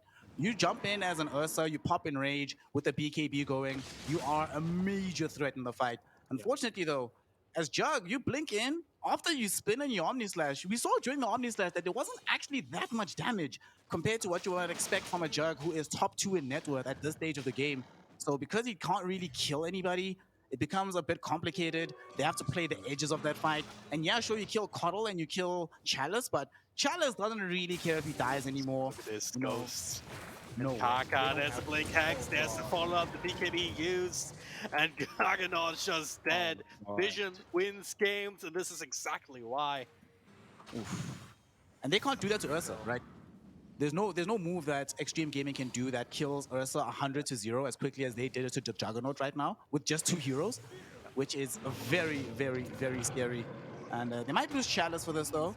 And I don't think DY is that crazy to jump in though. This is a very bad idea. Yeah, a little bit suicide. So yeah, I mean, to expand on your point earlier, yeah, the Juggernaut with the Blink, it's good if you can find the right spot, but those are quite limited, you know? Even if there's 3 heroes bunched up, you can't control your jumps. That's the main thing. If you blink in with the Ursa, you can decide who you're blinking on and who you're hitting. If you blink in with the Juggernaut, yeah, if someone's isolated, you can burst them down, but if not, then you're just... It's up to the Dota gods, really. Bounced away from Somnus. Like, the only reason he died was because there was another random attack from the Weaver flying to finish the job, right? Dude, another smoke. My God, Puff Puff Pass is the name of the game here. Both of these teams not willing to just let things lie. One thing I did also, the one thing I will say is nice with the Blink Dagger is if you can coordinate with Paparazzi properly enough, then it is an obscene amount of damage onto any given target. But it does require a lot of heads-up coordination, which we've seen both of these squads struggle with. And now we're going to have some smoke-on-smoke action here before this game breaks apart and Roshan gets taken by one of these squads. Roche could be a game changer here, so neither squad can really afford to let it go to the other. Yeah. Aegis and the free shot upgrade ripe for the taking, but RNG, they're the ones blinking in. And XG, they don't necessarily realize that this is already happening right now. And Ghost, doesn't take them a long time to actually finish up. They see it now with the plug, but it's too late. Aegis and shot in the hands. Meanwhile, the stun's over on Chalice. Xnova will be back up to full health. Chalice gets the ultimate out. And XG, they have to abandon this fight, surely. Run away! Dallas making this hard for them, trying to run down somebody, trying to get that vision. As they're fighting on the wrong side of it here. The bash up and goes will give Tank a way to live, but VY now right in the claws of the bear. He will fall. Kaka dies in the back. Omnislash still available for the Juggernaut if you find someone. Perhaps Sumner's right here. Tank kind of keeping tabs on him. But, well, Oh, he got Decon, all right, Paparazzi dies, and now the spin over X-Nova, no more ultimate to rely on. This is a little bit more bloody and drawn out No, they're caught blue. than you would really like. Lou, there's the Omnislash now, bouncing on top of the Brewmaster, just not taking any damage whatsoever. Goddamn Drunken Brawler stands here.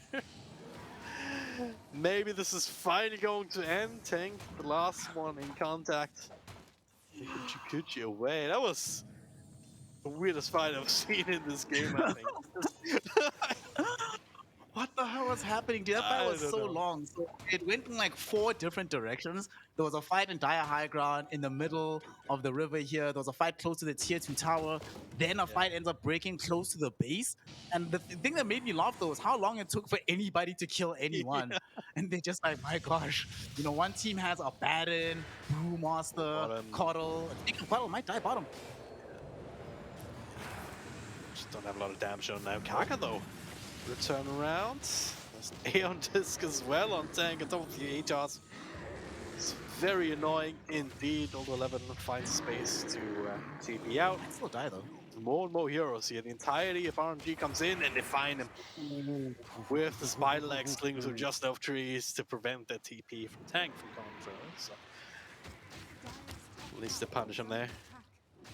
Nice. Very, very nicely done there. Okay. Cool. That enables them at the long loss to kill Tank. But I don't think it's the worst thing in the world. They did spend quite a bit of time dealing with him. So that means that whilst they're pushing on the tier 2 tower bottom, we already saw Extreme Gaming setting up to make a counter move on top. So it's okay in terms of the map pressure given up. And with the long fight right after Roshan being taken, in conjunction with the fact that we spent like what, the last 30 seconds chasing around Tank, most of this Aegis actually hasn't been spent very usefully for RNG. This is the first objective they're claiming on the map with it. For Aegis number 1, you're usually fine with just farming with it, but when you're playing Ursa with Aegis 2, you want to be able to get a lot more out of it, and RNG feel the same way, because they're going to smoke up immediately to try and search for it. Time is not up yet on that Aegis there, so they're gonna balance the ledger just a little bit more here. Walking straight up the high ground, always risky. They'll find BY, Grimstroke, not long for the world. Lou didn't TP. Lou didn't TP. Oh my god. Will they? Okay, they're not going to find him. All right. Gets his nullifier as well in the process. But yeah, being outfarmed quite heavily. You're actually very lucky that Ghost blinked to the southwest instead of going to the northwest, because then they would have found him. Kaka would have been easily able to catch up with the Hex, but things as it stand right now, you know, you lose your Grimstroke. Does mean that more time spent off the Aegis, and Extreme Gaming do retreat away from the area to farm elsewhere. Unfortunately, though, big ticket items are emerging from RNG. Just got a Hex for Somnus, and they smoke again. Guys, come on, smoking's bad for your health. You know, read the health label, read the health warning. You gotta relax. You think there'd be more? Okay, that's a good kill. If they can get it, then they find a bash too. Oh god. Oh, 82 seconds. No buyback on Lou. This could be very bad indeed. No. That's a tier 2 at least. Maybe even Rax, dude. Still have this Aegis for another So I 50 realize if seconds. there's no buyback, they're gonna try and throw their lives up the high ground. At least for a little moment here. 40 seconds on clock on that Aegis. Jealous still has 2 ultimates to work with, and the Eon this and fall back on whenever he wants to assemble it. So the Glyph will delay this somewhat. Yep. Chalice. Let's not forget about the Earth Panda. If you click the building with that, that's demolished. There's extra damage coming through, but yeah. It's forcing Doesn't Extreme even to some matter. sort of reaction, but it's very hard for them to blink in without having the damage output and utility from the Jug. All right, this is also one of the reasons why we've been seeing Dragon Knight be picked up so much more in whatever role. His ability to still defend the base. You know, you might not need to necessarily just stand there and tank it up. You buy Aghanim Shard, you drop down the fireball. It's very, very difficult for the opponent team to push past it. And yet again, We see that efficacy displayed here, keeping the tier 3 tower alive in the mid lane, keeping the racks alive in particular. RNG still strong enough to stick around the area though. I think they're going to try and catch Extreme Gaming as soon as they try and move out on the map with Lu. I think XG, they'll be like, all right, boys, Aegis just expired. Let's try to force a fight right now. Everybody's been smoking up and down. It's our turn to try and get some aggression going. He doesn't want to make it easy for them. They're just sitting on this triangle high ground and tank.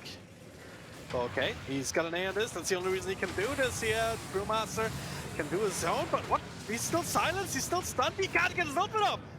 Is someone chain stunned him through A on this? How's that even possible? As there's a bash from Swashbuckle finding Ursa, goes on the comes with BKB. Can he actually run away from this? Has the ultimate now.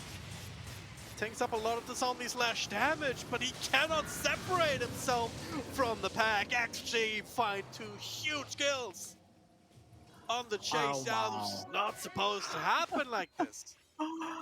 Oh, wow. So in that situation, you're thinking Aeon Disc is going to protect you as the Brewmaster, enable you to get off the split. But unfortunately for you, you know what it doesn't protect you against? It'll dispel spells, but after the dispel connects, then he gets hit with Soulbind. And then DUI gets off the Phantom's Embrace onto the other Soulbind target. Even though you have Aeon Disc, it can't stop the Phantom's Embrace after the Soulbind. So then he gets silenced. Nothing you can do about it. And you can't dispel the silence of the Phantom's Embrace. So he ends up getting killed. Huge, huge fight for Extreme Gaming. They turned this around. Fam, 2 minutes ago, they were defending prospectively a Rax push. But here they are taking a tier 2 tower, pushing the advantage in the opposite direction, and making RNG feel very, very sweaty about this game because, you know, for a long time, it took them a while to kill Ursa, but now they actually can. And it only gets harder and harder as time goes on and more items start to accrue for this Juggernaut. Quite the stabilization here. RNG, they were poised to just build up more and more momentum. Even as the ages expired, they were putting themselves in good position to take a fight, but then XG just bashing their head right through them. Tank did end up buying back, but it's just a support weave. It's not the end of the world.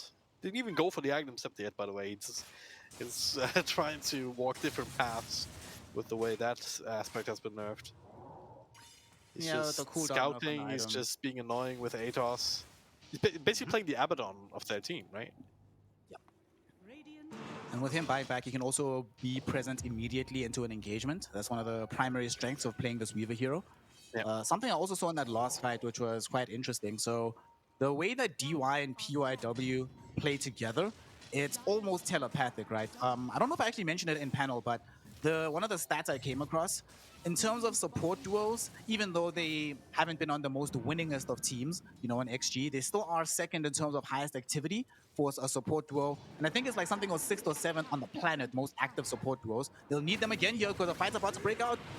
Hex on a Dragon Knight off to a good start. They can have the follow-up here. Ghost though controlled up for the moment. Paparazzi rolling in. Finds Kaka isolated off to the side. And then on these Session Somnos though. That's a bigger kill indeed. Now the man fight and this arm comes through. The halberd from Dragon Knight making sure that Ghost can't finish up Blue. DY does not have that same safety. Or maybe he does. Hold 11. Finds the stun. The shell turns to normal form. G2 buybacks already used. Ghost up front here. Lu pops a spin. He's clicking away. Has speed rune still going. But Ghost still very tanky indeed with that Enrage. Oof. There's 2 tigers just biting and clawing at each other. Not quite finishing each other off just yet, but that's a deep wound on RNG fighting someone like that. Yep, forcing him to buy back as well to return into this fray. They knew and are aware that Roshan is not very far away from spawning, so they need to contest this area. Very decent fight, and also Old 11, must say, he's been playing really, really well here in this game number 3. Game 1 on the Pango didn't go well for him, but here he's proving to be a perfect answer as well for Ghost. Like immediately hexed up is Old 11. Can't quite find the target here. Somnos though lose right on top of them. He can get the dieback. Kaka as well. They're not going to be rejoining the Old 11. Undercut from BKB is still standing, still fighting. Chalice. No more ultimate to even play with here as they isolate Ghost. No, the Chalice is no threat. The disarm, the stuns, everything being dropped. RNG fall apart one by one. guess what? Roshan has respawned. They can go back towards that. Then it's a matter of what up, pushing out big these man? lanes very fast. They've got so much time right now. No Summoners to push out the lanes. No Ghost even. Yep. If they saw the Eagle Song in his inventory, maybe they figured that he doesn't have buyback either. Such a huge victory won for XG. Oh, man, that's a tragic fight for how it went for Somnus and them, but I'm actually glad it went the way it did with Old 11, because the point I was about to make just before the fight broke is that Ghost can actually not do that much right now, and it's only because of Old 11. Between the Heaven's Halberd, between the Breathe Fire and the damage reduction, Ghost is spending a lot of his time just trying to deal with ways that he's being prevented from right-clicking rather than actually right-clicking. And that means that his BKB timing not really as useful and beneficial for him now. And XG, they've gotten to that point where they have more than enough damage to actually kill him. And Old 11 has just been a huge part of that. After this fight broke with no buybacks on the cores, that's a straight up lane of racks. And yeah, we saw RNG struggling to punch through these buildings, but like we mentioned earlier, if you get pushed into here, DK just pops R, buildings will tumble and fall. And RNG suddenly looking, although a few minutes ago, maybe like 10 minutes ago, I thought they were heavily favored. Here they are now on the cusp of elimination as they lose the first lane of racks. And unfortunately, their timing window here, it's kind of over, Drag and Drop. If you're picking like Ursa, Brewmaster drops, yeah, sure, these heroes can still have some degree of scaling into the late game, but especially when you pick them in tandem with the Cuddle middle, you were hoping to have the game wrapped up by this 40-minute mark instead of still trying to contest against heroes that can almost feel like they can scale infinitely in like the Juggernaut and the Pangolier as the game goes on. It all went so terribly wrong. If you look at the graphs, RNG, they were slightly ahead when they had that first Aegis. We were pushing the tier 2 mid, doing a bit of damage and setting up on the higher grounds. But then they lose that fight, and then this insane Roche engagement. It's this two-step thing as well, like where they first get the buyback out from Sumners, and then Lou just runs him down again. You're not supposed to be able to run down a Cardinal. He's on a freaking horse. It's so speedy. But he did it anyway. He's just not reading the rules, apparently. Didn't get the memo that this wasn't supposed to be illegal. Does he have Aghanim Shard on the Juggernaut? Yeah. Okay, yeah, that explains it. Yeah. So got access to that bonus movement speed as well during the spin. Oh, actually, now that you mentioned, I was wondering why is he moving so quickly during the spin, but Aghanim Shard explains it. They get that kill, and now they've cleaned out the tier 2 tower. This is the scary part of the game though, right? When you're playing Coddle, one of the ways that you play this hero is you abuse how much space you can either take up on the map or create on the map. You can't really do that right now when you're just corralled inside your base. And suddenly illuminates just to try and blast back these creep waves, but not super effective as being in a position where the creep waves are nowhere near your base to begin with. In the Bruce, but right now they're having a much easier time dealing with these pandas. That was not nearly as... Okay, there we go. Oh, that's the instant stun though. On top of the Ursa, didn't get something up. Now they're spun together. Paparazzi right there. Goodbye, Kaka. You're not joining up in this fight anymore. And Ursa, he's just being guided. Paparazzi just swashbuckles everywhere. And then they just walk it off. Chalice, I believe that's a second ultimate here. He can turn it to normal form, but then he has to be very careful indeed. Does get some help from X-Nova to back up. Another blink forward from Lou. He does have that Aegis to fall back on, still holding on to the Omnislash. They can only force out the ultimate from Ursa or something else. It just brings so much space from the refreshed Pangolier ultimate. Another gift from Roshan to enable them to claim the second set of racks very safely indeed. Yeah, you can tell Extreme Gaming are tired of this topsy-turvy affair throughout this series. They want to be able to close this one out properly. They get the kills. They make sure that, yeah, these kills are happening, but our priority is just being able to clean out these buildings. Every time you'd see blinks forward from either the Pango, the DK, or this Juggernaut, they really didn't care who they killed. They were just forcing them deeper and deeper into their own base so they couldn't defend on the buildings themselves. Wonderfully done by XG. Now with this 24k gold lead, 2 lanes of racks being claimed. And this Ursa, he just finished the butterfly. It's, you know, it's alright, it's cool. Is this the item that's gonna help turn the game around? No, because Lou is not that far away from getting MKB himself. And at that point, you're like, well, I spent all this gold on the item, and almost immediately it's counted. Hell, I wouldn't even be surprised if they finish this MKB before the final decisive fight. unless RNG come and pick that fight. But I don't think they have the capability. You're in that awful position here, Dragon Drop, where you know the enemy is closing you in the base. You know they're trying to corral you into this lost position where you can't do anything. But you're also in a position where how do you start these fights for yourself? How do you be proactive on the side of RNG, given how quickly these heroes are dying at this stage of the game? Having such a hard time doing that. They're also having such a hard time just making sure that Ghost can keep clicking. And once again, they're linked together. Abaddon will keep himself alive. Ghost as well with the BKB and the Enrage. It's absolutely fine, but they're not getting anything in return, really. And just backing off. Old 11 sieging down the tower. He's at full HP. Are you kidding me? He Healing was the first one that got jumped. right in his ass. Oh It's my god. sprint-based healing too, right? So And he's playing with the Cheese, has the Elder Dragon form with the Aghanim Scepter as well for the Ancient Black Dragon. Absolutely no way to jump Old 11 first. And they just have to wait 20 seconds. You do this again. Or not. Luke can just go now. tried to force up Brewmaster twice, but Nullifier just says nope, purging that off. Just desperation mode here for RNG. Maybe that's also the weakness that XG identified in the last game as well. It's the keeping RNG off balance. Just exploiting the lack of communication or clear game plan or clear tactical fight plan. How do you actually have to engage into these fights? They have no idea. At least not good of enough one. They're just kind of pressing their spells and hoping for the best, but so far it's not been working out on XG. Just constantly going in, forcing out some spells, getting something done, and then backing off. Patience from this entire team, just superior shot calling, I would say. And you just wait for the next wave to come in. You walk in between the Illuminate Blasts, take out the opponent's Sea Dragons, put a couple more hits onto these melee racks. So Paparazzi creates space. No more bolts from Chalice either here. Somnos controlled up in the back. Meanwhile, up front, they're just seeing Ghost. All need to do is cut him off. He can't do any damage, can't sit and fight. Now Kaka stunned up in the front. Paparazzi finishes him off. The Omni Slash on top of Ghost, silenced, nullified. He's dead. So is his entire team, and so are RNG's hopes and dreams. GG is called, and XG, they will stay alive here in this regional finals. Whew. XG, Extreme Gaming. Yesterday, I know I was super hot on the squad, saying that I believe they might make it back to the grand finals even. But unfortunately,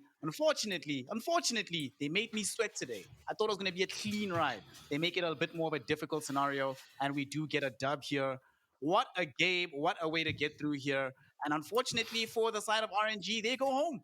They are done. Lost this particular tournament in the regional finals. They did at the very least get all the way to the end to play against PSG LGD, and they came second. And so they got DPC points then. This time, absolutely zero from the regional finals. And we will be saying goodbye to them in fourth place. Lizard, I don't know if you were watching the game whilst we were watching the sadness, having a bit of a rough time here. What do you make of the performance that came before us here, especially given that Extreme Gaming, they looked so shaky at the beginning, started to look a lot better for them, and sort of like the opposite happened for RNG. They looked so good at the beginning of the game and then started to look worse as time went on. What do you think the story is here of why that happened between the two teams? I think the story goes way back, right? Extreme Gaming from the beginning of the season looked pretty much shaky. At the beginning, at least, coming from that Division 1 into from Division 2 into Division 1. Meanwhile, RNG looked amazing at the beginning and then looked shaky as hell at the end because they switched up everything. Like, they switched up their carry, their position forward. Obviously, you're going to have problems when you get into such important matches later on. And I think the drafts, as always, meant quite a lot. That second game was a little bit insane, I would say. Medusa, Huskar getting kicked into the fountain and whatnot. This last one was a little bit more straightforward, and I believe just proved that Extreme Gaming overall is the better team here. Yeah. A lot of this does come down, though, Dragon Drop, to the support duo, because we saw some decent stuff coming out of Kaka and X Nova, but clearly they lack that instinctual communication that made some of these plays from Extreme Gaming look very, very good in this particular game. Obviously, now that RNG has been eliminated, What do you make of Extreme Gaming going forward? Will the support duo prove to be as valuable when they replay probably Team Aster and then potentially PSG LGD down the line? Yeah, it's certainly a good backbone to have on your team. You know, if you have two good supports, that can make life so much easier for the cores and the carries. And with Lou, still, even after this game, like he was playing very well in this Juggernaut, but it's also a hero that's very hard to excel on beyond that, if that makes sense, just because he's so vanilla. He's still gonna have to keep proving himself going forward here. He's certainly seen some weaknesses in XG's play when Are it we comes to that, and their reliance on paparazzi to really also be that core that keeps them all together. are we ever gonna lay off Lou? Or No, no. that's going to stay the topic forever, I swear. The guy's gonna win a TI, we're still gonna be like, yeah, he's just a pop star. He still needs to prove himself to me. I don't. Win two TIs first. It actually reminds me of Diana's situation as well. Like when he first came in, there were so many doubters about OG. And everyone was saying, yeah, they have these seasoned players, but who is this core? Is he going to be good enough? It's not that he's not good, but he needs to be able to play the proper heroes. Like some of his hero pools certainly seems to not be in meta. Like if they going back to picking Morphling from again, like this, you know. Yeah.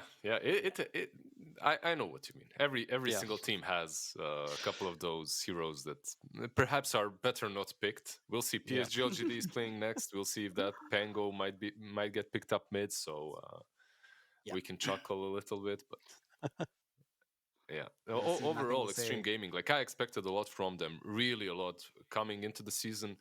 Their slow start kind of shook me up a little bit, but shook up my fate, that is. But overall, they're looking really strong. I'm with you, fam. I went the whole hog when I was asking everyone about predictions for what the season is going to look like. I'm the one that put his neck on the line and said, I think Extreme Gaming will take first. I look hella foolish right now, but we still have grand finals. A lot can still change, you know. They could finally make a way back there. But one of the things I've been liking to see about them is they didn't necessarily give up on the new player. They gave him an opportunity, gave him time, and we sort of see the fruits of that labor here. RNG didn't necessarily do the same thing with their new carry player. Extreme Gaming did, and that's why they are still going to be remaining in the regional finals to try and challenge for those top two positions and get some DPC points. Regrettably, saying goodbye to RNG does mean that the stakes are now much, much higher for the rest of the day. One slot only in elimination left, and they have to play into the loser of PSG LGD versus Team Aster. Before we go into that series, a small break into that series, Lizard, I'm going to start with you right quick. Based on what we've seen here, right, from Lou. Personally, I have never been on the Lou hate train. I've been on the bandwagon since day one. Do you think, right? Do you think that we've seen enough from him that this is a team that he can actually contribute to making Extreme Gaming a title contending team? Or is there still a lot of work to be done for the young carry? I think so. I think there's a lot of work for him, but at the same time, the supporting cast you guys talked about, PYW and DY, like Tank and DY, quite a bit, is strong enough to cover all his shortcomings, and that's something that they've been doing wonderfully in all their last series. And when you ask, is he strong enough? Of course he is. Like, this is a team that won versus Aster recently, right? This is a team that can take down pretty much anyone in the league, including PSG LGD. Do I think that that's the probable outcome? I don't. I still think that PSG LGD is the strongest, but if they find some right drafts, if they manage to perhaps cheese PSG LGD out a little bit, it can happen. And this is me saying that PSG LGD is already in the finals, which Aster might have something to say in the next series. Yeah.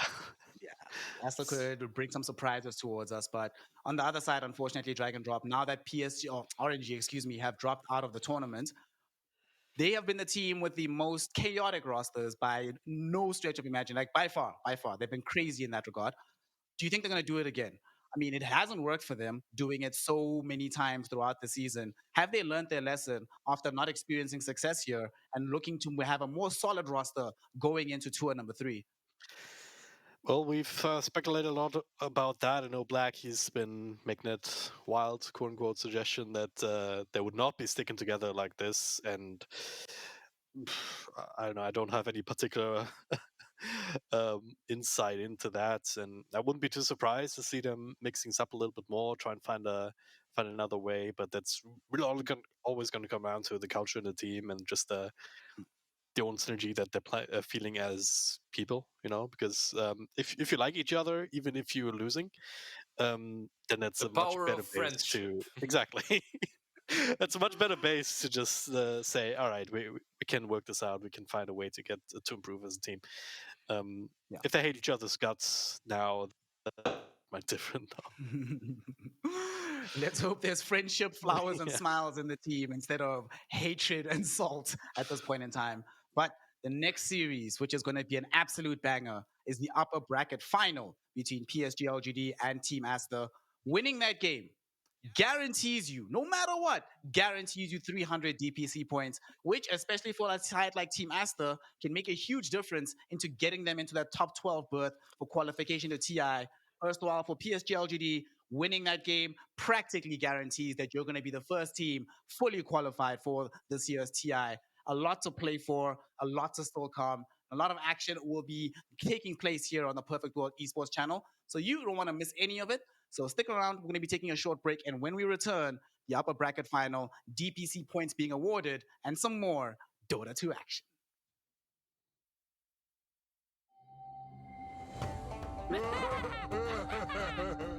So, who wants to play a game? Yoink!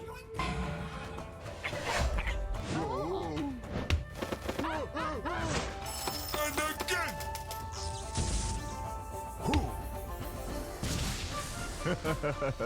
I always get what I want. In the bag.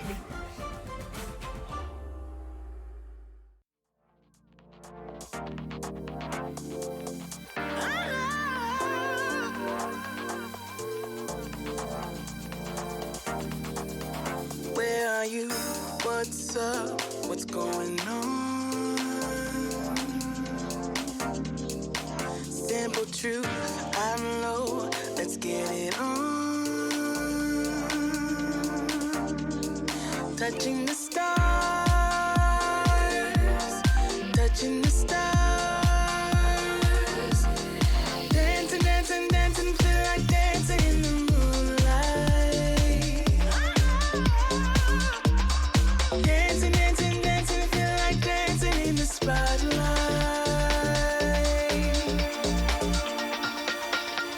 Depending on you, depending, depending, depending on you. Into the city where the lights are, to turn it up and turn it on. Into the city where the night starts, depending on. I love the night, let's do it all. I love the light, love tonight, let's do it all. We do it all.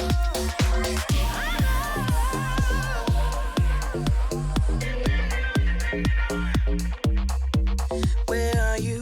What's up? What's going on? Simple truth, I'm low. Let's get it on. Touching the stars, touching the stars. Dancing, dancing, dancing, feel like dancing till the daylight. Dancing, dancing, dancing, feel like dancing in the spotlight.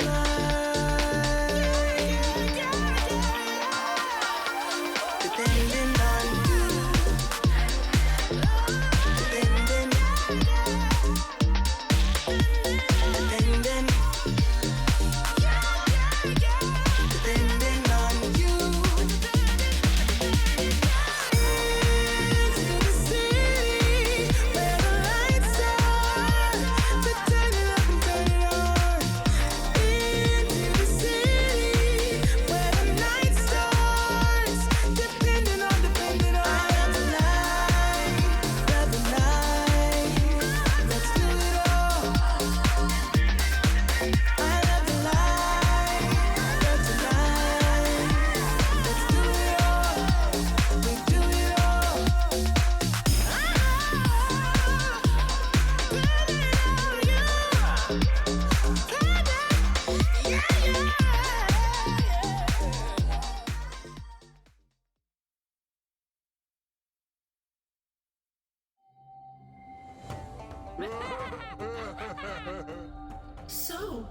Who wants to play a game? Yoink! And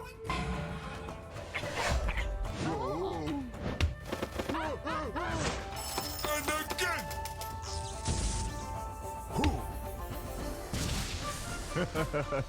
I always get what I want.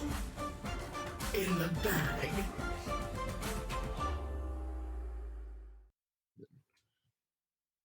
Hello, everybody, and welcome back to the CNDPC Regional Final. I'm getting a little bit of feedback from you guys. Which one of you is to blame? I'll give you some feedback. I thought it was a great opening. Really, really well done. Liked it a lot.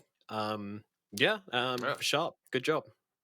I wonder, how do you get feedback if we're using headphones and in-ears, both of us? It's some magic.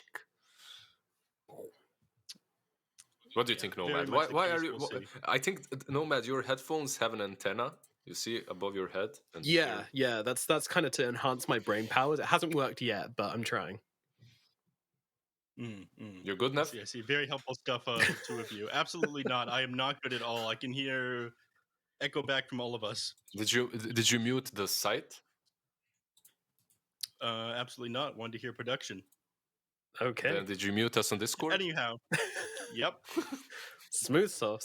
Anyways. Hopefully the stream's okay. Smooth start. Hopefully the stream is okay. Anyway, let's talk about the series here. Aster versus LGD.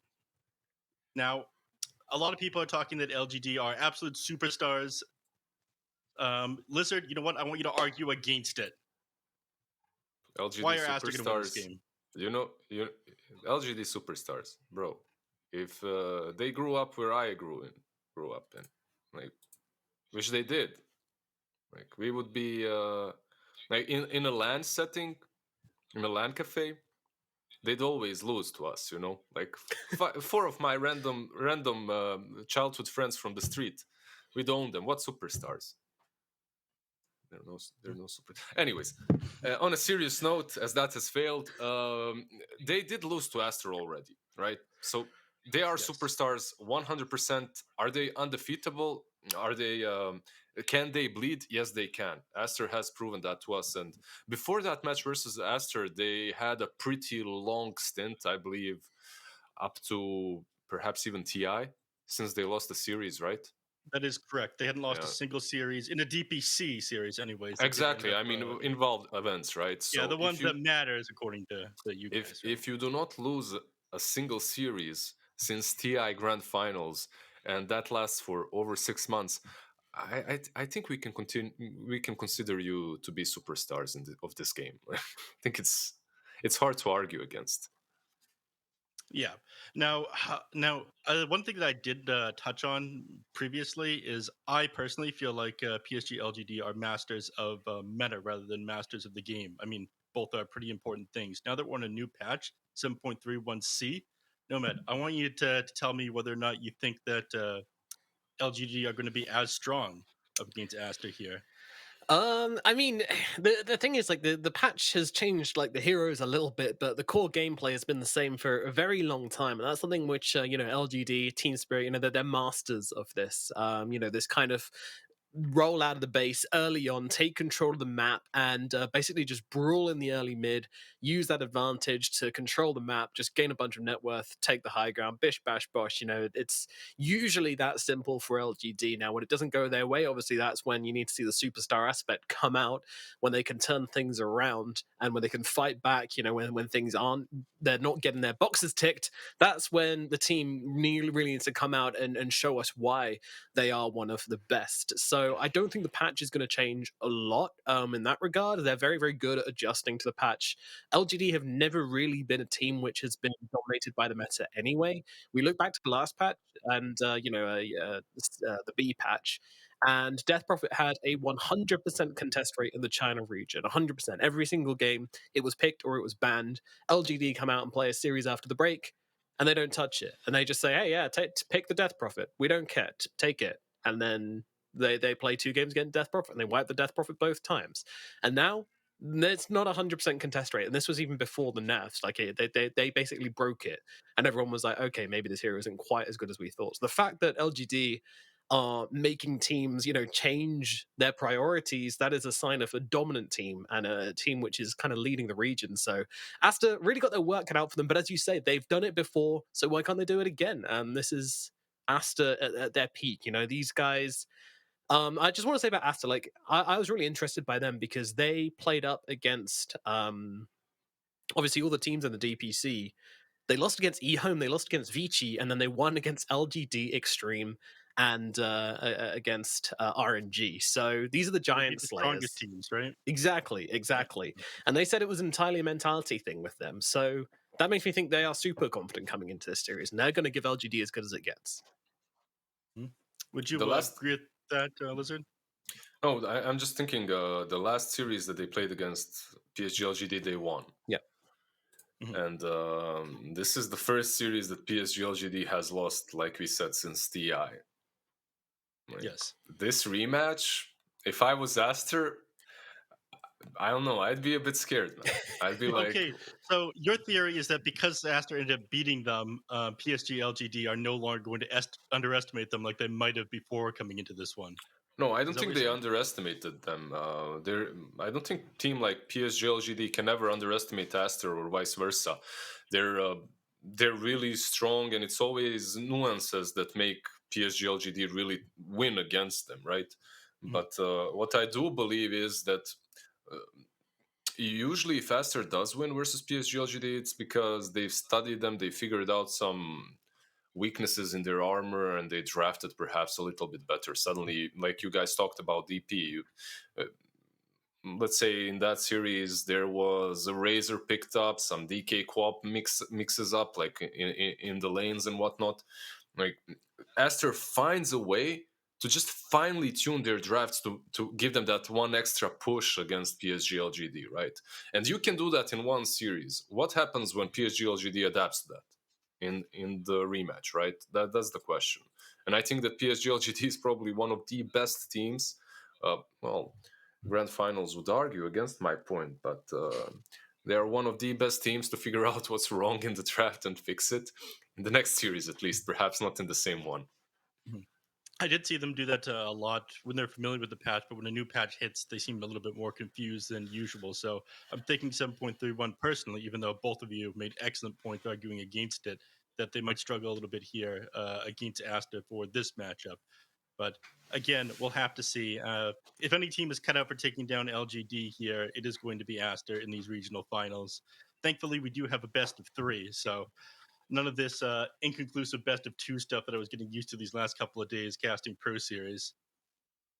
But again, I want to hear about what your thoughts on XSS and some of his gameplay. Brewmaster's gotten a little bit more popular. Keeper of the Light seemed to be as popular as ever. Do you imagine that's something we're going to see coming into this draft, or is that you think PSG LGD are going to be prepared, allow them to pick the coddle, like specifically in the mid lane, and find a way to play against it?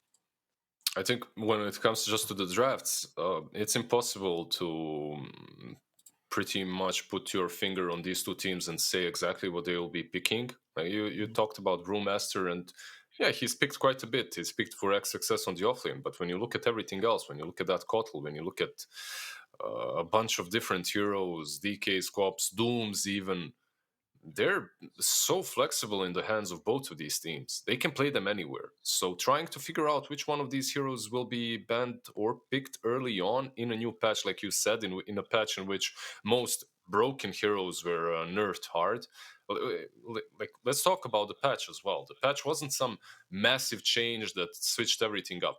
It just balanced the heroes that really needed balancing, right? Yeah. But overall, everything else stayed the same. Yeah, and to follow up on that as well, there might be some people going like, oh well, obviously we know that Team Astra are going to first phase Coddle since they did it 3 games yesterday against Extreme, but I don't think that's necessarily the case. One thing we know about Asta from their history and from what they've told us as well is that they are a team which love to prepare. Lanham is your coach. Obviously, they are going to put in the groundwork for every match they go into. And I firmly believe that the reason they dropped their series versus Vici and against eHome is because they prepared less for them as they did for the other top 3 teams. They didn't study them as hard, therefore they got caught off guard. But they come into every series with a plan. Their plan against Extreme was obviously something to do with this Kotl. Is that going to be the same plan against LGD? We don't know yet, but we are going to find out. Yeah, absolutely. Again, I just keep going back to the draft because I find it very interesting that the Keeper of the Light keeps on getting picked up, because we discuss quite often that we see position 4 supports in particular. It is so important for them to carry stuns, but some of these teams have managed to make that work without it. I know EG is one of them, a team that struggled for a little bit now has all of a sudden gotten a lot better. They can make up for the lack of stuns, which is like constant aggression coming out from their side.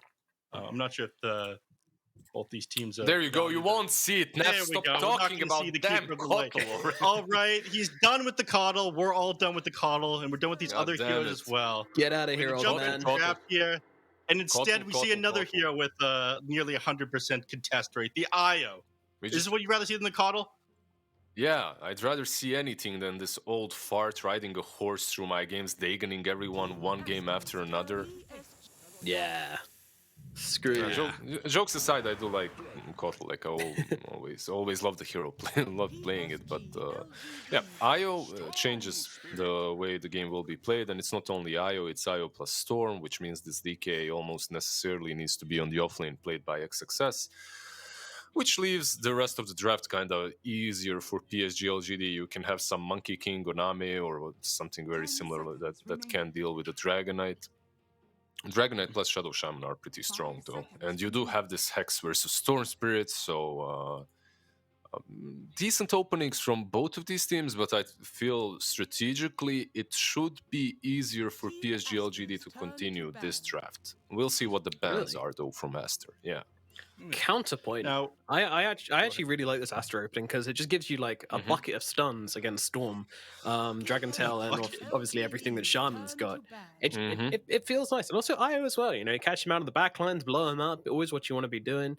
Like, yeah, and I'm actually excited to see IO played because it's been contested so much in the China region.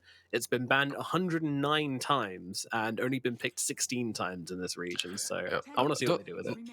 I like your foolish confidence because Dota is Dota is never truly black and white, right? And we should get. Do we have a caster named White? We should get black and white casting something. Maybe Beacon needs a rename. Yeah, Beacon. Yeah. Anyway. Be White. I mean his name, not his person. He's great. Please don't clip that and send that to him. He'll beat me up. He's actually very strong. Like you said, there are pluses for both of these sides. There's enough catch for Storm Spirit, but IO plus Storm, like usually you catch Storm, you kill him off. But when there's an IO, suddenly you don't finish him off. He's back to full HP. He's just completely destroying you. It can go both ways, and you also are telegraphing that the Dragonite needs to be on offlane. It's possible to put him mid versus Storm, but it shouldn't be that great of a matchup, and Storm should have an easy lane and game afterwards. But we'll see. Team Master might have something up their sleeve, like they usually do versus PSG LGD.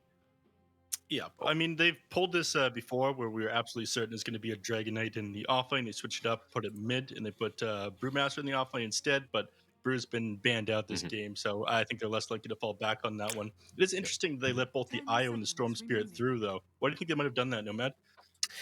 I mean, they clearly have a plan. They clearly have an idea of what they want to do against it, so this is the thing, right? Like, nothing we see here is going to be surprising. Aster letting through the IO is not going to be like, oh gosh, they picked this IO which has been contested in 95% of games. Like, they have an idea. They know what they're doing. It's definitely not a surprise for either of these teams what heroes have been picked up. And the bans as well, when you think about them, the following bans are completely they're the heroes that we discussed already: the Pango, the Brewmaster, then followed up by the Puck and the Lina. Lina perhaps a little bit more different, but Puck definitely makes a lot of sense versus Iron Storm Spirit. Meanwhile, Team Aster is just banning out pretty much the most popular heroes that PSG LGD have been picking, drafting, and recently have taken. Right, in the game versus RNG, they won with the Doom on position 4. Then they had Doom on the offlane. It's and the Void was picked up by PSG LGD as well. Yeah. Do you think this is kind of naive drafting, simply responding to things that they've won with in the previous games, or do you think there's method to this kind of madness here? There's definitely method, right, Nomad? Yeah. I mean, I've keep saying like Aster, like the most prepared team perhaps we know of with Lanham doing the legwork here, and LGD will have exactly the same thing going on. Both teams are going to be. This is a chess match, and this chess match has been played 1,000 times between these two teams. So this is a finely tuned thing, but this might be a Oh, damn. curveball. This might be an actual Yeah. curveball. Sansa coming out here for PSG LGD. Not what I was expecting. Yeah, but it's a hero that makes. Let's put it this way: it's a bit weird because it will be position 5, right? We'll have Looks Io like plus it. Mars most likely on the offlane and Silencer +1 on the safe lane. It does make sense. It's one of the best heroes versus Shadow Shaman and Phoenix, as you can. Phoenix struggles versus silences. Shadow Shaman cannot control someone. If Storm is caught, you just use that global, and if SS doesn't have some BKB or something, Storm should be fine. They are lacking some damage on the side of PSG LGD though. Like they do have this global presence. You have Relocate, you have Storm, you have global. It's amazing, but right now I really struggle to see the damage coming from their side, at least in that mid game. Storm has to do a ton. Yeah, yeah. Now, Nomad, how do you think you solve the problem with the lack of damage here? Do you go for a faster paced carry like Ursa or Juggernaut, or do you kind of allow the game to stall out with the Storm Spirit? What would you do if you were What would captain I of the do? GLPD here? Yeah, I mean, you are one of the most brilliant Dota minds after all. yeah, thank you. That is something I've been trying to tell people for a while, but no one believes me. I would go for a Omni Knight carry, and I would lose very quickly. No, I think Ursa's a really good shout. I think Sven actually should be the pick here from PSG LGD if it's not banned out. That Do you like the sounds buffs to him in really this good. patch? Hmm? You like the buff to him in this patch? I do. Yeah, I mean he's kind of. You need damage, and Sven does damage. It's about as far as my brain goes on this One of the most brilliant minds, clearly. I mean, I don't disappoint. It's all about keeping it simple, stupid, right? Like, Yeah. just, you don't have to overcomplicate things. If you need damage, you get that damage. Sven, possible. I haven't seen way too many games. Have you seen many Svens picked up after the patch? You Because know, I haven't. it's really popular in the pro pubs actually, and people have been flexing it to the 4 as well because of the new shard changes. It gives like 7 armor aura, so we've seen What a bit of about- Sven, but as carry, maybe not so much. There's been a bit though. It's definitely more popular recently. What about some Monkey King for them? Keep it simple. Good with IO. Yeah, feels more Decent. LGD for sure. Just doesn't deal with the CK well enough. I'm not sure. You can always itemize that way, right? Yeah, And, true. There are some issues for you in this game, but I'm struggling to see like there's a TB option as well for them that they could go into. What about Let's see. Medusa? Is it too slow? It's kind of slow, but eventually you win the game, right? It doesn't feel very an option. LGD though, so they are going to go for the Aster like Neff suggested originally. Yeah, I mean it ticks the box for sure. Yeah, so it looks like they plan on playing this one fast, but this does put them on a little bit of a timer, in my opinion. Not that you have any hero that is amazing at scaling into the late game. Aster definitely need to round their draft out, and we're talking about the potential for them to flex the Dragonite over the mid, pick an offlane instead. But you still confident at this point, Lizard, that this DK is going to be offlane? Or does the CK mix things up a little bit too much?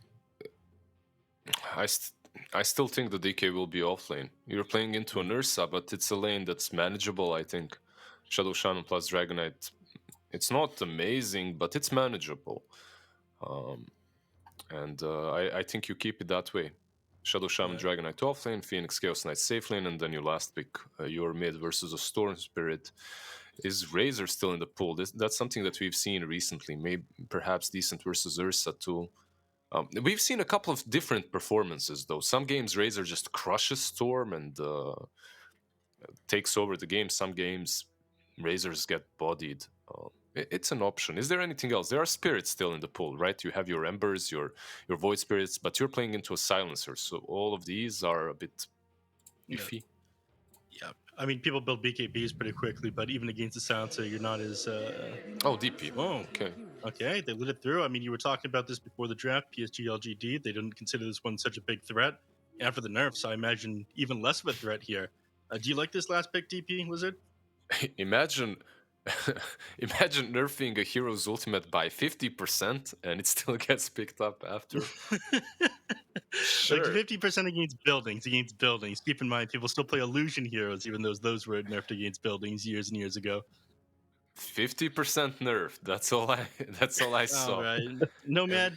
As our most brilliant mind, you have more to say than 50%. Please stop saying that. You're setting me up way too hard. I don't know. You want me to keep the bar low for you? Yeah, please. That way I stand a chance of clearing it. All right. I mean, I really like the support duo more on Aster than LGD. That's something I've learned, which in this region feels very important. But the side of LGD, they've covered that really nicely with the Storm, this Mars, this Us. These are heroes which can do a lot of things with just a small buff from the IO or like a couple of spells from the Silencer. Global Silence comes out. This Phoenix, this DP can be dead. But yeah, I really like the Death Prophet pick. Actually, it gives you a hero which doesn't really care about the Global Silence as long as you get to EXO off first. So it's kind of a case of who jumps who. And for that, I got to go with the team with the more jump. And for that's kind of LGD for me. So bit of a cop out maybe, but I think I prefer LGD's draft in this first game. So I'll be going for them as I do consider these teams almost equal. Now, you didn't make a prediction other than going the 50% list. I cut you off before that. Do you agree with Nomad? Sorry, what do I agree with Nomad? Do you agree with him that PSG LGD are looking like the stronger team here? It's so hard to agree with Nomad.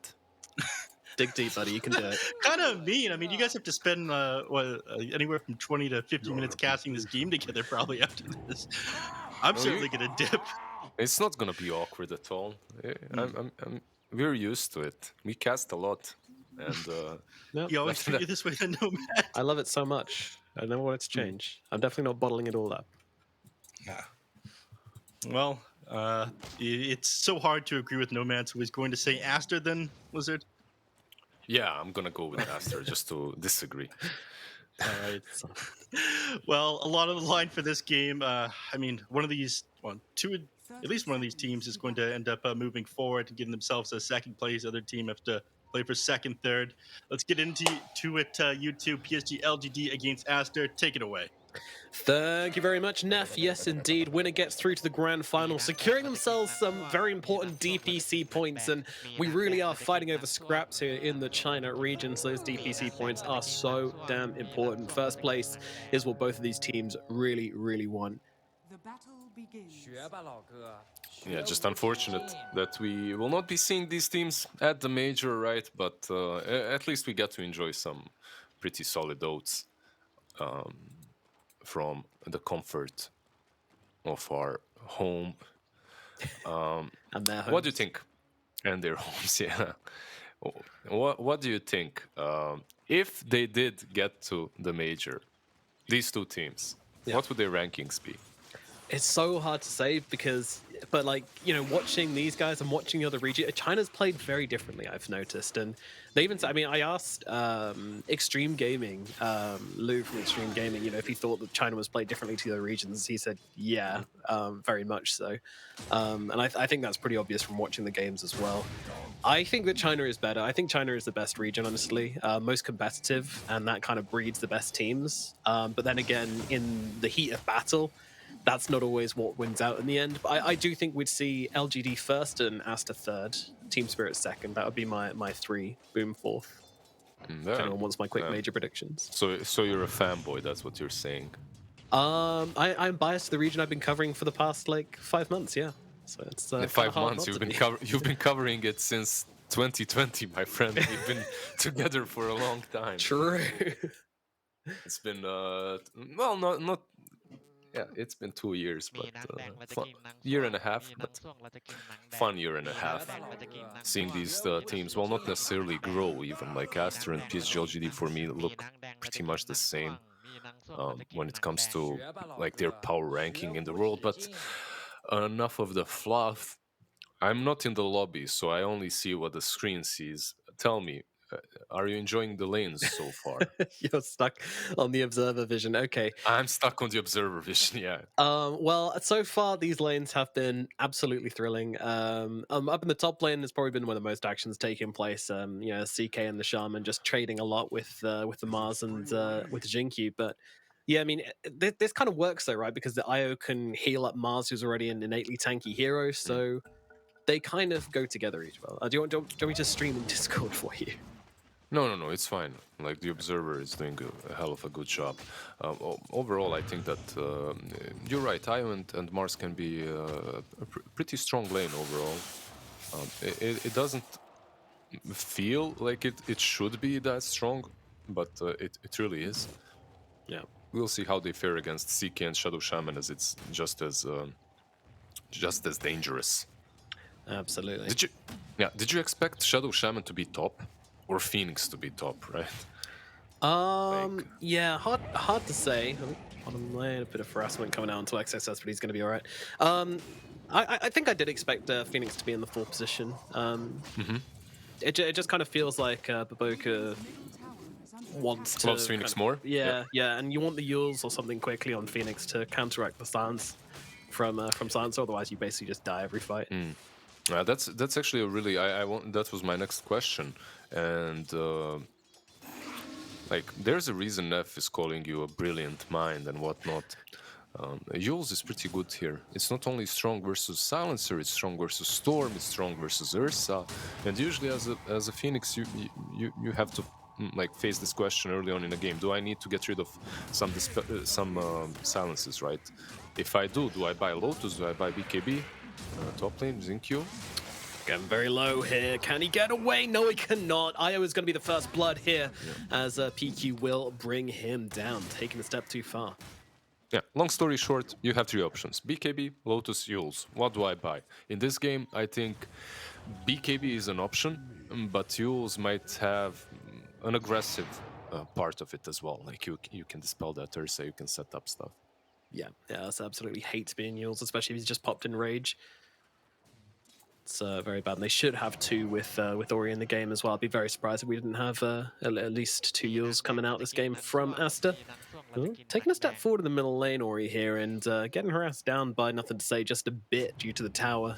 Getting vortexed into the tower's ranged, but Peak is also doing some thrilling warding at the same time.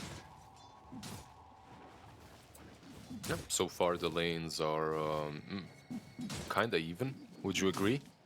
From what I'm seeing, the last hits, Dragonite, DP, Storm, Mars, all the same, all pretty much on 20. Yeah, they're all within 2 last hits of each other. Yeah, I think this is as even as you could call it ever. Maybe they just had an agreement. They were just like, hey, you know what? Let's have a nice laning phase for once, okay? No fighting, no name calling. We can fight, but no denies. Denies are dirty, okay, guys? Like, let's all have farm. It's interesting, though, that Baboka has decided to go bottom and lane. Like, this is another part of my previous question, because you're laning into a silencer. And the last word is probably one of the worst things to lane against as a Phoenix. You can't dive out, you can't use your spirits. You can dive out, but you'll return to the same spot. Oh, that misses. It wouldn't have killed him anyway. Yeah. On the mid lane. Pretty close, but Nothing to Say does get away in the end. But gonna send him back to base though, which should give the DP a bit of an advantage as we expected. Meanwhile, a bit of harassment coming out onto Monet, but nothing more than a few spells. Bottom lane, a couple of Innocence. Why? Yeah, he's a goner. He's a goner. Fairy Fire's gonna come out, but the Breathe Fire's there from XXS, securing him the kill and getting him a bit more farm, a bit more money in this bottom lane. As always, you try to go for... you're a bit too aggressive on a lane that you should be winning, and then you get punished for it. It happens just very often. Silencer was the one that aggressed on Phoenix, and then he got punished. But don't worry, he called Palais and paused afterwards, so, it's like the old... Yeah, it's all forgiven. Yeah, it's like the old Pudge days, miss a hook, type dash ping in all chat. Yeah, you need to You need to give an excuse, you know. like- Absolutely. Middle lane. Ori's getting it started here as that Exorcism gets dropped on down the Storm. He isn't 6. He could be in some real trouble here as in comes PQ as well. Everyone piling into the middle lane. Ori's taking some heavy hits though. Needs to be careful. Too much damage. Doesn't yeah. have the Spirit Siphon either, but will be surviving for now. But PQ will not. LGD come in, defend their middle tower, and now he hits 6. Nothing to say. Jumping on forwards onto Ori here. A huge jump from Nothing to say. Has he taken a step too far? Oh! They're both going down. Oh my god. He died first though, right? Nothing to say dies first. Yeah. Ori dies second, so Ori still gets that full experience on his own. But okay, there are some positives on both sides. One positive for PSG LGD is you defended your tower, Exorcism has been Top used. lane, Faith Beyond, getting dropped by Monet and PQ here. Yep. Easy kill. There's just so much control from these two. You get that shackle, you get Monet's stun. Shackles, sorry. Oh, bottom lane. That's a rotation what down happened? from Ori here. And they're What gonna bring it happened? down. Like, what's happening on this map? This the whole hell broke loose. Yeah, the truce got broken. Yeah. Someone denied something, and then it all just went to shit. Yeah. Radiant's bottom tower Such a peaceful is under game attack. before. No longer. No longer at all. Everyone was having fun, farming, getting that gold. Now everyone is suffering. It's mid lane. Beating on each other. Yeah. Yeah, nothing to say. Looking to get aggressive here, as always, as he always is. Meanwhile, down at bottom, XXS and Ori have moved down here, and they're going to be able to secure this tower, I would imagine, eventually. Although, they're chasing them back. Does the tower go within deny range? It does. Look at the tower taking capabilities on the side of Aster, like objectives. You have Dragon Form, you have Exorcism, you have Shadow Shaman with the wards, then you have even this bloody Chaos Knight illusions hitting towers. Like it will be kind of difficult for PSG LGD to answer to all of this. Yeah, you're absolutely right. I didn't even notice that, but 4 heroes which can essentially take towers by themselves. Oh, there's going to be a lot of force coming out onto LGD here, and they don't have anything like the Wave Clear, you know, they don't have Coddle, they don't have anything like that, although they have got a Hex out onto the IO as the Storm jumps in, though. They're turning all their attention towards Nothing to Say. Can they bring him down in time? No, they cannot. He gets away, IO heals him up, and nobody will die in this middle lane for now. Well, there's Ursa here, Invis, maybe Ori. This is a bold move. Yeah. If Phoenix was around without that dive, he probably dies, but a bit too hard on the DP. They will lose the bottom tier 1. And you Storm, usually he dies there, but with an IO, those plays become possible. Yeah, absolutely. It's, you need to focus one of them, and they were like, it's early level still. Maybe we can burst through the heals and kill off the Storm, but not quite enough in the end. And Jinkyu's also gone for this Soul Ring, as IOs usually do, and is using that to just constantly top up Nothing to Say's mana. That's going to accelerate his farm a little bit, so whilst he is a little bit far behind now, it will hopefully be catch-up time. They're moving into the enemy jungle, but PQ just comes running in here. He might just be food, though. Let's see. The TPs are coming across. He goes in with the Shackle onto the Storm Spirit, but Innocence is here as well. They're going to be able to clean up the Shaman, but what can Ori do here? He immediately looks towards Innocence. Innocence go for the TP away. Not going to happen. Innocence to fall. Arena comes down, though. They're turning it around onto Ori, but they don't have the damage, and now the Siphons come up. Ori gets healed right the way back up again. Nothing to Say on the run. Doesn't get hit by the tower. Doesn't tick away. He'll survive, but Shinkyu is gone. Faith Beyond dead as well. Aster say, get the hell out of our jungle. Yeah, they do definitely flush them down the toilet out of their own jungle, but Storm Spirit does manage to stay alive at least. That was insane from Nothing to Say. But, you know, like, strategically looking at this play, perhaps it wasn't that bad for PSG LGD. They suffered quite a bit. They did lose a lot of heroes, but they also forced a lot of ultis inside of the enemy jungle. And when you do that to a team that's all about taking objectives, perhaps it's not that bad, as it alleviates the pressure the next couple of minutes. You know, you don't have to defend that tier 1 perhaps instantly afterwards. Okay. Because like sometimes teams do that. Like they just go and force a fight somewhere, and it's something that's perhaps the hardest to analyze and hardest to talk about, as it usually looks silly. Like, Yeah, yeah. oh, look, that team just went there and fed. Perhaps there's more to it. Yeah, I mean, dying on the enemy side of the map is always better than dying on your side or dying in the middle, something like that. So LGD seem to Usually- be putting a lot of pressure here when they're not that. They're pretty far behind, to be honest. It's a 4K goal advantage for Aster, and that may be why. And look at them again. Yeah. They smoke up, they go top. They're hunting the CK. The global is here now. Nothing to say. Should scout him very soon. Yeah. Do they have the damage? He's kind of juking around him here, but the Global Silence is going to come out from Innocence to try and secure this kill into the CK. Relocate comes in as well, Monet to fall, and once more, Aster just relocating everyone over to this fight and trying to get the kill here. And actually, Jinku comes back. He's going to try and save won't kill anyone. He's going to get him out. Strike Team is a complete success here for LGD. A beautiful maneuver. Yeah, that global presence proving to be really strong once again. They get no one, like they don't punish anything, and they pretty much TP'd everyone. Can they use this to take Rosh? I think they can. They've got the snakes, XXS popping the dragon form even for this one. So whilst LGD are hitting away at a tier 1 tower, Aster secure themselves a much bigger objective. Yeah, it's kind of early. Like I'm not sure how much of a benefit this early on that Aegis will give them. Oh, and how much they'll be able to do with it. They can't get the Aegis because it's blocked by snakes. So Wait. Storm should zip in. Storm. Okay. What is happening? They don't realize it. Like I no think- one is moving I towards. think they're okay. The snakes are about to run out, but there's certain confusion. Faith Beyond is here. They are going to be able to pick up the... Okay, all right. Faith Beyond chancing things a little bit too hard here. That was awkward. And actually turned out into a fantastic bait by Aster, so good job, PQ. That's the most next level bait I've seen in my life. Especially, like, why? Okay, did you see the way he died? I didn't see the way Zinkyu died. I guess he just gets picked off by DP. But did you see the way Y died? I didn't know. He literally just he had 10% HP. He walks in, one breathe fire from max range, he just dies. Just instantly dead. Just traded his life for one arcane curse. Nice. Nice contribution. How many heroes did he get it on? 2. It's a lot. That's value then. So just running at them right now. This seems like a crazy move. Let's see what they can do. But the Supernova's already down. Arena's going to come out as well. Who do they focus? They're a little bit split right now. And LGD, they just say, JK, we're not actually going on you, but they might not have a choice. Global Silence comes out. A Storm jumps to the backlines here, finds a cleanup onto XXS. So LGD do get one, but now Aster, they want one in response. Can they at least bring down Jingyu here? The little ball of light.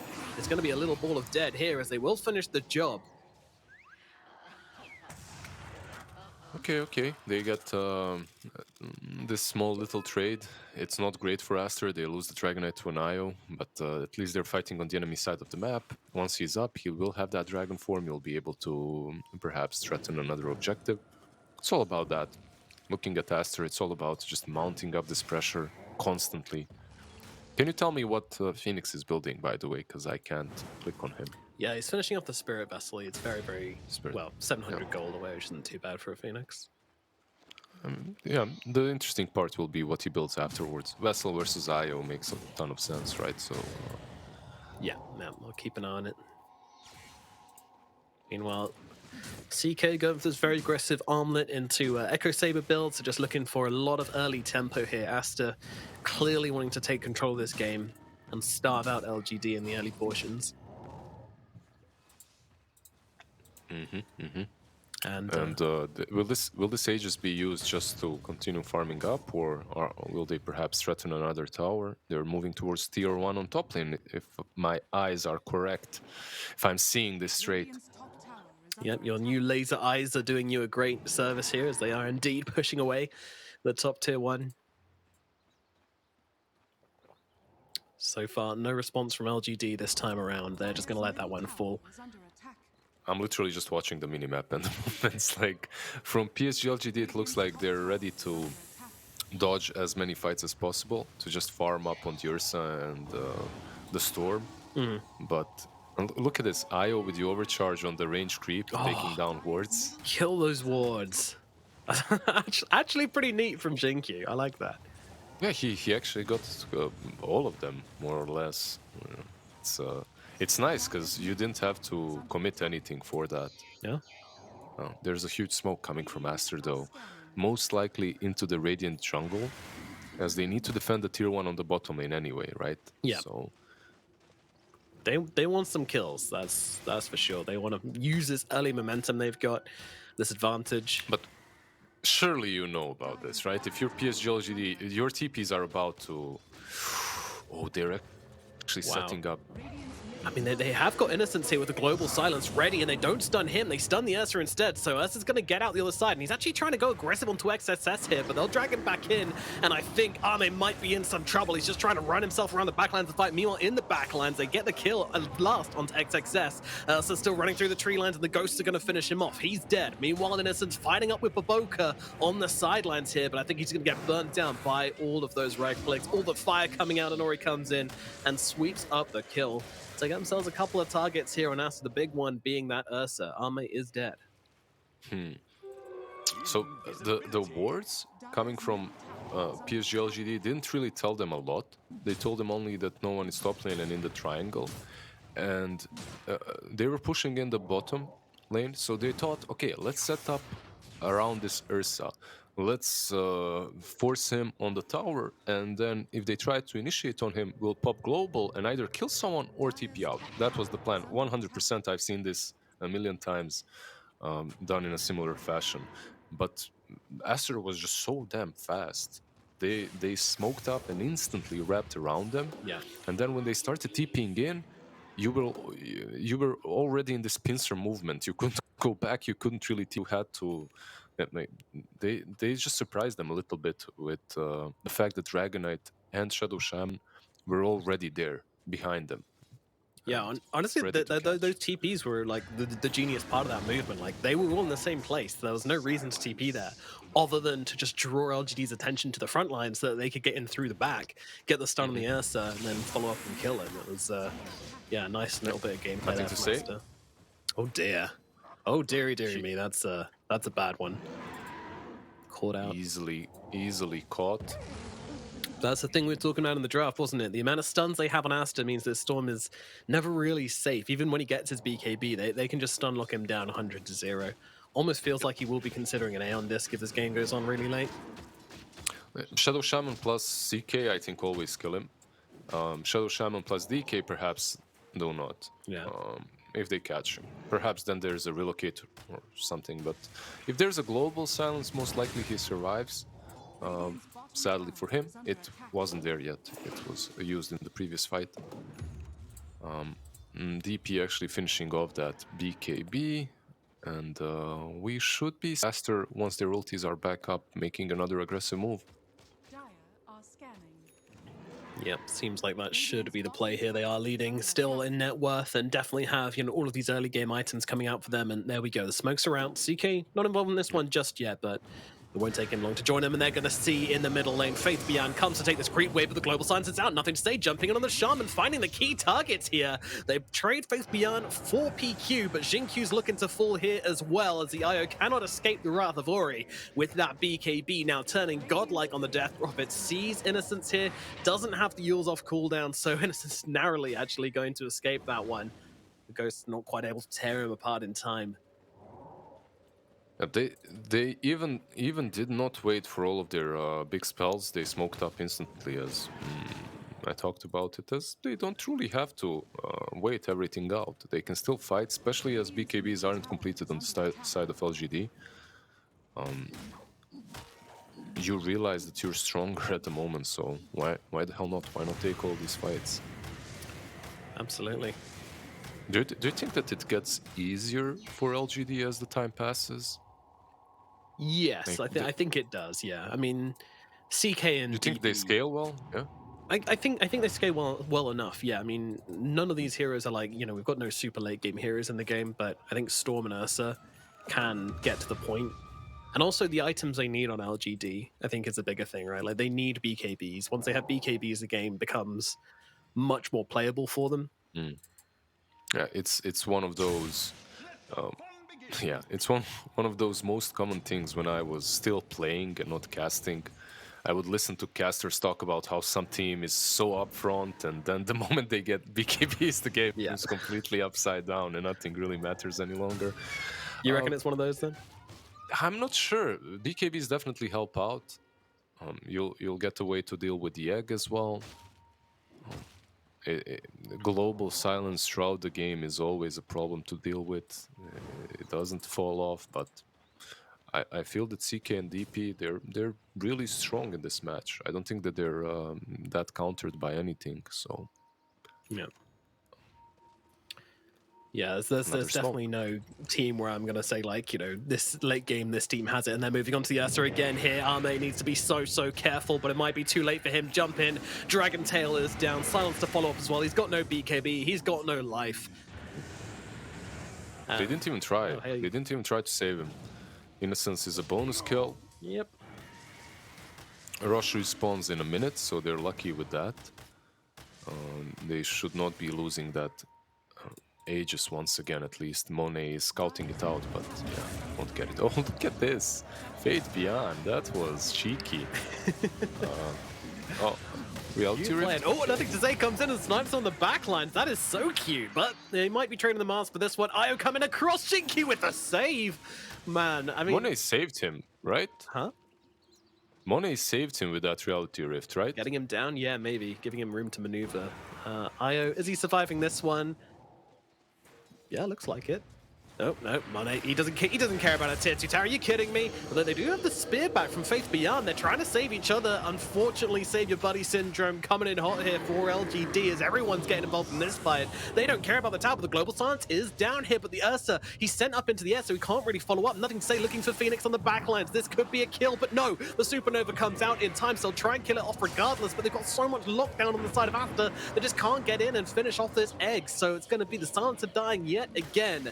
And Aster yet again successful in this fight, and they want to link this up with Roshan, which will be respawning in 2, in 1, in 0, and they walked out. And they're out.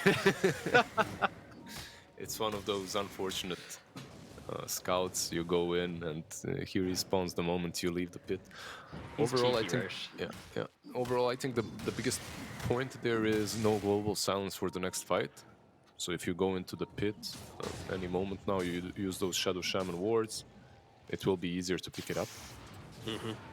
But yeah, Aster definitely playing on the edge. They're being extremely aggressive.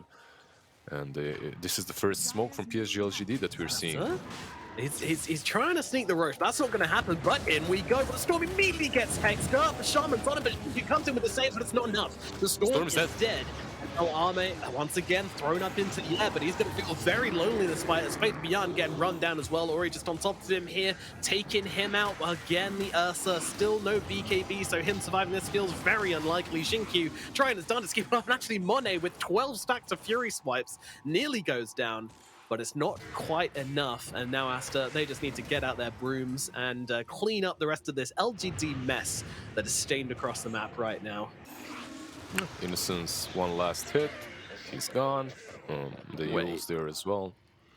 Did he do that? Because get the uphill. Yeah. I think we're on the same page. I'm thinking that's Is that a thing? If it is a thing, this is literally after 15 years of this game, the first time I'm seeing it. Right, chat, get in demo mode right now. Test it out. I think it's a thing. Why not? Wait, it makes sense.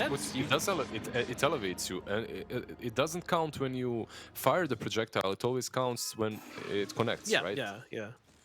So, yeah, that's some next level stuff, right there. Goddamn If it genius. is the reason, maybe he just did it to get rid of the Arcane's curse, which was on him. Yeah, it also might be one of those things every single player knows about, and I'm just like, oh yeah, okay. I guess I'm bit slow, a bit late to the party. Yeah, that's all right. Fashionably late. Full BKB completed on Storm. I believe Ursa should have one for the next fight as well. Yeah, and, Mars should be there in like 450 gold, so not too much for him to farm up. It's a bit late though. That's the big question, isn't it? They've secured the second Aegis here on Aster. You know, that's the scary one. Yeah. And Yules on Baboka together with that vessel now. Blink on Shadow Shaman. Like, one team is itemized. completely aggressively because their heroes allow them that. The other team is just itemizing to survive and have a chance. It's something that's like telling about the strengths of these two drafts. All right, our official Perfect World hired tester, who definitely isn't Neff, has tested it out and said it doesn't work like that. So it wasn't the Yules thing for Ori, unfortunately. He just wanted to get the Arcane Curse off him. Yeah, How boring. We knew that. We knew that, of Yeah, course. But no, I'll tell you this. Like usually, if I never saw a thing, not only me, like any player, right? If you never saw a thing, it probably doesn't work that way, Yeah, right? If yeah. you're super surprised by it. Aster mounting the high ground aggression here, and this is a big commitment. That Exorcism's been dropped, Dragon Form's been dropped. They've got a Phantasm if they want it as well. This is very, very aggressive from Aster here, and the Global Silence comes out. They just want to bring down that support Shaman straight off the bat, and that is exactly what they'll do. BKB pop from Nothing to Say, but the Exorcism's still going to work, as well as those snakes, so there's too much physical damage for him to stay around in the fight. LGD kind of only semi-committing to that one, and they will not keep their barracks alive. Aster, what are you doing? Oh no, Arme just gets absolutely torn apart. Didn't pop the BKB, and he pays the price. He's a mad bear. You just can't invade his den and expect him to do nothing about it. Like, he needs to defend the little cubs. Yeah, unfortunately, he is the little cub in this scenario. Yep. Yeah, just the game looks harder and harder for PSG LGD. Yeah, you can kill that Shadow Shaman, but after that, there is nothing much you can do. And you need to kill him. If you don't, as a Storm Spirit, there is nothing for you to do in the fight. You'll get hexed, 100%. That BKB, it doesn't last forever. I think if you're PSG LGD, you need to make some crazy aggressive move now. Smoke up, catch them off guard, make a pick off or two, perhaps, as this really isn't working out. Radiant's middle tower is under attack. Dire are scanning. How do you feel about Monet's Mage Slayer, by the way? I'm literally just looking up to see if that's a popular item board on the hero as they move on to Ori here. Ori's getting blown up. Can they take him down in time? Yes, they can. Huge pick off, but Nothing to Say has died as well. And this egg on the backlines is just doing way too much work here. Arme try to fight up, but he is fighting alone here. Nobody is going to help him out. 3 dead on LGD. Yeah, GG, and they just call it. They are done. Aster once again showing us how you take down the Goliath of the China region as they take game number 1 here against PSG LGD. I really was like this last fight. It was to be expected that they GG after it if they don't really win it. Even though, look at them, they had 2 buybacks. They weren't out, but there is nothing more to be done in that game. You just GG call it afterwards. You made that one aggressive move. You tried to pick them off outside of the base. You killed their mid, but everyone else dies on your side.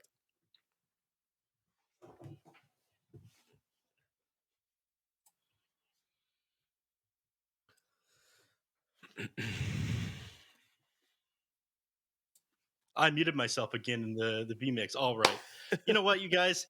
I heard Very you. hard fought. You heard me the whole time. That's what's important as long as Lid heard me. He said some incredibly great stuff, guys. He really did. great stuff. Incredibly important game there for PSG, LGD, and Aster. The winner of this one, of course, guarantees themselves a minimum of 300 DPC points, but Aster come out on top for this one. I mean, Lizard, where would you say everything went wrong? Laning phase or? Well, they tried early on the side of PSG LGD. They tried to play their draft the way it's supposed to be played versus a team that can snowball out of control. They used their global presence. They played on the enemy side of the map a couple of times. Perhaps they let that first Aegis go a little bit too easily, and they just couldn't catch their items. Like they couldn't get to their items fast enough. It's not like there was one big breakout fight that completely took it for the side of Aster. I think it's their draft is devised in a way in which if you don't break it early on, if you don't stop that aggression, and if you're not up in front with that one extra item, which they weren't, the game was even from the start. They just formed a snowball, and how do you defend? How do you fight against it? Yeah, that's kind of why they pick the Ursa. They want to go for this early game carry so they can contest against the enemy heroes. But we see some of the earlier rotations already with the 3K net worth advantage for the side of Aster. I mean, I feel like they did reasonable in some of these team fights, but the BKBs, like you mentioned, just came out a little bit too slow. I, I would actually just say one thing. When the game was going, we discussed that first rush, first stages, and I said it's not really a big deal for Aster, and it truly wasn't. They didn't do a lot with it. There's that's on innocence on why, but it's a big deal to take it away from PSG LGD, like taking it away from Storm and Ursa early on. That's a huge. Yeah. I wasn't actually inside the lobby for this one, but it was very funny seeing them bait that one out. That CK had phase boot, so it was very intentional. Not going on top of that Aegis, it looked like he was trying to bait them into the pit by not picking that one up. That was a very confident move there by the side of Aster. It feels like. Nomad, I want to talk to you about I don't know. We saw like the 22-minute fight where PSG LGD wanted to play against Aster up at the top tier 2 tower. But that one ended up coming part on them as well. Do you feel like they were trying to force the issue? Was it an overconfidence thing, or they just need to take something before they got completely run over there? I mean, LGD on a team to like, when they realize they're in a bad position, then other teams just go, oh well, we'll see if the enemy team makes some mistakes going high ground or something. We'll let them run up a net worth lead. Like they're gonna just keep throwing bodies until they'll realize like there's nothing left they can do. They want to force mistakes out of Aster, and I think that's what Aster are really good at. A lot of the other teams, they see LGD running at them no matter what kind of net worth advantage they have, and they go, oh god, it's LGD, they've got some sick plan to take us out, we're doomed, we've been undermined. That lack of confidence we see against teams who are playing against a team which is supposed to be better than them. Aster don't seem to have that. That's why they're the giant slayers. They don't care. They treat every team the same, for better or for worse. And then, yeah, against LGD, it just kind of proves that they look just so confident against them, and they just make LGD look like they're running in to die and make them, as you say, making desperation plays. And that's what it is. But usually LGD, they can force mistakes out of the enemy by doing this. That is one of their signature moves, to make you sweat, to make you feel like you're always on your guard, even when you're ahead. And that kind of nervousness does cause mistakes to happen. And that is one of their, their biggest gameplay points when they're playing from behind. It's kind of like when you've got an animal trapped in a corner, that's when it bites the hardest, right? LGD, they're always ready to bite you back. So Aster just know, keep the gloves on, get that weird little hoopy thing they use to catch like otters and stuff with, and just keep them at a distance. And that's exactly what Aster do. What are those things called, anyways? The hoopy net. I don't know. They put them around their necks, don't they, and just kind of keep them at a distance. And yeah, it's yeah. very teasing effective. stick or something like that. I don't. You're Canadian. You should know this. You catch otters all the time. Oh yeah, absolutely, dude. I live in Vancouver. It's like Otter City, probably like the least Canadian city. Actually, no, that's not true. Probably Toronto or something like that. Anyhow, back on topic of this game here. We were very surprised when we saw the silencer pick come out. PSG LGD, they do go for kind of weird picks, especially when they're comfortable inside the patch. Do you feel like it was as effective as it needed to be this game, Lizard? I'm not sure. Like there's definitely a method behind the madness. There's a reason why they picked it. You have the silencer, you have IO, you have Storm.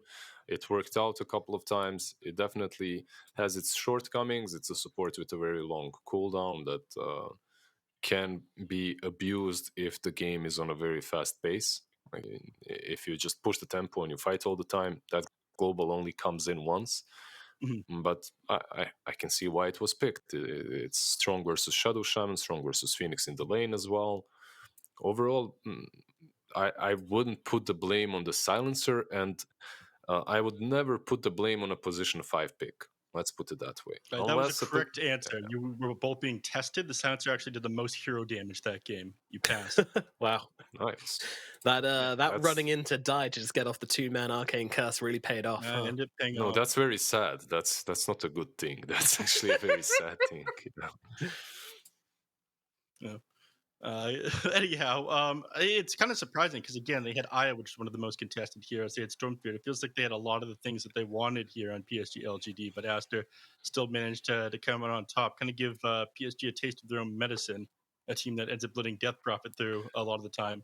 They take the series from here. Remember what we were talking about during the drafts, that PSG LGD is lacking damage? Like, that's literally what we discussed.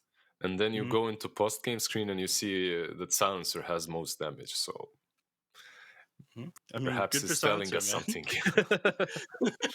Hmm. I mean, it's kind of a symptom of the support duos, right? Like the Silencer IO together. You know, they just kind of struggle to enable their cores a little bit. I know that's weird to say about an IO, but if you never kind of get ahead, you got no one to really make those plays from like a kind of budget position and to get you back into the game. But would any hero have done that? I don't know, but yeah, I definitely feel like. I mean, what was their last pick in the end? Was it the Ursa, right? Yeah, that was the last pick. Yeah, I don't know. Maybe it was time to go for something crazy like the Lush track or something. But you know, hindsight 2020 and all that.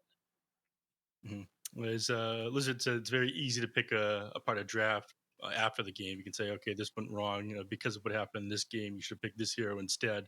But you work with what you have, and they weren't able to work with it this game on the side of Aster. It looks like. And Lash was banned, even the one you Oh, really? mentioned. It's a nice idea, but it was banned. Yeah, there's a ton of heroes that maybe would have been better, but we're out. So you like Nev said, you work with what you've got and you try to make the most out of it. They definitely had their openings. PSG LGD is not a team that ever drafts poorly. Just didn't work out this time around. I want to talk about some of the positives of Team Aster's draft if we still have the chance. I mean, they ended up picking 3 heroes that do amazing at pushing buildings: the Dragon Knight, the Shadow Shaman, and the Death Prophet. Do you think that's something that PSG LGD should be worried about in this next game? You can't give up all these because it allowed them to run them over, right? What about Nomad. you, Nomad? Sure, I'll take it. I mean, Take it. yeah, I feel like they obviously just want these box ticking heroes which they can kind of just play as any kind of sort of duo. You know, that's what I notice about this draft from Aster. In that you take any 2 of those heroes and it sounds like a really scary combo. You know, like CK Shaman, you don't want to see that running at you. You know, DP with the CK, you know, that's scary as well. You just don't really have many weaknesses in this draft. You know, it's very complete, and once you get ahead, you know, you can just be very. You don't have to like worry about positioning so much. You don't have to worry about, oh, I need you and you to come with me.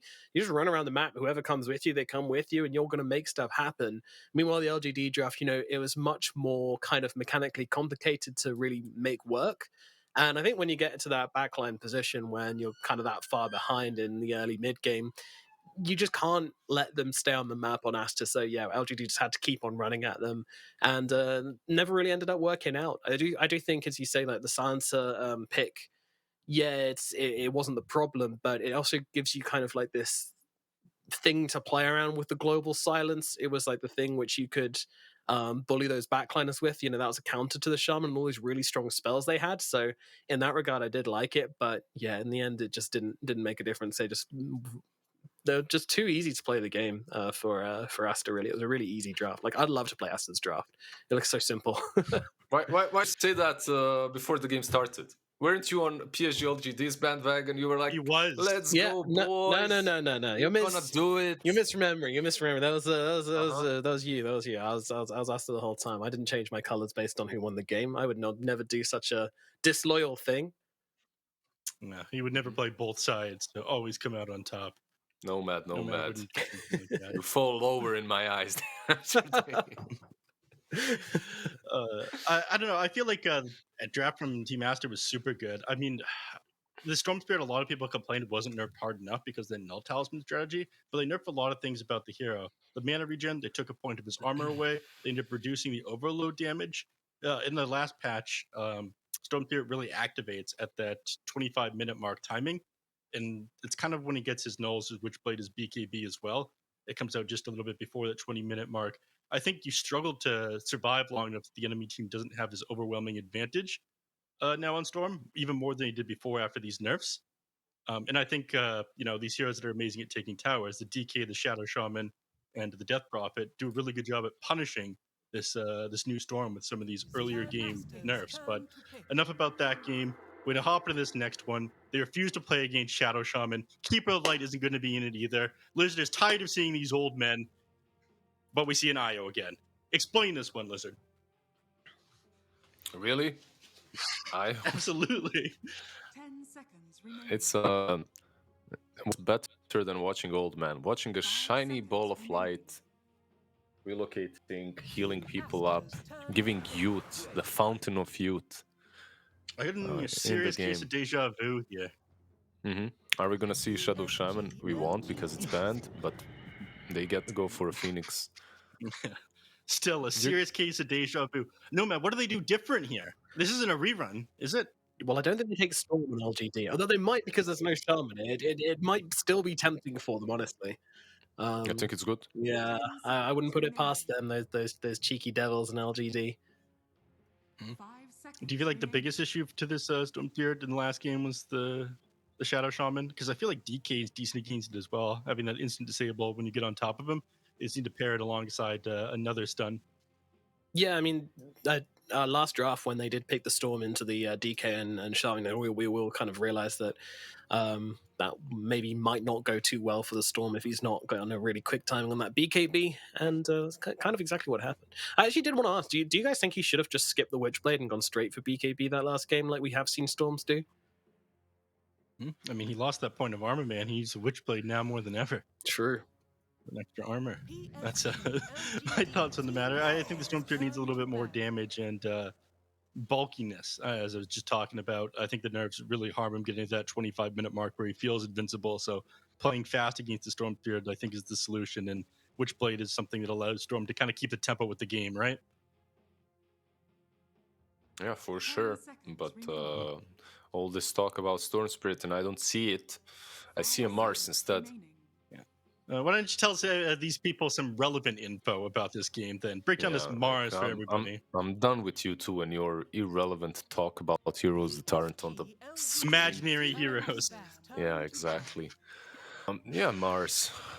They're just taking it away also from Aster. They're securing their offlane, as offlaners are like scarce recently. Like they get banned out, most of the good ones. We saw the IO and Mars. It worked wonders in the last game. Why not pick it up again? Meanwhile, when it comes to the bans, it's pretty much the same thing, the same shtick. Aster banning out everything that PSG LGD has played with in the last couple of series. PSG LGD kind of doing the same against Aster. We'll see. For PSG LGD, I really want to see some more damage this time around. I want to see some damage in the with that Mars, right? Definitely, with that definitely. IO. Yeah. We'll see if that's the direction they go in. The bans so far on the side of PSG LGD feel kind of reactionary. They get rid of the Shadow Shaman and the CK. Maybe they're just afraid of stuns and overwhelming team fight from the side of Aster. But when you see this IO and Mars picked up, you ban out the Abaddon instead of a hero that instead of a hero that does more damage here. Nomad, do you think it's a sign they plan on picking up a heavy disable as their next pick? Maybe something like a Bane on position 5? What are your thoughts? Yeah, this is usually the precursor to the Bane pick. There's other possibilities as well they could be moving towards, but I think most of the time it's either Bane or Morana that they're going for, and don't think it's going to be Morana. Although it could be. DK Morana's a very dope lane. Like you say Mirana and Bane, but I say almost any hero. And that's why they ban out Abaddon in almost every series, but I'm gonna eat my words now, as they did pick up Bane straight afterwards. But they banned out Abaddon in the last game too, right?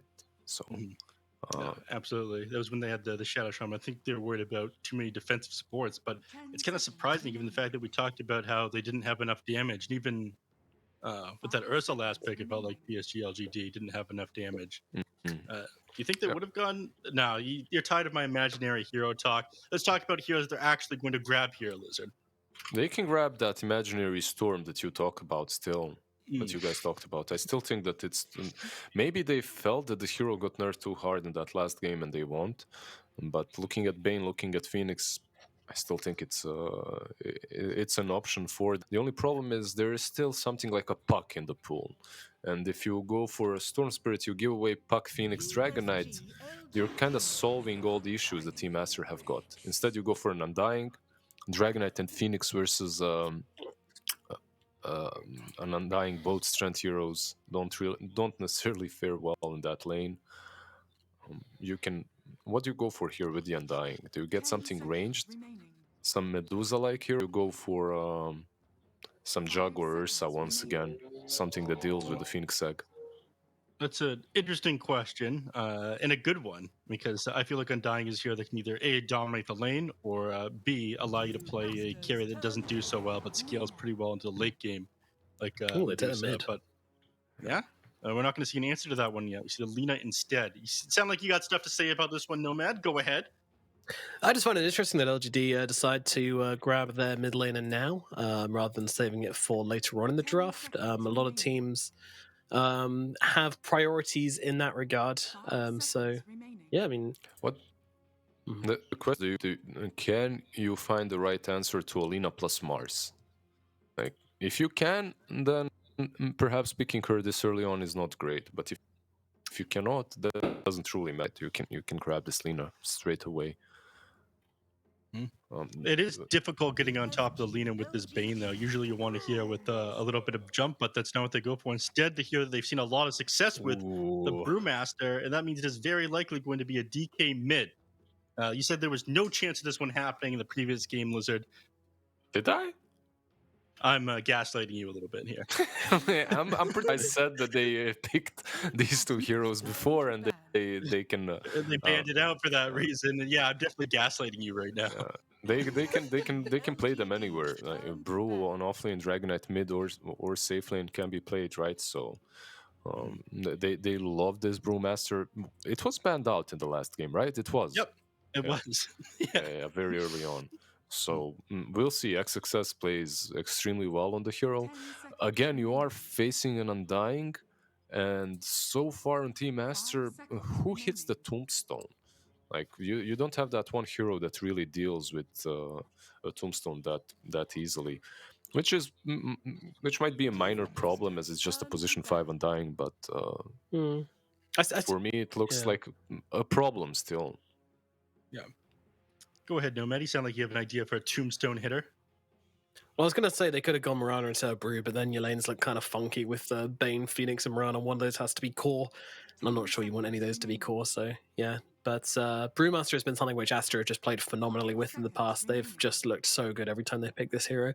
They make it look so broken, just rushing that Ags, then either Aeon or BKB or going straight in for the refresher if they need to. Might be one of those games. We're not seeing that many stuns coming out from LGD at the moment, so must be tempting to go in that just quadruple permanent uptime on the split, which is just it's some shenanigans. I'll say that. Yeah.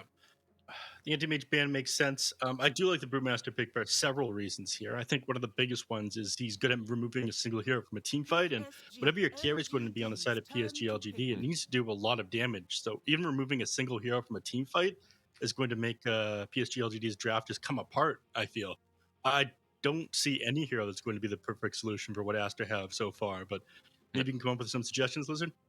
Well, the one suggestion that I had, which was Jug, has been taken out. Mark as well. It's done. Go home. Yeah, Ursa as well actually banned out of PSG LGD. So right now he's also banned out and not that great versus Bane. I'm looking at heroes that are good versus Dragonite and also deal with the egg. I'm still perhaps gonna go back to the Monkey King that's still in the pool. You'd have some front line as well with your position 1, decent versus DK, perhaps in the lane. Decent with Io, decent with Undying, or you can go back to that crazy Medusa, but you might end up being cycloned constantly. Is there anything else that you guys are seeing? Perhaps something crazy like a Drow is still there, but Lina plus something like that, I'm not the biggest fan of. I'd just rather see TA, position right? 1 that's melee. Okay. And they go with an Ember. Okay, this is also completely fine. It's like you have Lina on mid lane already, so why not get a position 1 that's kind of active, right? One of the more active ones, and they go for a pretty slow position 1 themselves. They managed to last pick the Medusa here, not as popular ever since the nerf. It feels like it makes it through pretty late into the draft, but still an incredibly powerful hero. The question is if they can match the tempo of PSG LGD. At first, I thought Aster would be playing this one fast, but against the Ember and the Lina, this looks kind of difficult for Aster, doesn't it, Lizard? Yeah, Team Aster is not going to be playing faster. Not anymore, anyways. I'm done. Take me out. Kill me, Nomad. Anyway, PSG LGD, they're definitely the ones that will be pushing the tempo this game. And I believe even though their draft doesn't look that way, they can scale. Like you have Lina and Ember, they can scale pretty damn well versus all of these heroes. Phoenix is going to be that safe versus the Lina. Ember, not only can he scale, he can also play the game from the get-go. The moment he gets that level 6 Orb of Corrosion, some Blink Dagger, BKB, whatever he builds, he can be very active. We'll see. If Aster manages to go to that late game, I do foresee them taking it, but it's a rough and rocky road towards that late game. Yeah. See if they could make some space and take some early tower with the Dragon Knight. Go ahead, Nomad. Yeah, I do really like the Lina into the Medusa matchup, honestly. I think it's pretty strong. Any hero that can kind of stay out of the Medusa's range, when you outrange her, it feels really, really good to be able to do that. And Lina definitely can. That's something they've got nice got for. Also, I like the Mars versus Medusa matchup, but apparently I'm wrong because Mars has a really bad win rate against Medusa, so... Everything does. Yeah, I don't know. Everything has bad win rates. True. But Arena is very nice for blocking those attacks. So, who are you going for? Yeah, it's hard. It's hard. I'm gonna go PSG LGD for this one. It's. I wanted to go against you once again, but I guess we have to go for the same team because I feel that PSG LGD will take this to 1-1 to game 3. All right. Well, both of you are very, very brave for guessing PSG LGD this game, but that is going to be it from me. Aster, one game away from guaranteeing themselves a minimum of 300 DPC points. Let's get the show on the road and take it away, you two. Bye now. Yeah, there we go. Game number 2, Aster versus PSG LGD, a spot in the grand finals, and definitely securing themselves some DPC points on the line here for Aster if they can take this win. PSG LGD, they don't want to make it 0-4 against Aster, that is for sure. They don't want these guys to be seen as their kryptonite, but they've got a very cool draft to be able to make this one work for them, but will it be enough? I mean... Maybe it's the plan. You go 0-4, and then you take them down in the grand finals. 3-0, settle the score a bit. Yeah. That'd be hype. You win when it counts, you know. Yeah. We get the wins that matter, team spirit style. Yeah, I mean, do you think this is too greedy from Aster is basically the biggest question. Like, do you think they don't have enough to actually fight LGD in that early mid, which seems to be so important? I think they do have enough to fight them early on, but it is it needs to be with surgical precision. Like every single ulti matters as they're all on pretty damn long cooldowns. Grip, Egg, Brewmaster Split, and Dragon Knight form. Everything needs to be pitch perfect, so you don't fall off, so you don't let December snowball perhaps in that mid game. Yeah, we'll see if they manage to do it. They're definitely capable. They're indeed. They've proved 3 times already. That is for sure. LGD got something to prove as Innocent's just beating away on Baboka here. But Baboka just gonna pop that stick and keep himself nice and, well, alive. Good to be alive. It's usually good to be alive in the lane, yeah, but it's a hard lane to stay alive in, or at least stay healthy enough. You're playing into an Undying that will just keep on spamming you. Indeed, always been seen. I like the freedom of just watching the observer camera. I'm gonna do it for this game as well. You going back to it? Ask you the important things, yeah. Great, thanks, mate. Appreciate it. So far, what's happening? Only the Mars looks like he's dominating the lane a little bit harder. Ember doing fine too. That's to be expected from PSG LGD, right? Like their lanes are a tiny bit stronger. Yeah, not sure what's happening mid. Nothing to say off to a pretty rough start on the Lina. Already getting in the denies here by the looks of it. Is that expected in this matchup? I wouldn't expect it. I'd say that Lina should do completely fine there, especially early on. Yeah. But perhaps the lane equilibrium or some change that I'm not aware of, but so far definitely nothing to say. 9 CS versus 12. I've seen worse things happen. Not too bad, yeah. Pretty uneventful laning stage so far. How are you, Lizard? You good? Had a good day? No, No. Oh, did you not hit a PR at the gym? I didn't. Oh, It's no. a sad day. It's a sad day, but I'm leaning out. I'm cutting. You know, summer is okay, coming. okay. Nomad, come on, no PRs here. Don't you know anything? Sorry, yeah. I want to get that lean muscle in for the summer. Oh, I went to the gym this morning as well. Really? Yeah, Zumba. It's very intense. Wait, what? Yeah, great. It's gonna go again this evening as well. Got bums and tums, you know. Hard workout, really is. It's intense. Can someone replace me? I'm done casting with you.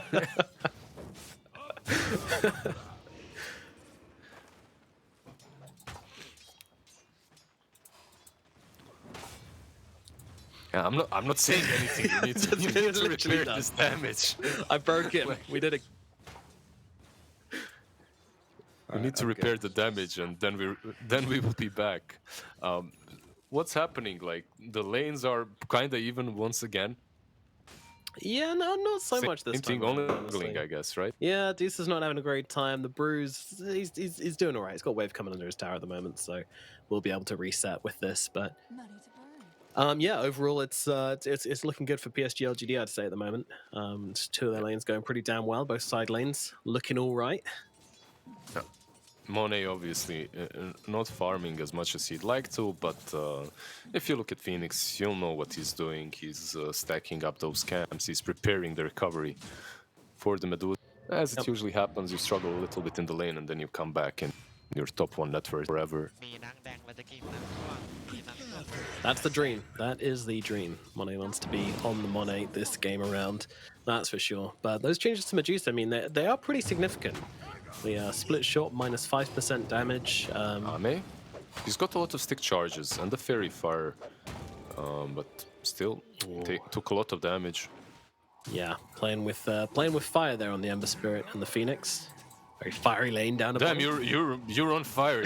Does Zumba do this? Like, is that what made you a pun master? Someone call Cost like you're stealing his job. I'm coming for him. That's what it is. He's been training Zumba his whole life. Yeah, hanging out with all those yummy mummies. I'll do it to you. Monet just getting bullied. You get off to his practice lane. the whole day. Yeah, I see how it is. They always anyway, laugh as well. They're very nice. Ember got punished on the bottom lane because of Undying showing himself mid. Right. Top lane now. Bane. See that? No, it's fine. Okay for the time. Actually coming back in, wants to brain sap himself some health. Thank you, Io. Little ball of healing for him, really. But yeah, I don't know. Do we need to start getting concerned about these side lanes? Perhaps not concerned. I think it's to be expected, more or less. Like, when you look at the draft from PSG LGD, if they're not winning the early game, I don't think they can take the match at all. So Yeah. they need to be doing well on the side lanes. Yeah, I guess what we need to really focus on is the invasions, right? Like, will they be able to come in and contest all these stacks which are currently taking place for the Medusa? That's going to be the interesting thing. And Innocence actually dropping down the tombstone here, trying to keep himself alive. Sorab coming out as well, but doesn't make a difference. He's going to get burnt down regardless, and Ori's actually the one to get the kill there, somehow. And there was a ton of fire on him from the Phoenix, from Breathe Fire as well.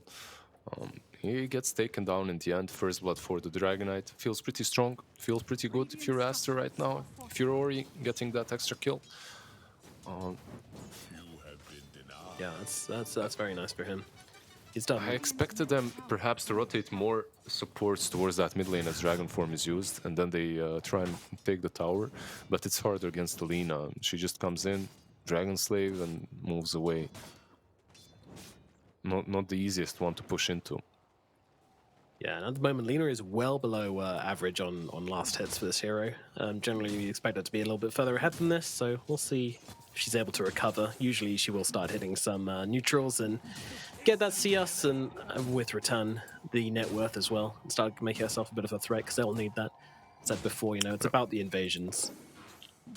Yeah, because if you look at the draft from PSG LGD, it's important that Lina gets a lot early on, but when you think about it, you have December as well. You should be able to rotate either one of these two heroes, whoever has a decent laning stage.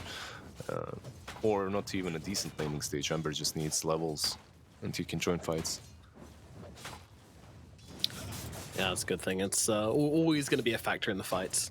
Absolutely. That's with any spirit hero. Their spell's just too damn strong to... Do you like the armlet on Mars, by the way? Oh, Armlet Mars, really? That is interesting. We got Arme. Yeah, he's fine on bottom lane, although Ori actually popping the dragon form here. He's just seen a tower, which he wants, so he's just going to come in and start bashing away at this tier 1 down here. But, yeah, I mean, the Armlet on Mars actually makes a lot of sense, right? Because who else is Jinkyu really going to tether this game? Like, he doesn't really want to tether the Luna who's going to be in the backlands, not requiring heals. So, Faith Beyond just says, hey, I'm going to utilize my IO and become a bit of a clicker. It's something that they lost to. If you remember Collapse, he used to build Armlet back in the day on Mars as well. It depends, like if your team gives you enough space, an Armlet or a Midas can work out early on, and then you do become that right clicker that you talked about. Perhaps even BKB Dazo afterwards, and you're a beast on the Mars. So, yep, definitely doable. Become into that massive frontliner, which LGD have experienced in the most critical game of their careers. But if you can't beat it, join it. That's for sure. I did want to talk about this Undying pick. Do you think this was kind of like a... I mean, what does Undying really do for a team, I guess, is the question I ultimately want to ask. It's strong. It's a strong hero.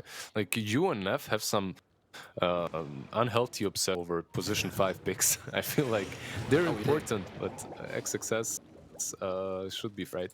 Like they're important, but why in this game? He dominated the lane. He helped out Ember quite a bit, even though Brew got it was Undying, it would have been worse. So. Like, as an Undying, I think you're in a good spot in this game already. The Tombstone should be pretty damn fine as well. Like, it will be an asset to your team. It's not like, in some games, even skilling it feels like, okay, and there's a PL against me, he kills it with his illusions in a second. Ori? Well, in we go with the arena in the middle lane, and yeah, he's going to get dropped on down there. That is a big pick-off over towards the mid here. But whilst all this is taking place, Monet has been in that triangle getting her farm on, and Juice is getting fairly fat because of XSS. He's not going to use the split here. He's just going to let himself die. Wow. Do you think that it would have been good for him to just use the split and save himself? I like, feel questionable, that way. I guess, right? Yeah. I mean, well, if they're the team which want to make plays, then no, but I don't think they are. I think they're the team which are more than happy to just kind of chill out and wait for the late games. So maybe they managed to defend the tier 1 mid because of that. Let's see. Yeah. Yeah, Spear catches onto Ori, but the Brewmaster, he's TPing into the tree. He'll take the good TP place. And now they're running stuns out onto Faith Beyond here. XSS trying to get off the split, but he gets stunned off by the LSA from nothing to say in the backlines. The Nightmare's going to cancel out the TP, but it's not really required. Faith Beyond still okay for the time being. Split now coming down. And they'll look over towards Jinkyu. Beautiful timing on the Tornado there to cancel out the tether. And they will kill off Jinkyu. It's a kill, and if it turns into a tower, then this will be very much worthwhile. And that pretty much answers our question, if that split would have been good or not. Who are we, mere mortals, to question XXS and his Brewmaster? Really nicely done. Saving that ulti and then defending the tier 1, pressuring tier 1 as well. Made way more space for Monet than if he just used it. If he just used it, most likely they just lose the tier 1 tower afterwards. So, nicely done by Aster, buying themselves more time. It's still on PSG LGD to continue this aggression. You know, I love being wrong. I love seeing something and being like, huh, that feels like the wrong thing for me. No, you don't. Like, every caster that says I love being wrong, no, you don't. I know you guys. You all love to be right. Like, okay, yes, but my public egomaniacs. persona, you know, it's the person I present likes to be wrong. I like to be wrong. Yeah, Liar. Please. I want to be Kyle. I want to be wrong every prediction in my life. No, you don't. Like, Okay, I like being wrong about some things. Yeah, I like saying, I don't know why this happened. It felt wrong, and then XSS goes, well, this is why it happened. Here, let me show you. That's so you that's a like beautiful the moment. learning process. That's what it is. Yeah, I guess so. I see. I guess so. see. Okay. Okay.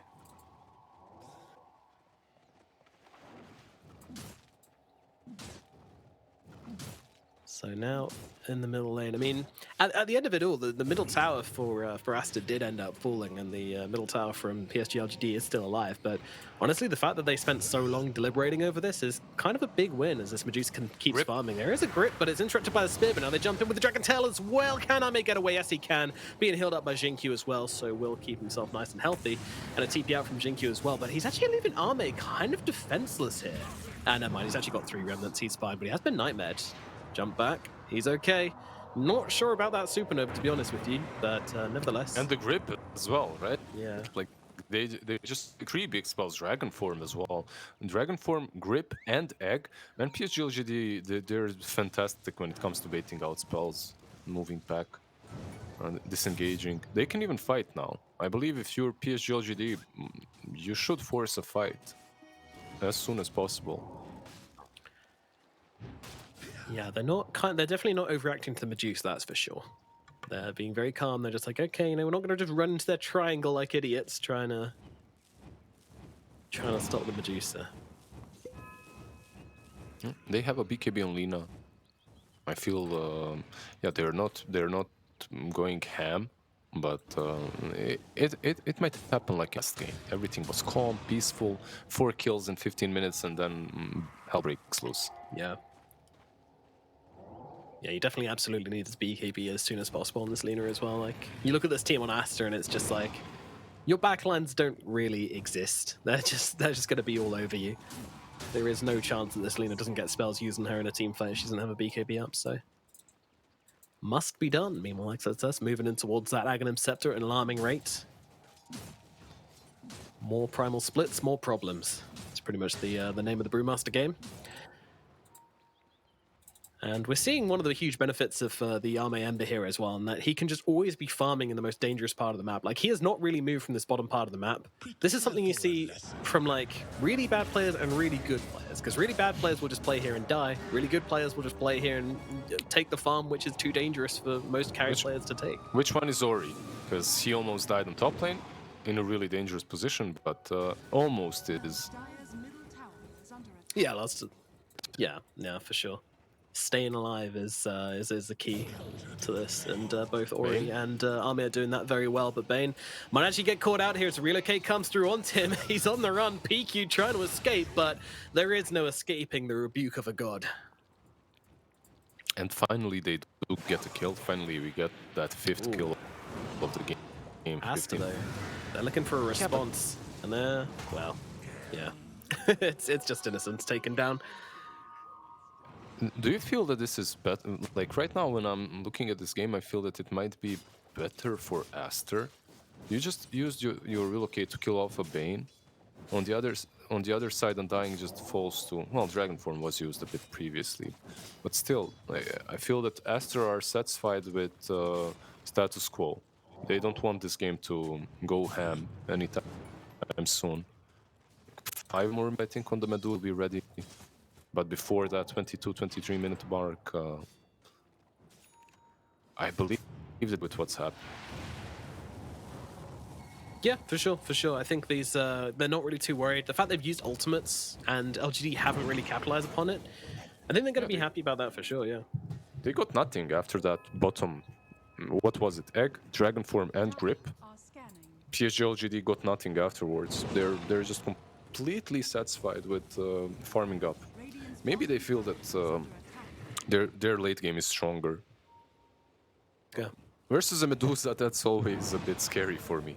It's bold. I mean, they're certainly looking for a timing. I mean, I imagine that LGD are just going to hit some items, probably BKB on Mars, and I mean, that's got to be it, right? BKB on Mars and maybe like 1 damage item on Lina, and then they just go. They take Roshan, they just run down lanes, and they try to end the game within like the next 10 minutes. Oh, Mars caught out in the middle lane, though. He's using the grip. Can he survive? Jinkyu coming across with the relocate up to the high ground, and it's PQ who will lose his life instead.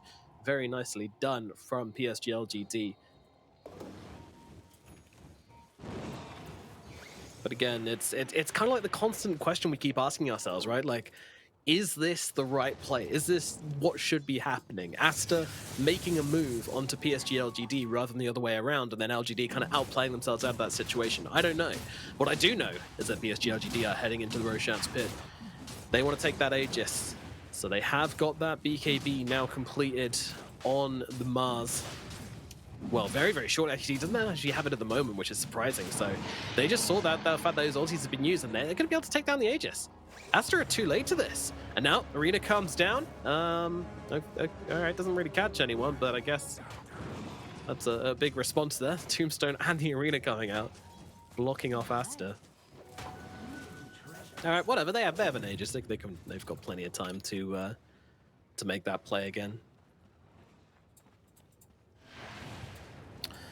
Very, very interesting. It definitely feels like LGD. I don't know, like they seem to play differently versus Aster. Aster just seem to have their number. This is much more reserved from what we'd usually expect. Prepare for a lesson.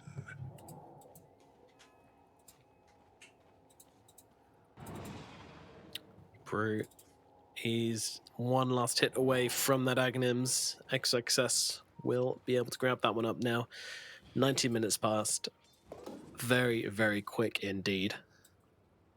Really? Very quick with 7 kills in the game? I mean, well, you know, in the context, right? Yeah. Do you think that perhaps with this Aegis are in a good spot now?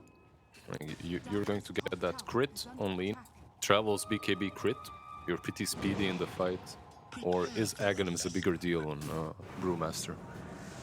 I would have thought the Aghanims is a bigger deal, honestly. I feel like it's a great time for them. Oh my goodness, they have just been caught out entirely here, and now they're fighting under the Supernova, which is about to come crashing down upon them. They're looking for Jinkyu in the backlands, but Boko just targeting him out with XXS here, and they're going to be able to kill him off. Now, Faith Beyond, he hasn't got his little ball of light buddy, but nothing to say, has arrived to this fight. They've got the Tombstone down as well, but in comes that Stone Gaze from the Medusa, just using the time to kill off the Tombstone, and Faith Beyond as a little side act as well. In a sense, getting run down also, and add Lena onto the mix. She has got a BKB and an Aegis, so taking her down twice is going to be a pretty tall ask, but with no teammates, it's more than possible. The Gouda Blade comes out from Ori, and Aster just say, yeah, all right, we'll let her live this time around. Nothing to be gained from sticking around and risking the buyback fight. That's a 5-man wipe, and they're making PSG LGD look like some, I don't know, tier 3 team from Europe in that one fight at least. Like, they kill off Ame with the grip, and then GD responds, but they respond in such a clunky way, one by one. Like, first the relocate, then the TP from the Lina. The Mars Arena has already been used, so say isn't really protected by anything. So, yeah, a very strange way of playing from PSG LGD. You don't expect them to... you always kind of expect them to be making the plays, not the ones getting picked off, especially with the draft that's as active as theirs. But yeah, they do use that smoke. Let's see what they can catch. Well, PQ, he was one of the highest deaths players in the China DPC. And this is exactly the reason why. Because if you're smoked, he's probably just running at you. And he's going to take that smoke with his face. Gotta keep those records, man, right? Absolutely. But he is, like you said, he reminds a lot of Pylai Puppy, these kind of Fata, you know, these kind of position 5s that are always in the right spot. They just break smokes, and they die a lot, but they die a lot for a reason. Never feels good to kill them, right? Especially with this kind of a smoke. That smoke is 100% meant to catch Monet, or at least ward up the triangle. You don't do any of that. You catch some measly bane. It's like you're fishing and you catch the worst fish. Yeah, a little minnow or something. You can imagine. Yeah. Something inedible or some poisonous thing. Actually, weirdly, I used to fish when I was younger, and the worst thing to catch would be a crayfish, because legally you had to kill them because they were vermin. So yeah, that was pretty disgusting, having to like squish a crayfish. It was the worst thing for me was spider fish Croatia. God, what is It's that? like the three. I don't know if it's three. It has 3 spots where it has multiple needles that if you touch that, you're just die. done. You don't die, Oh, but really?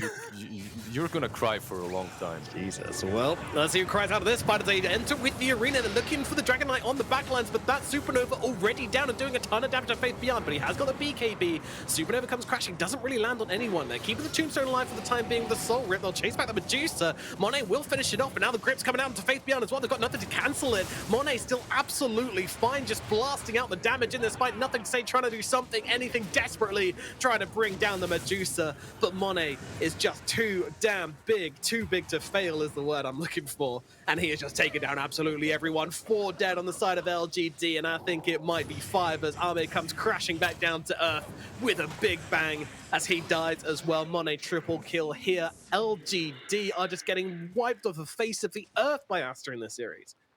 And that last GG was not too soon, but this game worries me. This game really worries me for PSG LGD. They have a draft that was supposed to be in front at this point. They were supposed to be dominating, at least setting the pace and the tempo of the game, and they're just doing none of that. They did not manage to find the right fights early on. And this fight, remember exactly 5 minutes ago we said Aster, 22-minute mark, 23-minute mark, they'll have Agent Brew, they have Banta and Skane. It's the usual timing, and they just crushed them in this fight. Yep. And it really felt like there was a moment where they were going to try and, just take the game off them. Like LGD were very calm in this game. They're very calculated, but they did leave that window really, really small for them. If you imagine like a window slowly closing through the stages of the game, they tried to jump through that window as it was just kind of open, just a crack, and they didn't quite fit through. And now it's just very awkward. I'm not sure if they can recover this one, but we will find out. Ori in the middle lane, going to get caught out a little bit here. They should be able to bring him down. Let's see, can they finish the job? Yes, they can. Aster not quite there quick enough to help out their DK, so they find something, LGD. Can they capitalize upon it? Yeah, it's really nice to pick off, but I want to see more of these things from PSG LGD. If they want to stay in the game, they need to play an active playstyle once again. They need to be making it's something that happened in the last game too, but the last game, it was kind of already done. You had that one extra play, and if it fails, the game is over. I don't think that it's over here. I feel that they still can prolong the match, and they still can't get the right fights for them. It's just they're not in the best spot. One interesting thing as well that I'm seeing is Phoenix never took a level 10 talent. That's something. He took the level 15 one, but never level 10. No. Yeah. Not sure. Like, maxing out all your spells is nice, but 6% spell amp. Like, do you need level 3 dive over 6% spell amp? Yeah, doing the maths Not on sure. that one doesn't really check out, does it? Because I think it's better. Like, 6% is just straight out better. you'd think overall. so. You'd think so. But Aster, they're now the ones to move with the smoke into the enemy triangle, looking to get some vision down and looking to set up for this Roshan, which has literally just respawned now. And Aster will know about it. They're in a great position to actually just try and take this Roche straight up. Also, Aeondis delivered on that Flaming Pigeon, as he now has the ability to pretty much always get the Supernova off in these fights. They could even this fight around the pit.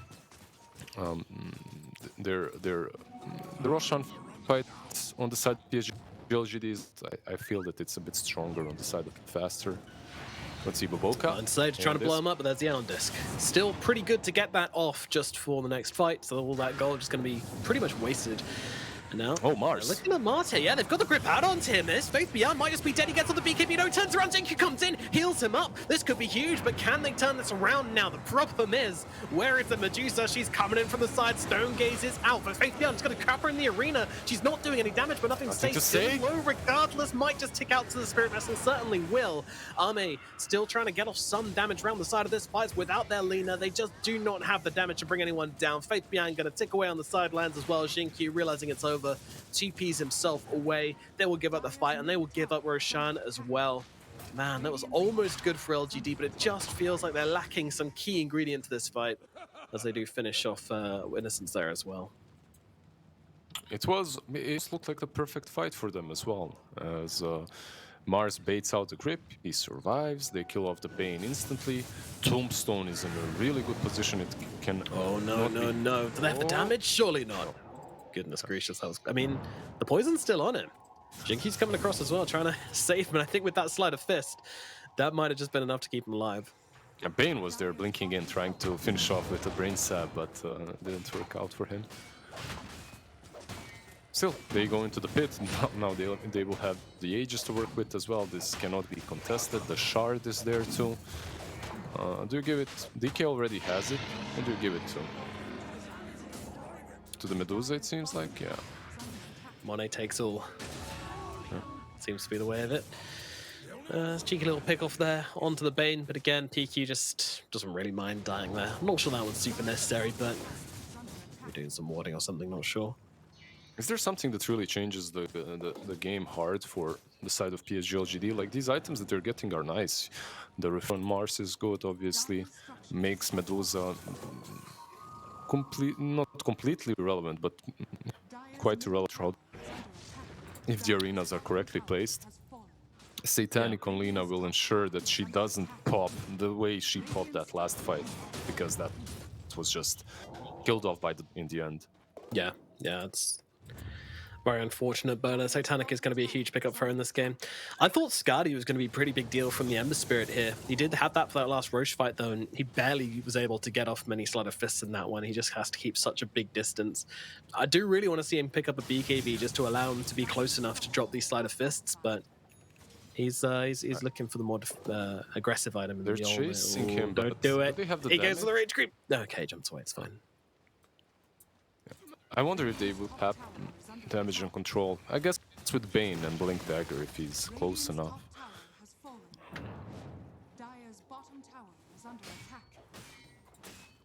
That one melee creep that went forward, and the creep wave coming, so they can't really threaten the tier 2 on time. Meanwhile, their tier 2 is already dying from nothing to say. So a little bit unfortunate there by Aster.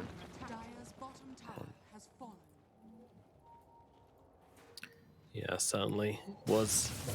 I don't know. I mean, they're just barreling down lanes at this point, to be honest. I don't think IDC pickoffs give me towers. LGD might just try and counter push this, though. That's the only thing that they can do. You're playing into an Aegis Refresher Brewmaster, and it looks like they are forcing out some rotations, or perhaps all of them. It's going to be Innocence left behind, but that's fine. That's fine. A good move from LGD here, honestly, to elongate this game and waste a bit more of this Aegis timer. So they'll be content as cucumbers about that one. They need to live they need to survive 2 more minutes until Aegis is reclaimed. They still have that one tier 2 on the top lane. If they can find a way to stick around the bottom and just continue out pushing it while Aster rotates top, that would be great. But you see the way Aster is split up, they're just zooming into that area, not allowing any small little openings. Yeah, they know what they want to do. Swarming like a mob. Swarming was the right word. Yeah, but now they look for yet another tier 2, the last tier 2 remaining. Oh no, they haven't never actually finished off that top tier 2. Fake news. But down Tier 2 mid, and then top. Should be fine. It's easy for them. Or maybe even just mid. Arme's shoving pretty damn hard up at the top lane. So yeah, they're actually going onto the high ground right now. They've got a minute and a half left in this Aegis. They want to make some use of it. Split comes out. Obviously not a big commitment from the Brewmaster, but in they go with the spear back onto Monet. But Monet going to get healed up by Baboka. And nothing to say. Not really in place to deliver that follow-up damage there.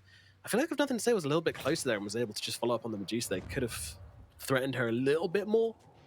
But again, with that Phoenix behind him, it's so difficult to really do any meaningful damage.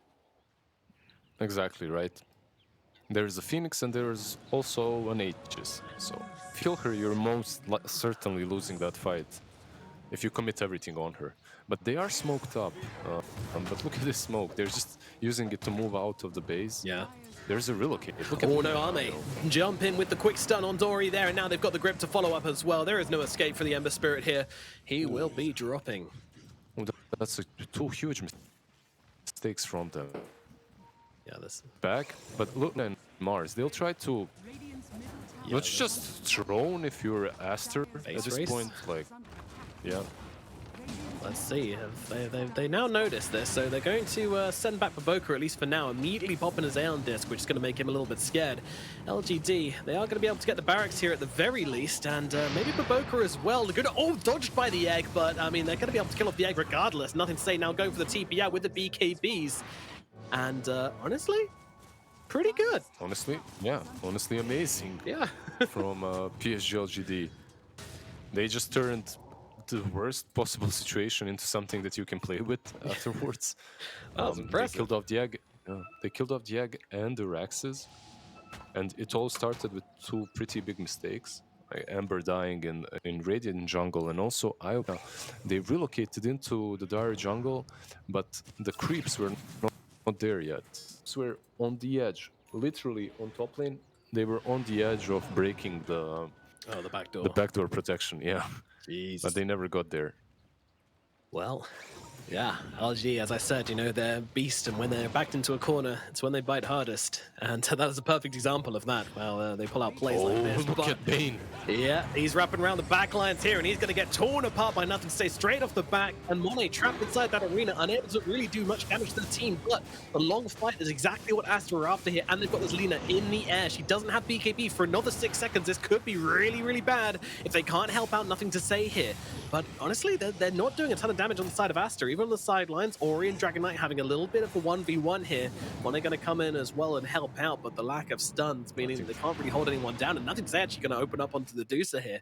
Well, just stunning her up for the time being, but LGD holding their ground in this fight. A little disappointing considering they get the kill onto the support to start this fight off, and they can't really get much more from it. But it was the support that broke their smoke. He blinked straight into all of them. It's like he has this, there was a ward nearby, but still, he blinks into all of them, breaks the smoke, survives a little bit, still dies in the end. Lina didn't die as she had that Satanic as well. After the Yules, there was no BKB for extra 5 seconds, but the Satanic kept her nice and healthy. Yeah. It is ridiculous how many smokes PQ has broken. He's literally a smoke detector. Just got to make sure you press the button every month to make sure he's still working. One PQ in every hotel room. Yeah. Another smoke from PSG LGD, and the circle is well, it's on the money, that's for sure. Innocence knowing exactly where they are, and smoke gets broken. I'm a little nervous here for the Ember Spirit, but I don't think I should be. That Bane, a little far away. It is tense. I mean, it's not a huge gold advantage for Aster, but this Medusa is an absolute beast. That is the crux of the matter, really. I feel that we're reaching that point in the game in which anything literally can happen. It doesn't really matter. As like you said, it's only 3k advantage, 4k before. And both of these teams have very, very capable objective takers. So if you lose a fight, one relocate can happen, and you can lose the top side as well, like top lane on the side of Aster. Yeah. One of the best things that you can do with an IO is take out tier 2s and push one of the sides. Like, just get one Rax, because it will ensure that that lane is always pushed in, and then you can always relocate to that other lane where the tier 2 has fallen. Absolutely. And let's not forget the Ember Spirit, who's making sure this takes place. Oh, XXS jumping in on this one. He is able to get off the split here before he gets taken down. And it's going to be Innocence who loses life straight off the bat. But the arena is down, holding the back on the side of Aster for the time being. But that just allows him to kill the Tombstone. Now Faith Beyond turns to stone. He needs to get off the second arena to help his Lina out, who's just stunned up for the time being. But nothing to say, does get off that BKB. And they will turn around. They will shred out the Bane. LGD once again playing a very slow fight here, controlling up Aster. But they're trying to fight up this high ground. It's a tricky situation situation, but they are just all leaning onto the Dragon Knight here. Ori getting so low, they take him out. Stunned up on nothing to say, but he pops that Satanic, turns around and dishing out the damage onto the Medusa, but the egg comes out with the Sunray, healing up Monet, and Monet just turning them into peanuts from the high ground here. They need to back themselves off here, LGD, but Ame will not escape. Nothing to say now. The only one left alive, a buyback comes in from the Emperor, but they just want to get on top of this Lena right now, and they're going to do exactly that. The stun does land, though, onto Monet. Faith Beyond's back as well. The arrow comes out, holding her to the barracks. She could be in some real trouble here. The disarm's there as well, just keeping nothing to say alive. How is this Lena surviving? She's not. She's dead. And it does look like Faith Beyond might be going down as well. That is going to be it. I don't think there's anything left in the tank for the side of PSG LGD. Ame still fighting the good fight here, trying to stay alive, but it is one man versus the world, and that is not a fight you are going to ring. And there come those golden Gs. GG comes out from PSG LGD. I think this is probably the best fight that we could have gotten ever between these two teams. Like, this team fight was just amazing. It was an incredible conclusion to the series. Team Aster taking it 2-0, but PSG LGD perhaps underperforming, in my opinion, at least a little bit. Like, especially throughout this last game, where I thought that they should be the ones pressuring, they should be the ones advancing, they should be the ones controlling the game. Still, though, they put up a really decent fight. This last fight just demonstrates how much a Mars can do with that refresher. Medusa was just not a hero for the majority of it. But it doesn't matter, because you also have not only a Brewmaster with an Aghanim's, but with a refresher too, so you can fight forever. Really good. Yeah, those fights absolutely went on forever. Giving up that Brewmaster seemed a little bit of a mistake, but some super sick team fights out from both these teams. We're looking for some highlights. We got a lot of them. I am incredibly impressed with both these teams. This game was relatively even though it felt like Aster had complete control of the map. PSG LGD did an amazing job. I mean, there's that one play in the middle lane. They get the kill off on the Ember. They think, okay, great, we're going to go high ground. But they turned around, like Lizard was saying, into the best situation where they managed to take the enemy team's racks. Super high skill play and awesome decision making from both these teams. But maybe they got a little bit too focused on what happened in the previous game when Aster did to them, because this Brewmaster, he put in work, man. Yeah, absolutely. I mean, for me, it came down to a team fight, right? Like LGD, they can play these kind of, micro plays across the map, and like just getting lane shoved with the Ember and then relocating with the IO, like these cute things. They can do a lot of work, but at the end of the day, these long team fights which come out from Aster, they're just too damn strong. And that's, the Supernova was such high impact X success, just permanently being inside his Bruling forms. He's also unkillable in Bruling form pretty much, because he can just jump back into regular form and then split again at any given point, which is kind of crazy. I hope that teams who are going to the major are watching this matchup and then watching some XXS replays and really understanding the power of the Brew right now, because this hero is just, in the hands of Aster, it just looks like the most broken hero in Dota, honestly. It's so insane. Yeah, I mean, Mars has put in work as well, as Lizard was saying. It was like both the main cores pumping out damage. But this is one team fight. I want to watch this one very closely. It looked amazing, PSG LGD at first. But the Supernova gets out because he's inside the pit there in Bobica. They don't have vision of him. The Stone Gaze stalls them out for a huge period of time as well. And even though you're playing amazing on Faith Beyond, this Medusa not putting in damage during the ultimate, unfortunately, Lita's not putting in damage either. These two teams did an amazing job of controlling up the main source of damage from each other, but unfortunately you had Io and Undying. These supports just weren't doing enough, I feel. They enable your carries, but by themselves, it's just not enough coming out from them. Yeah, maybe I'm not sure. Like, the IO did a ton early on. Some relocates were clutch. I still feel that PSG LGD could have played this game faster, and I expected from them to do that. They didn't. It comes down to that. Yeah, the IO and Undying might be two heroes that aren't the most aggressive ones early on, like the ones that can do a ton. But you have Lina, you have Ember, you have these two extremely active semi-cores that were literally just farming.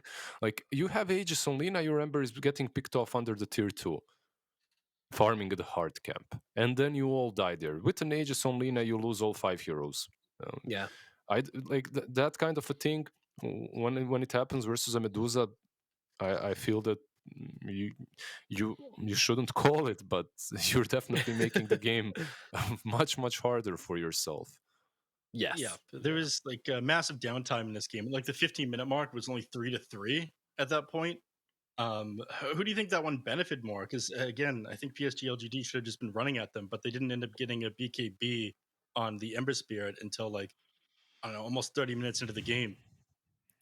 Yeah, Or past that, right? you're playing into a Bane as well, right? So you're kind of worried. I'll buy that BKB, then I'll get gripped, then I'll feel kind of stupid, but then you die from everything else. Plus, you have that Medusa right clicking you through the fights. I'm not sure. I've seen some really crazy Ember performances lately, even with like Orb of Corrosion, Maelstrom, and Blink Lincolns. When you're facing something like a Bane, and it's just so easy for you to cut the backlines. My biggest issue still was the fact that they didn't play this game actively. Like, Yeah. I mean, honestly, I thought one of the reasons why they picked up this this Undying is because they knew that Aster was setting up for a long game, and they were going to use that Undying to drop tombstones in the triangle. You know, tombstone in the triangle is a huge problem. It's such a space controlling spell if you can protect it properly, and you can always protect it properly because there's zombies everywhere, right? Like slowing you and making it really hard to commit to actually killing off the tombstone. They didn't even have an answer to the tombstone, really. So I was really disappointed to really see them not really utilize any of that in the early game. You know, they just kind of, and I understand there's always the risk of over responding to a Medusa, you know, ruining your own game because you're just trying to like get into the triangle and push too hard or whatever.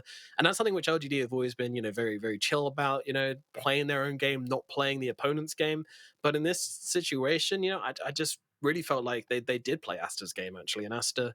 Yeah, they welcomed it. You know, it felt like cat and mouse the entire time. LGD, they couldn't avoid the team fights forever, and when it came through, you know, even though it was close at the end there, they did buy back a ton on PSG LGD, whilst Aster didn't buy back at all. They were very confident in the end, even though it was a very exciting fight regardless. Yeah. My question to you, Lizard, is this the end of the reign of PSG LGD? Because now they've lost 2 series in a row to Aster. Aster have become the same giants of their region, where they just dominate these DPCs that they were before. You think that they're going to continue to go this way? I mean, at the very least, they're guaranteed 300 DPC points, maybe 450. They're in the grand finals now. How much better than PSG LGD do they look today? remember that Aster were always considered the team that defeats their own region easily, but then goes on to the major stage and loses. Yeah, turn into the Tea Masters. Yeah. Maybe this is the best thing for them, that there's no major for the Chinese teams. They can only get the DPC points in the region. They don't have to go anywhere. When it comes to PSG LGD, there's still, obviously there's still time. There's still a couple of series that they might play. Obviously, the next one is against Extreme, right? They need to play versus Extreme, and then if they win that game, they'll have a rematch with Aster. So we'll see. Maybe they have something more to say before the complete end of the season. What are your thoughts on this one, Nomad? End of the reign of PSG LGD or a slip here? Or is this kind of the status quo? It's hard to say. I mean, honestly, they didn't look great. I don't know if there's something about them like not getting to go to the major or something, but yeah, LGD like they played a good game, but it's not an LGD game. That wasn't an LGD series for me. They maybe in game 1 a little bit more than game 2. Game number 2, I'm just not really sure where the claws were. So I don't think it's the end of the reign though. You know, we've seen LGD slip down before. We've seen them kind of show weaknesses before, and they always come back. And this team, you know, they are going to go to TI, and they very well at the moment. I still think they're my favorites to, you know, go all the way. But obviously, it's a long way to go, and we haven't seen any international place. That's an incredibly unbased claim to make at the moment. But from what I've seen, you know, this team just has like buckets of potential when they're playing at their best. It doesn't look like anyone can beat them, but there's clearly some kind of mental block here against Team Aster, which they need to figure out because Team Aster just have their number. I don't know. It must be the Lanham effect. You know, they're scared of the big, you know, big Lanham coming at them, and I don't blame him. He's a scary guy. Lizard, you're smirking. You sound like you have something you want to say about that one. Oh, Nothing? nothing really. Nomad and his fears of different players. It always draw out a chuckle. A real pro player is afraid of no one. As soon as you start doubting yourself or looking at somebody like they're larger than life, that's where everything comes apart, right? Yeah, like it's a psychological battle, like especially when you're looking at each other across the boots. It's you can't falter there. If you lose that fight, everything after is it just doesn't matter. Yeah, LGD should be glad they're online because they don't have line of mad dogging them across the booth. Just or a stack of papers. I heard stack of papers can also break someone, especially LGD. Very intimidating. Those damn papers again. But this isn't the end of the road for PSG LGD. They do still have a shot to take this whole thing. They're going to play in the lower bracket final tomorrow against Extreme Gaming. And then the winner of that one is going to move on to the grand finals. I'm pretty excited for that one. What are you guys' predictions for this upcoming series on Extreme Gaming versus PSG LGD? I'm just excited for LGD versus Aster again in the grand finals. Come on. There's a chance. Like Extreme and RNG are probably closer in skill level than Extreme and PSG LGD are, but still the series should be fun. Extreme Gaming is a team that can win versus anyone. Just look at it this way: Extreme won versus Aster, right? They took down Aster 2-0 in the normal DPC season. So. And Aster just won versus PSG LGD. So if you know some math, if you know those transitionary properties of it can happen. And Extreme is definitely a team that's getting better and better as time passes. Remember that this was a Division 2 team that got into Division 1, so it did take them a little bit of time. Reworked a little bit since then, to be fair. Yeah, a little bit, but I still feel that they're a team that is improving over time, just getting better and better. They might surprise PSG LGD. Unlikely, but it might happen. My last question for, I guess, Nomad. Do you think the fatigue is going to weigh on whatever team has to come up from the lower bracket into the grand finals? Nah, these are gamers. These guys, they used to just play in pubs for like 12 games a day, spamming it out. Nah, just give them some gamer water, whatever they need to keep them ticking, whatever they like. Everyone's different. Some people, they like, water and bananas. I think Faith Beyond definitely seems like a banana guy. Maybe Jinky is more of a Monster Energy kind of dude. I mean, unbranded energy drink kind of dude. Just give them what they need and they'll be fine. They'll get through the day. Yeah, but that is going to be it from us today, unless my partners here have anything else to say. But they sat through. I just wanted to say you looked really nice today, Neff. Very nice Thank shirt. You. Yeah, you as well, Nomad. You dressed. Nice. Yeah, I'm dressed. That's a win for me these days. I like your poster as well, Neff. Very nice. Very man of culture. Oh, by the way, look at that. Do you see the poster behind me at all? Like, is it visible? It's pretty dark. Wait. I'm gonna ruin the immersion. I have a button down on top, and I have like hot pants. I'm ready for it. We're keeping it professional here. It's always sweatpants. Always sweatpants when you're at home. Ooh, 3/4 legs, brave. Mm-hmm. Oh, it's a. I was just looking at something like this on Tsunami's stream. Yeah, that does look amazing. You'll have to tell us where you got this one when we're done. I couldn't hear you, but this was done by Dota Drawing and sent to me a long time ago, and I never like, I wasn't in Bosnia. I was still in Ukraine at the time, so I never said thanks or anything. So this is my shout out and some sort of plug, I guess. Yeah, cool. Yeah. It's cool, right? Like, it's a nice. Yeah, very nice. Very nice. I've actually got maybe we can spin around here. I got a little dazzle up there we're as doing well. DPC cast. We're doing art show. All right, that's fine. Very nice dazzle there, Nomad. Thank you very much. Thank you. Yeah, I like the dazzle as well. I don't know. My clock might be better, but I like the clock a lot. It's got that geometric thing, which I dig a lot. It's very cool. Yeah, it looks like a schematic. Here, you don't need me. You don't need my face here. Yeah, that's better. Just cast like this next time. Yeah, I will. Thanks. All right. Thank you, you two. That is going to be it from us today, though. Of course, we got Team Aster moving on to the grand finals and PSG LGD in the lower bracket finals. The winner of that one will advance. And first place will get 450 DPC points and $50,000. Second place 300 DPC points, $20,000, and only $15,000 for third. It's rough out here, man. But thank you, everybody, very much for watching. We'll see you tomorrow. Enjoy your night.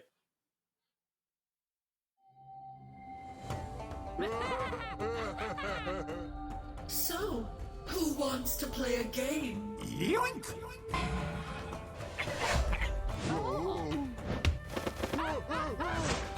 And again! I always get what I want. In the bag.